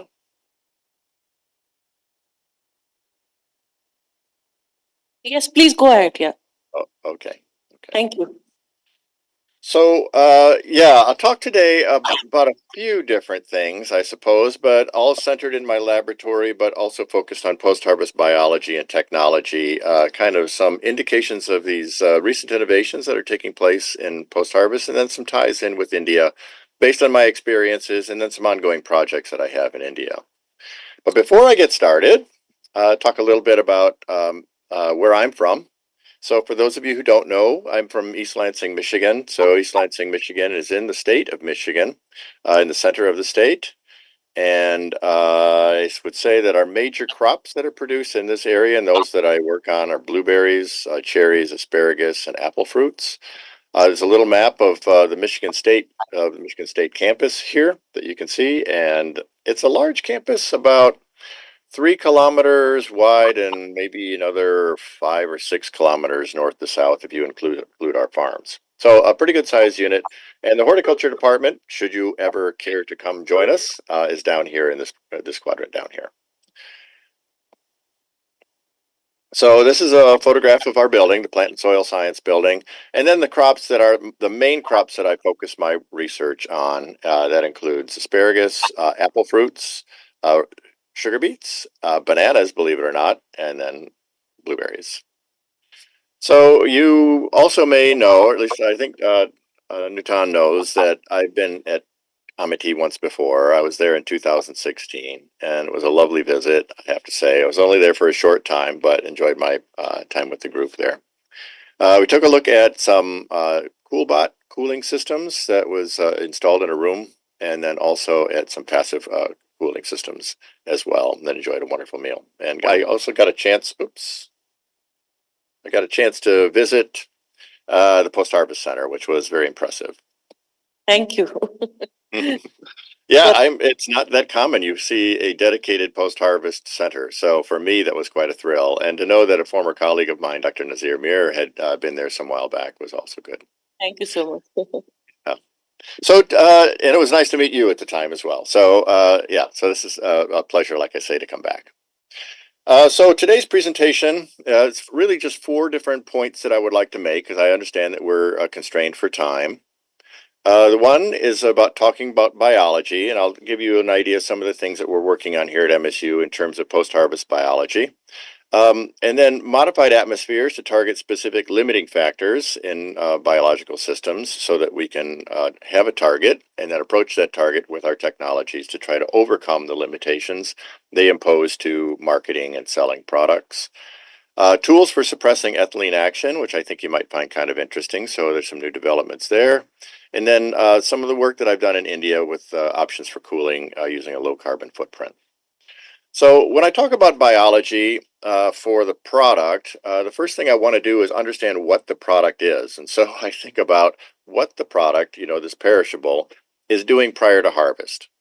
So for me, it's important to know if it's a leaf, which is a photosynthetic machine, basically, that's gathering energy for the rest of the plant, or whether it is a shoot or a sprout or a meristem, in which case its biological imperative is to grow and provide support, let's say, for the rest of the plant or to develop into flowers or fruits, or whether it is indeed a flower or a fruit and then the kind of flower or fruit that it might be. So berries and drupes and pome fruits are all different in terms of their biology. So I think about those kinds of things. And then I have to think about, when we're talking about trying to control biology, what's our intended use? And so we have to fit the constraints of the biology into our proposed use for that product. So if it's for a long-term stored product that services our markets year-round, as we do with apple fruits, then we need to think about that biology and how it fits into that. So I often say that an apple fruit, something maybe you're not quite as familiar with as I am here in the United States, but an apple fruit, its biological imperative is to take its seeds and disperse the seeds so that it can procreate and disperse. It's not a storage organ. So we try to make it into a storage organ. And so we're fighting that biological imperative, and understanding that gives us some insights into why it is that sometimes we run into problems in the storage of apples. So, and then we think about the physiological limits, and so I talk about those kinds of things as well. And I won't dwell on it here, but just the idea that because you take an organ like an apple, try to make it into a storage organ, then you put it in the dark, in the cold, low oxygen, high CO2, and think that it's going to survive for 6 or 8 months, then you're trying to fool yourself. You have to overcome all of the obstacles that the plant has put in the way because it really wants to use that organ, the fruit, to disperse its seeds. Okay, so I think about those kinds of things. So, okay, let's talk about biology. And one of the things that I've been working on is the limitation, honestly, of a fruit aroma. So stored long enough, most fruits and vegetables would begin to lose their aroma or their unique aroma character that makes them valuable. And when I talk about apples here in the United States, you can see based on this slide here that we really like our apples in the United States. And so these are all different varieties of apples, each with its own flavor and texture characteristics. The work we've been doing in the last few years is to try to identify pathways for the production of aroma. And so I'm going to focus right now on, so rearrange your mind a little bit. We're going to talk biochemistry for a minute.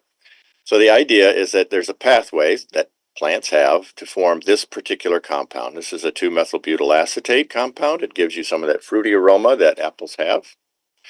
And this compound is essential for us to perceive apples as the fruity nature that it has. It's also present in a number of other plant materials.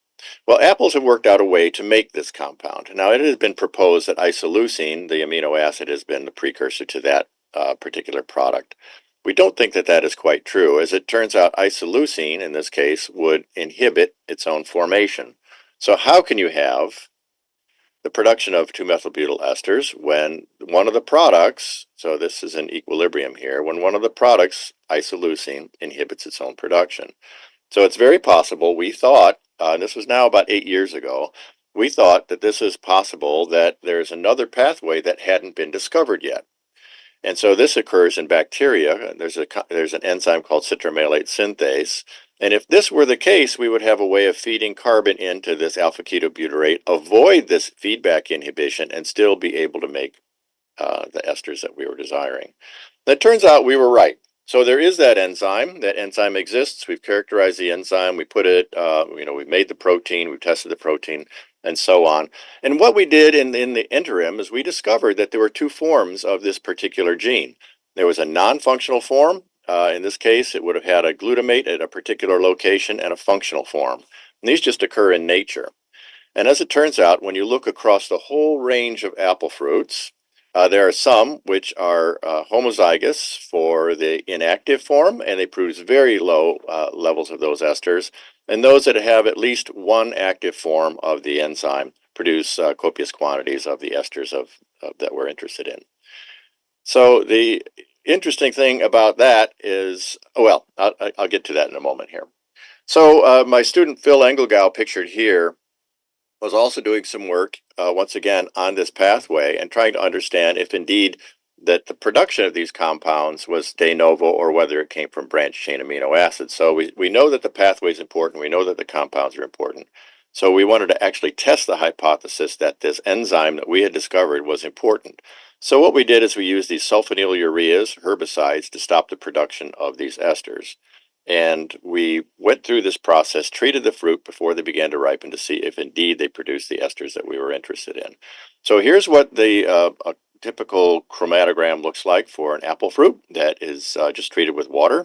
And when we treated those same fruits with the herbicide, you can see that there are several components that were knocked out.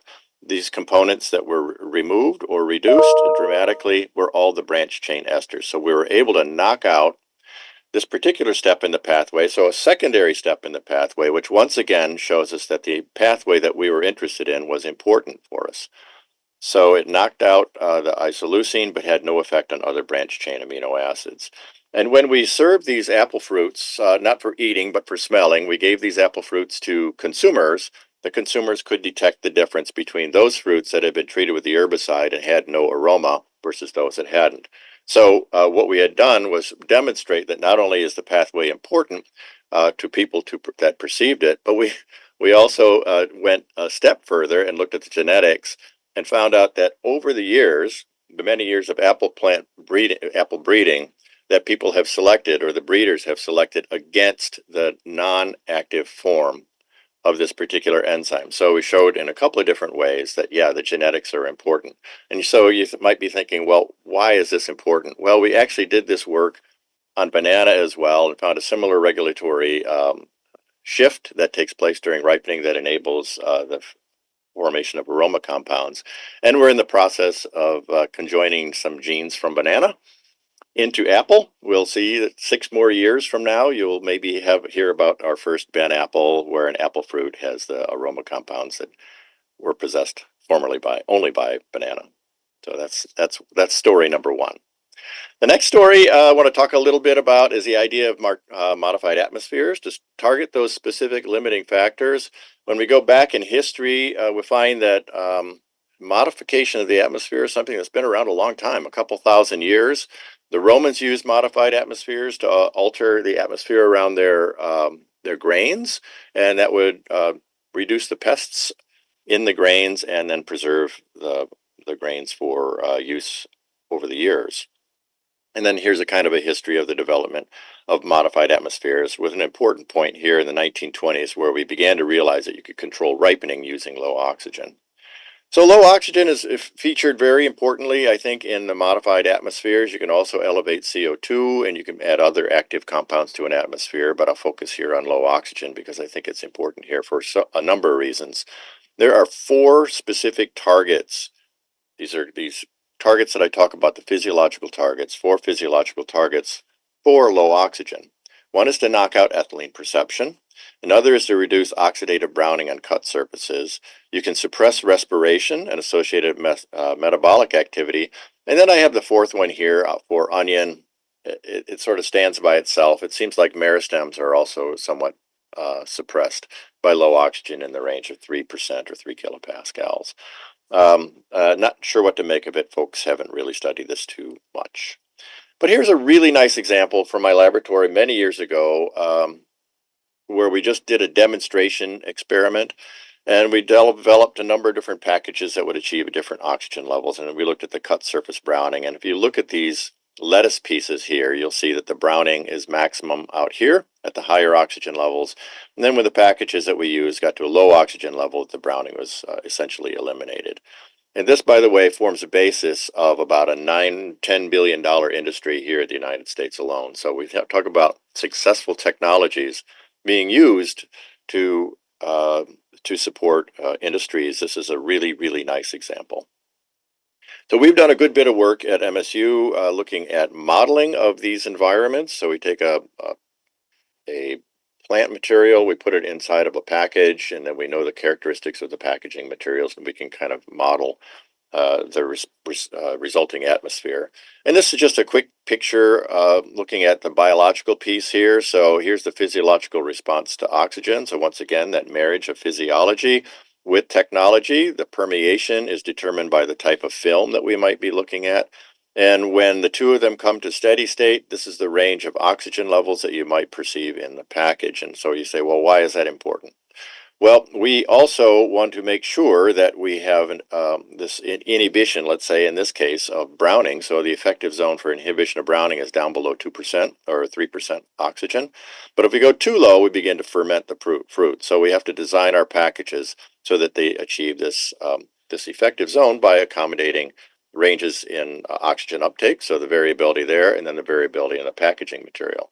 Very difficult to control the variability in the product itself, so that we're left with trying to control the variability in the film or the technology. So this is one of the ways that we can target, effective packages using modeling to overcome the limitations imposed by the product itself. So I kind of like these series of slides just to show you what it's done now for this very, very large industry that we have here in the United States. And a lot of this work actually began in a laboratory, not by myself, but Art Cameron here at Michigan State University.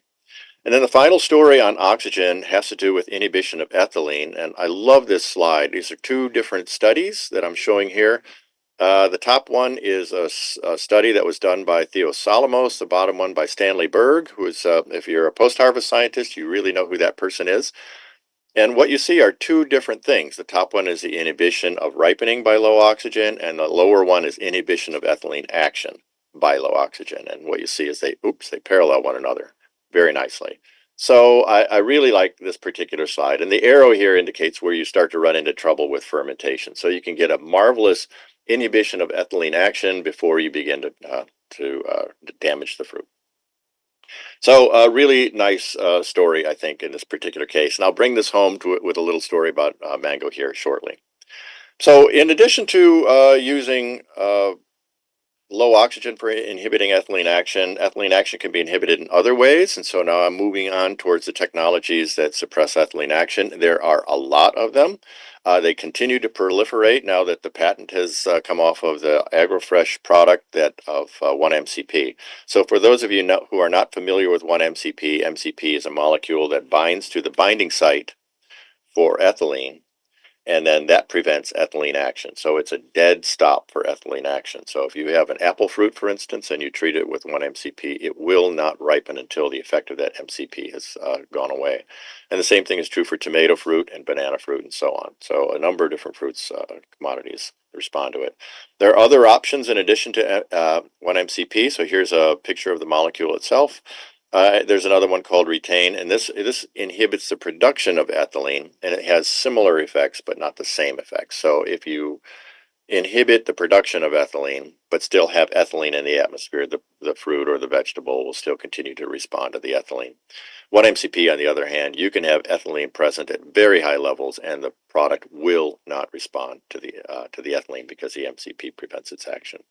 So we've been looking at a number of different products, and one of the things we do in my laboratory is we characterize the release kinetics of 1-MCP from those products. And so here you can see the release kinetics from one particular product. It's a very slow rate of release, and then we have it without apples, and then with apples. And the reason I did that was to enhance the humidity using apples, kind of the system that these sachets were intended to treat. And what you'll see is this long-term low concentration of 1-MCP that's being released. And then when we added water to our system for measuring it, you can see that the free water enhanced the production of the or release of the compound.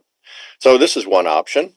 Another option is a film. This one is called Harvest Hold. So we had the sachets that had the hazel product. This is a Harvest Hold, and I'm working with these folks currently. And what we know here is that high humidity it enhances the rate of release of this 1-MCP from the film that is used. So Harvest Hold is this film.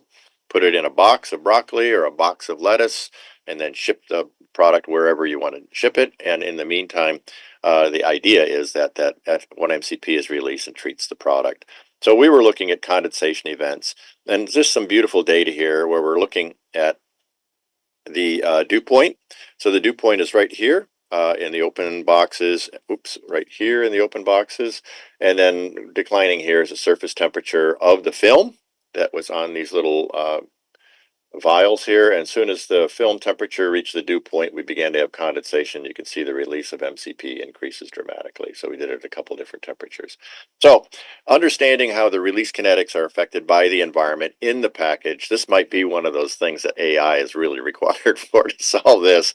But this is one of those things that we have to understand if we're going to have an effective treatment. So this is part of the project that we're working on with them. One of the things that it triggered for us was the idea that maybe these long, low concentration of 1-MCP would be similar to a very high dose. And we did that experiment with apple fruits in this particular case. And I really like this study.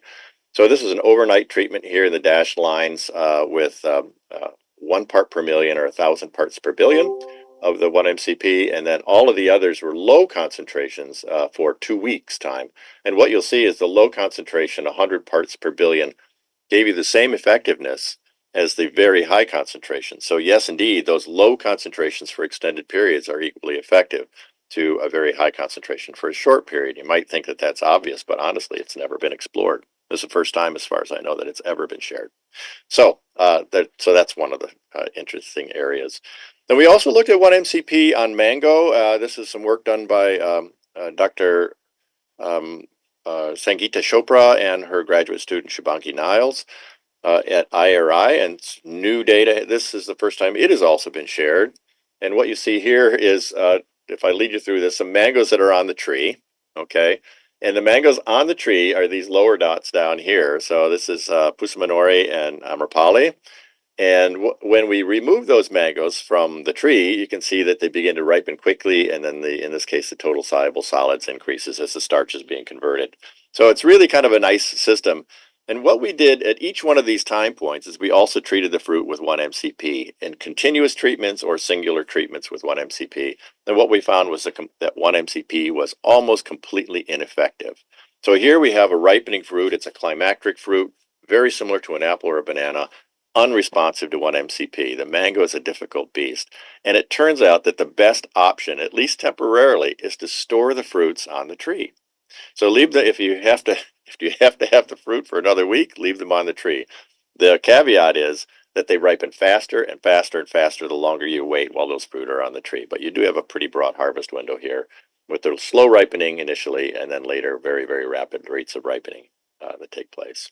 So the final story. Okay. Options for cooling with a low carbon footprint. So this is another project that I was involved in India. So just up the road from you, working with Indian Agriculture Research Institute.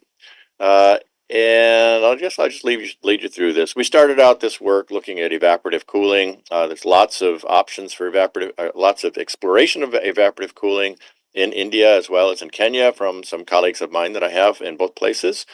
One of the things that Dr. Chopra and I worked on in this case was the idea of replacing the wall with a fabric.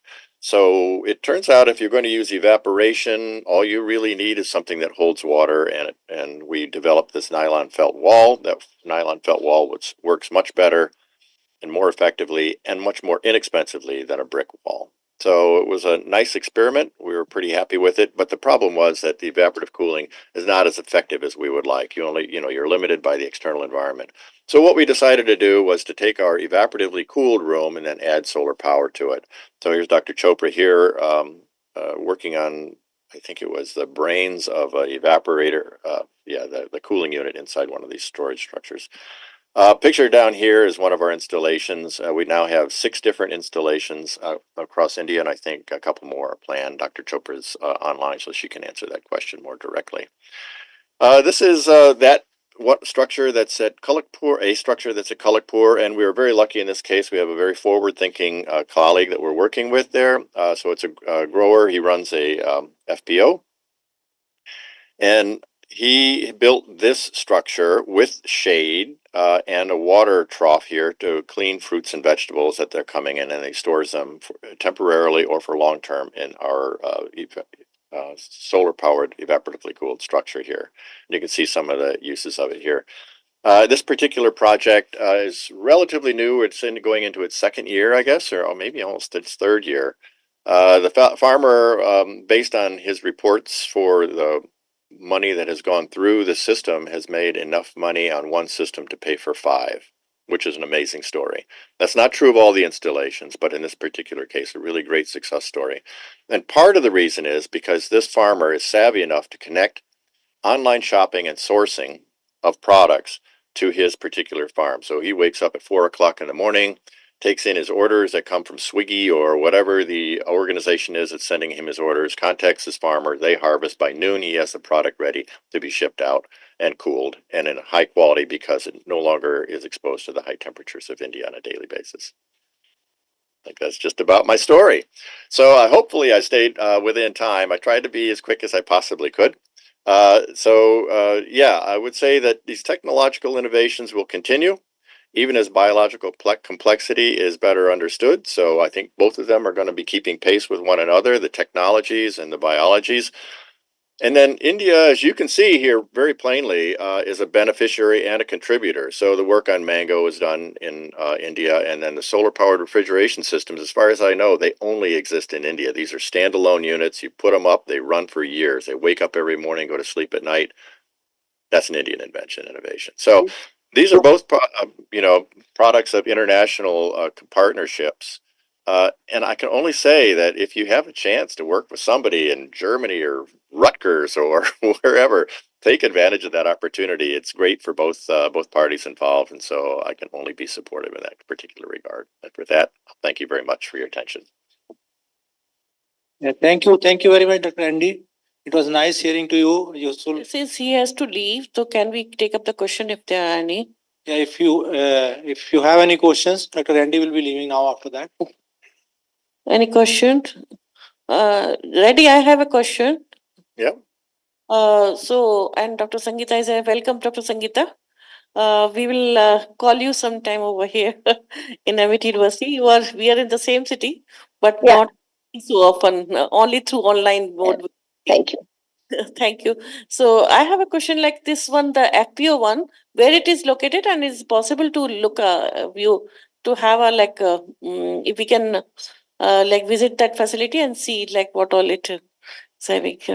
Yeah, so that's in Kolakpur, and the fellow that runs it is Sangeeta. You can help me here. Abhishek. Abhishek.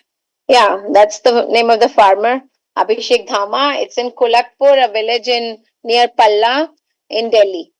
In Delhi, okay, that's yeah. great. I can give the number. I can give the telephone number of Abhishek, and you guys can visit. We can come along with our students, and then they can visit. Yes, of course. Yes. Thank you. I think you would enjoy it. He's a very dynamic individual. He's very well spoken. English and Hindi, I guess, both. So if you wanted your students to practice in their English skills, he has a nice meeting room at that location as well. So yeah, I think that would be a really enjoyable experience for you. And regarding this one MCP one, you said work for the mango, but in our case, we also did one MCP. I think when you came over here at that particular time, and it worked very well. So what is it like? I couldn't understand why MCP didn't work for your mangoes. Yeah. Yeah, this is a very interesting question. So I think what we need to do is learn a little bit more about the mango itself. So the two varieties that we looked at may be quite different from your particular variety.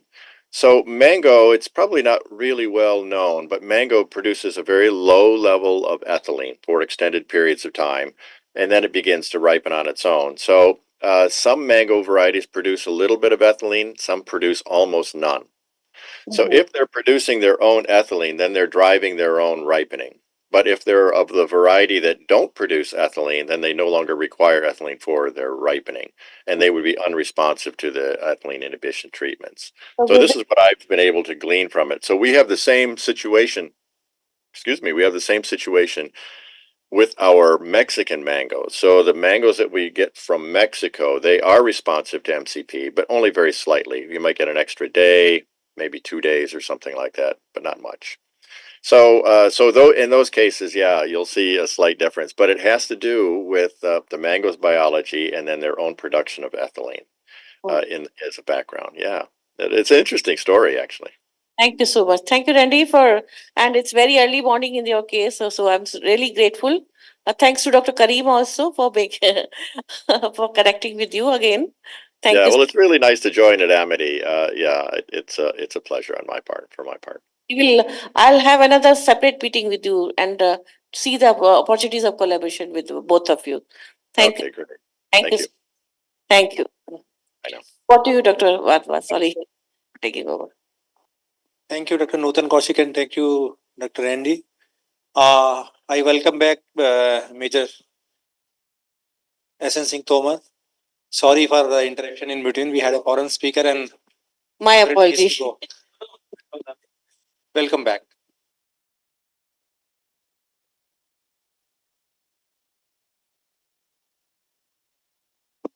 So I'm really thankful to all of you that despite having the what you call the chaos outside, we are all are sitting quietly over here.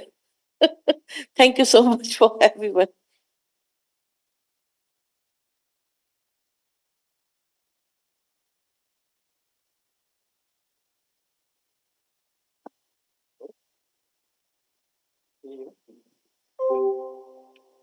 Hello.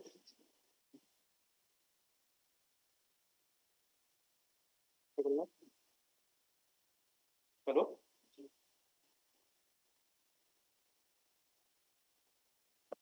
किसमें करते हो?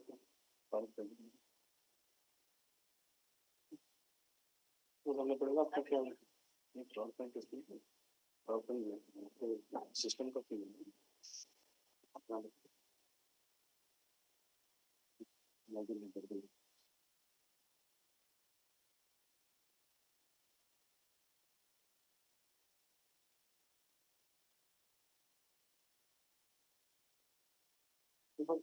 कैसी ऊपर से laptop लिया जाता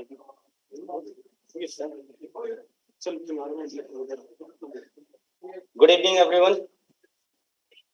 It was a very learning experience today. I stand more educated than I was in the morning when I arrived. It was so versatile experience through all the things. First, we went through the horticulture, agriculture details, and the agriculture status in India and its increasing or decreasing factors. It's really a lot of things have been downloaded and they are not in a sequence right now. But it was really very learning experience, and hats off to you. Such a good audience and such a good organizers. Thank you very much. Here I am I'm Major T.N. Singh Tomar, and I'm from IIDV. This is Indo-Israeli Drone Venture.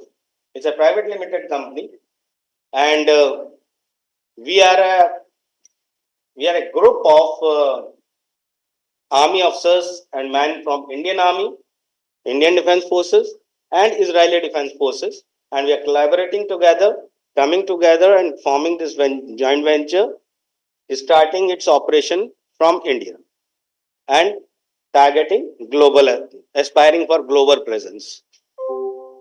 Being said that, so what I'll start, it's a small journey, small.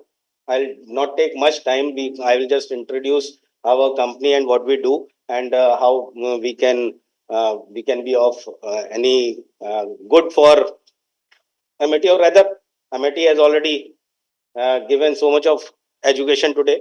It was an experience which I have already said in the beginning. It's a, as I said, it's a group of defense forces background personnel from both the countries. And now, since why we are starting, why we are collaborating this way in India is because Israel is best in the technology as far as drone is concerned, and we are a growing economy with a huge geographical diversity, which gives a lot of opportunity to forces uh, to act in India. So a lot of forces are trying to capture this market, and we are at a very premium position right now as far as providing a market to the world across. So that's why we start from Indian operations, and as if we see the background of Israelis have almost hundreds of years of experience in drone, and they are right now at the most advanced stage of usage of that technology. What do? We do manufacturing, we do training, we do executions.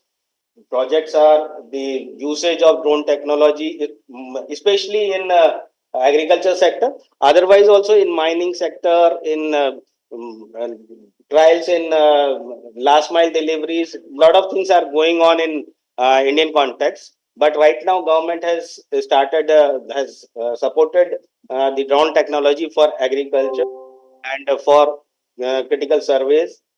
Recently you would have you would have heard a lot of drone usage in lot of diverse fields, even the very prime uh, uh, event in UP, it was covered by drone.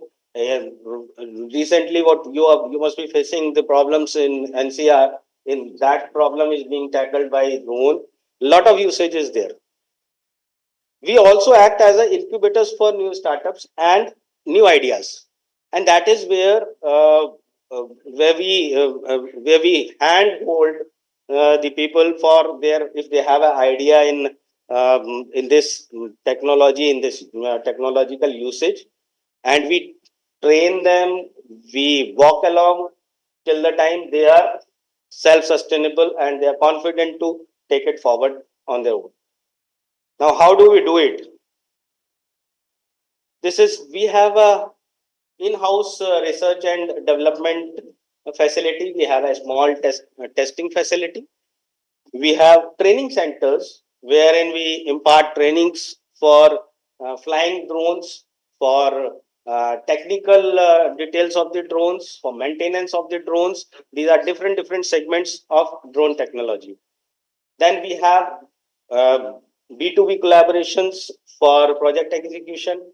We have B2G collaborations as a contracts for the project deliveries, project executions. Now the drone technology in agriculture.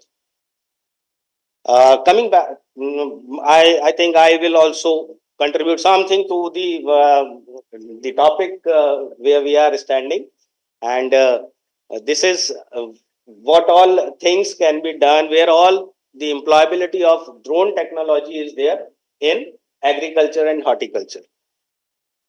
Seed sowing, the first activity of agriculture, horticulture, sowing of seeds.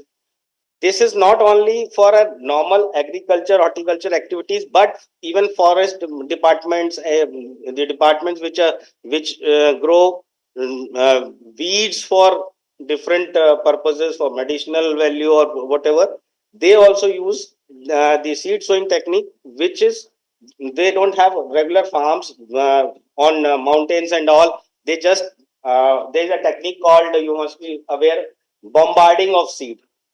You take you make a pouch of it, and you just throw it in the air as high as possible, and it gets spread. Mostly in jungles, this technique is used to grow the more of these trees which are of importance. crop survey, right from germination. What, like you have, once the seed is sown, the germination level, what is the category, what is the outcome, how good or bad or how efficient it is, that can be covered right from germination level. The germination level you can survey for how many seeds have germinated, and that from there itself it starts giving you data that what will be the productivity and proficiency of this particular activity which has been done. Spraying, drone has impacted to an extent wherein now pesticide companies, or fertilizer companies, they have come with a variant, liquid variant, uh, in addition to what they have traditional solid variants which used to be spread or thrown in the crop fields. Now they have come with the liquid variants or the variants which are soluble in water and can be sprayed through your drone spraying techniques. Precision farming, this is one thing wherein drone plays a very vital role, because in a piece of land it is infested by some disease. So when normally we spray the pesticide or insecticides or chemicals, we spray in general format, okay, equal quantity everywhere. But if with this application of drone technology, precision can be achieved. Which part of that land, the crop of which part of that particular piece of land is more infested, which is at what stage of growth of pest. All these details, once you get, you are more in a position to how to use the chemical, your pesticides efficiently and economically. 2 more minutes, Major Saab. Crop mapping, it is again a survey technique. Land mapping, how much land is what particular crop, or what, how much land of forest, how much, these are what basically required for statistical departments for their data. Now drone technology in other industries.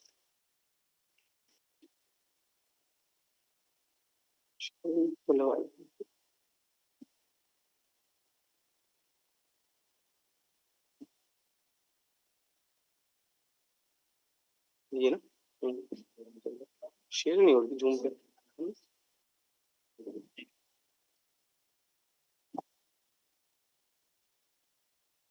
The usage of drone technology in other industries. Now the media is so powerful that we use all these, whatever I'll be covering, you already know by the news on particular this thing, not as exactly what I am saying, but some news about some of these backgrounds. Logistics and supply chain, last mile delivery format is being worked by most of the last mile delivery companies. They are at a very advanced stage of their research and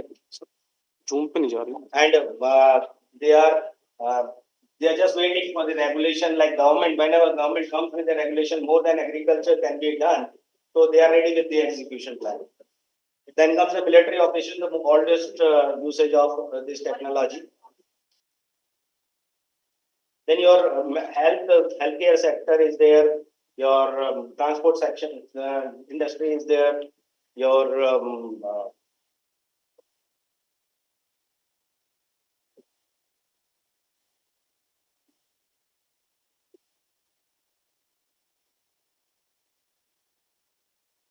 health sector, transportation, mining, construction, filmmaking, the oldest use, videography, and all this, the most initial use after military usage.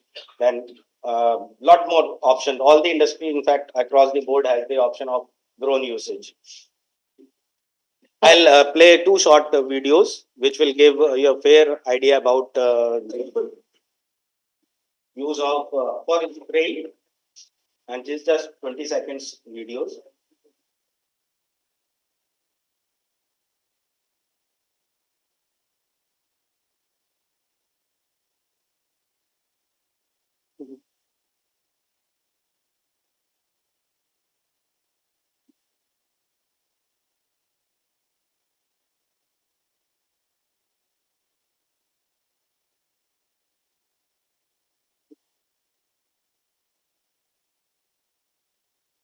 Audio है ना sir? Audio है ना?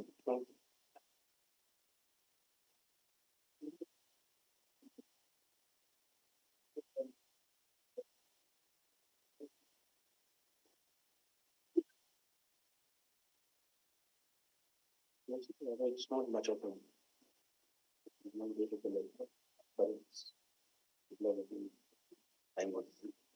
it's okay.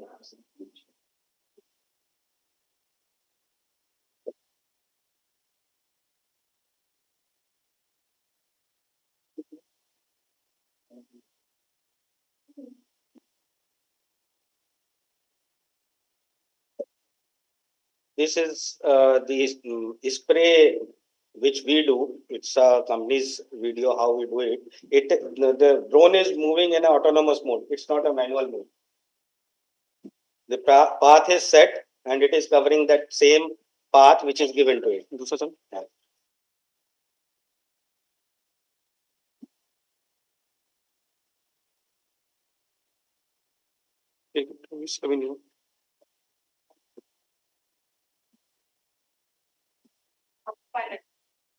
Yes. Don't need any drone pilot for pilot is there, but he doesn't have to do anything. The path doesn't need. He will define the path.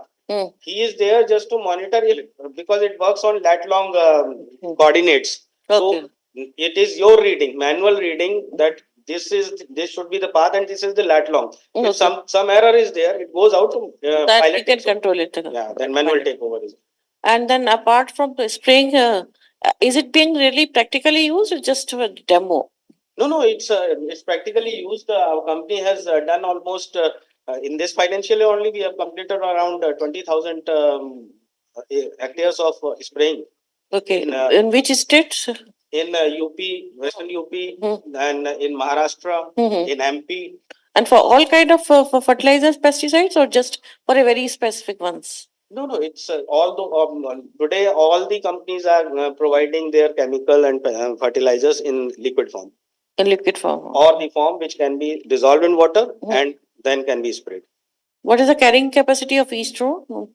It varies. Like what we are, the variant we prefer using is 10 liters of water tank, 10 to 12 liters of capacity.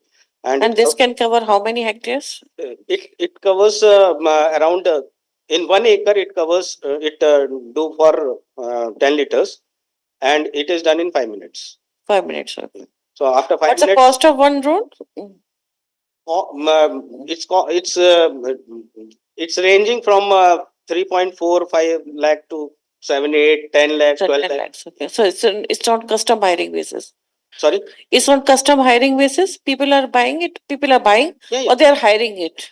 People are hiring also. People are buying also. Those who are people who are equipped with this pilot license and are authorized by DGCA to fly the drone, they are hired with the drone with their drone to execute the task in their fields. Okay, thank you. Sorry, Dr. Badwa. How much you charge from the farmers to spread for 1 hectare, for example? It's okay.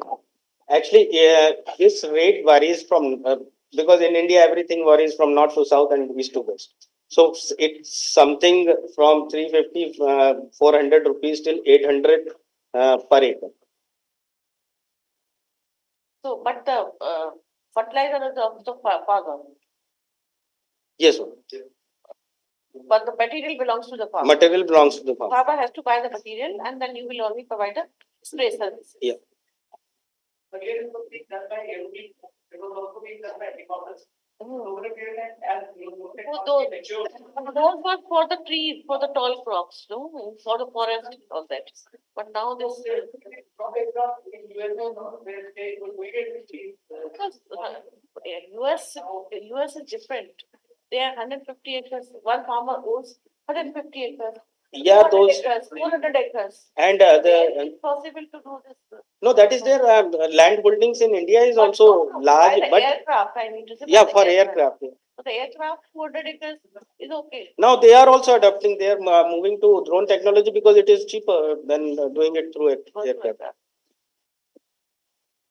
So, what are the other things which you're like beside a spray? What are the other services you are providing practically? We are doing surveys. Surveys with the image-based surveys. Yes. And For- you do the analysis of the data on your own, or you No, we have a team. We have Yeah, an team. analysis team. for doing this estimate prediction of the yields and all this? For Yield prediction or what? for yield production also, for the infestation prediction also. What is the level? Which is the more affected area? All those. And for nutrient deficiencies? Sorry? For nutrient deficiencies also you can do the survey for the nutrient deficiency? For nutrient deficiency, yeah, that survey is also possible. There is a kind of a camera which is used for that, and the color code is there. So with those color codes, you can identify. So what is the survey cost like per acre survey cost? Survey cost per acre is something around 1,000 rupees to 1,500 rupees. 1,500. Because it doesn't include only flying of drone. So can you share some kind of report which you provide after the survey? Yeah. Okay, thank you. Can we share? Yeah. Which company is Israeli partner with, and which kind of partnership is it a technology transfer or royalty basis or? No. It's though the Israeli company is there, can do, but we are not partnering with the company. Their board of their management and our management here, we are making a separate company altogether. It's not a company to company joint venture. Some their directors are directors in the company. Our directors, we are the directors in this company, this Indo-Israeli drone venture. These are again global applications which are mostly covered, but some of the news based like Ukraine war, lot of drone usage. Even Russia's the biggest ship, Morcos, it was sunk by usage of this and some missile, and it was the most powerful ship. Your company based where? Our office is in Bikaji. Thank you so much. Dr. Vadva, over to you. Sorry, we have taken over. I think we have the last speaker of the day, Dr. Manoj Kumar Upadhyay. Is he around?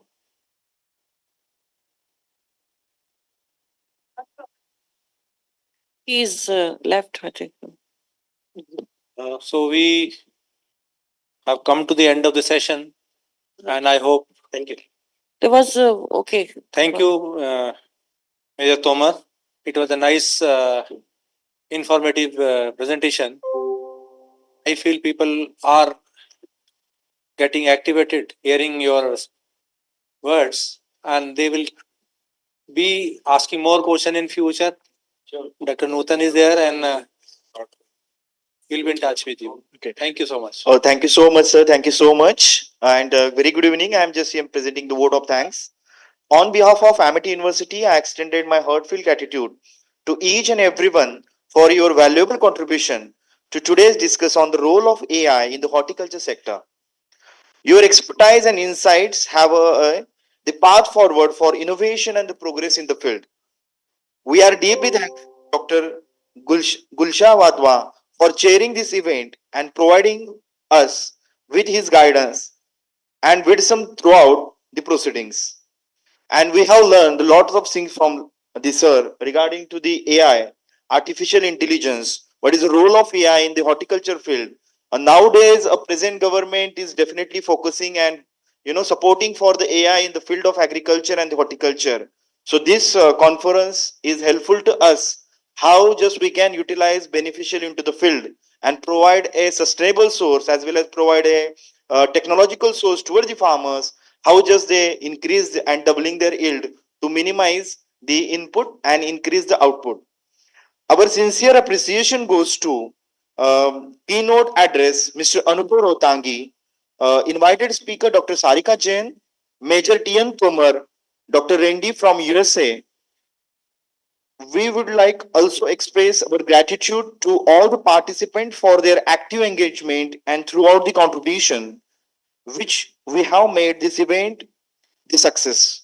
Lastly, I extended special thanks to the organizing committee, and I special thanks to our Director General, Amity Food and Agriculture Foundation, Dr. Nutan Koshik ma'am, joint coordinators, Dr. Sangeeta Pandey ma'am and Dr. Durgesh Kumar Tripathi sir from Amity Institute of Organic Agriculture, as well as the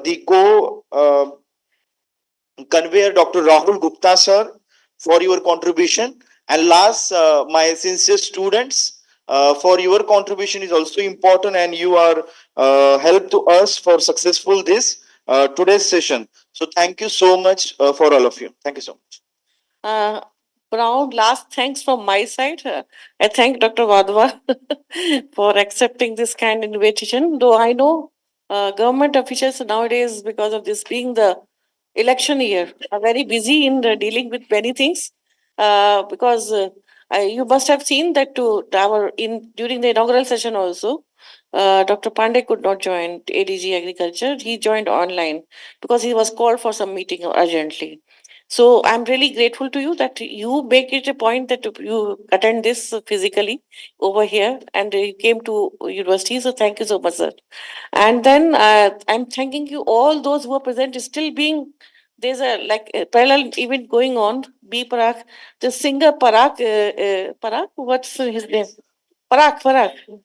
So Parag is there, and all the students have gone over there. Despite that, few are still here. So I'm really thankful to all of you for your dedication to the science, particularly to horticulture science. Thank you so much. And I think tomorrow it will be all full by this time when this, tomorrow, because I do not know whether it will be full or half, because many must be down with this. With the enthusiasm which they are going today, maybe they will be sleeping over tomorrow morning. So I don't know, but still, thank you so much for the thing. And I think I see a lot of opportunity of collaboration with many of you, like those who have presented today, with particularly MIT University for our students. This has really been very beneficial. The drones, I think we will bring some our students venture, and that they can see, and then not only the masters but the undergrad BSc students, master's students, they can come over, and then they can view your factory, how do you manufacture, how do you train them, what are kind of softwares you use, how do you develop it actually, how the development helping, that will give them the idea for the innovations actually. And MIT's innovation is the key, very key. We emphasize that every student should become the entrepreneur. Okay, that's our key mantra. And our founder president also today in the morning he said, those who want to become the entrepreneur will come to me. So that's maybe seeing by visiting the factories and these manufacturing units, and then maybe they get insight into this one, how maybe one day we also become the entrepreneur. So thank you so much for everyone, and Intello particularly. So I think thanks. And your presentation was wonderful and very much relevant. And we will also bring our students to your unit so that they can expose, and maybe for some internship and collaborative research. We would also like to do the collaborative research, innovations, and so on. And thank you, everyone. And thank you, all the session chairs, speakers, conveners for today's sessions. And thank you for making it a good, successful day today. And thank you so much. And have a good evening. Thank you. I have a few words to say. Yes, sir. I have special feelings and attachment. I have special feelings and attachment to MIT. I am associated with MIT Noida for last more than 15 years in different capacities. Earlier in biotechnology, now with President Nutan Koshik. And I'm also associated to MIT Mumbai as a member of Board of Governors. So today was my full MIT day. Morning we had a meeting of the Board of Governors there. Good. And afternoon we have... Thank you, sir, for dedicating full day to MIT. Thank you for your commitment. Thank Secondly, you. I have guided a PhD student also here Okay, who has completed her PhD and she was working here for many years. very good, excellent. So that's another point of touch to MIT. So you are part of MIT. So Yeah. thank you, MIT. Thank you, Professor Nutan Kaushik. Thank you, Thank you, sir. everyone. Thank you so much, sir. Thank you. So for felicitation, now I call Dr. Gulshan Wadhwa sir from front of the desk now.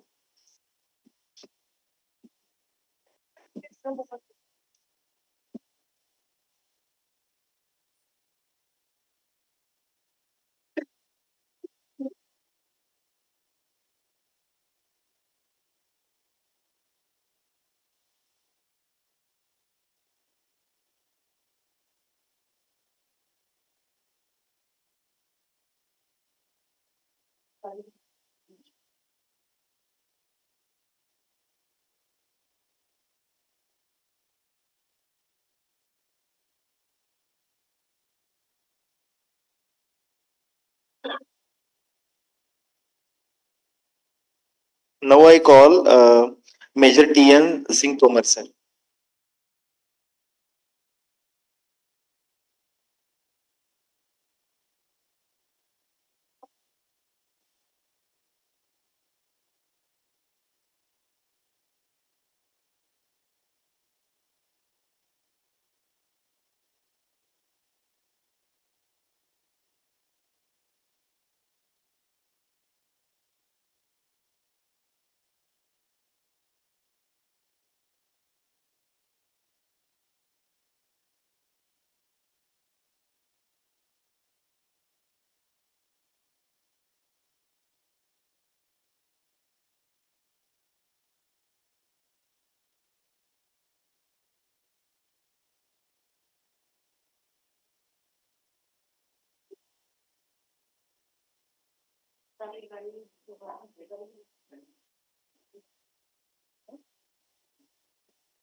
So now I call keynote address Mr. Anubhav Rotangi sir.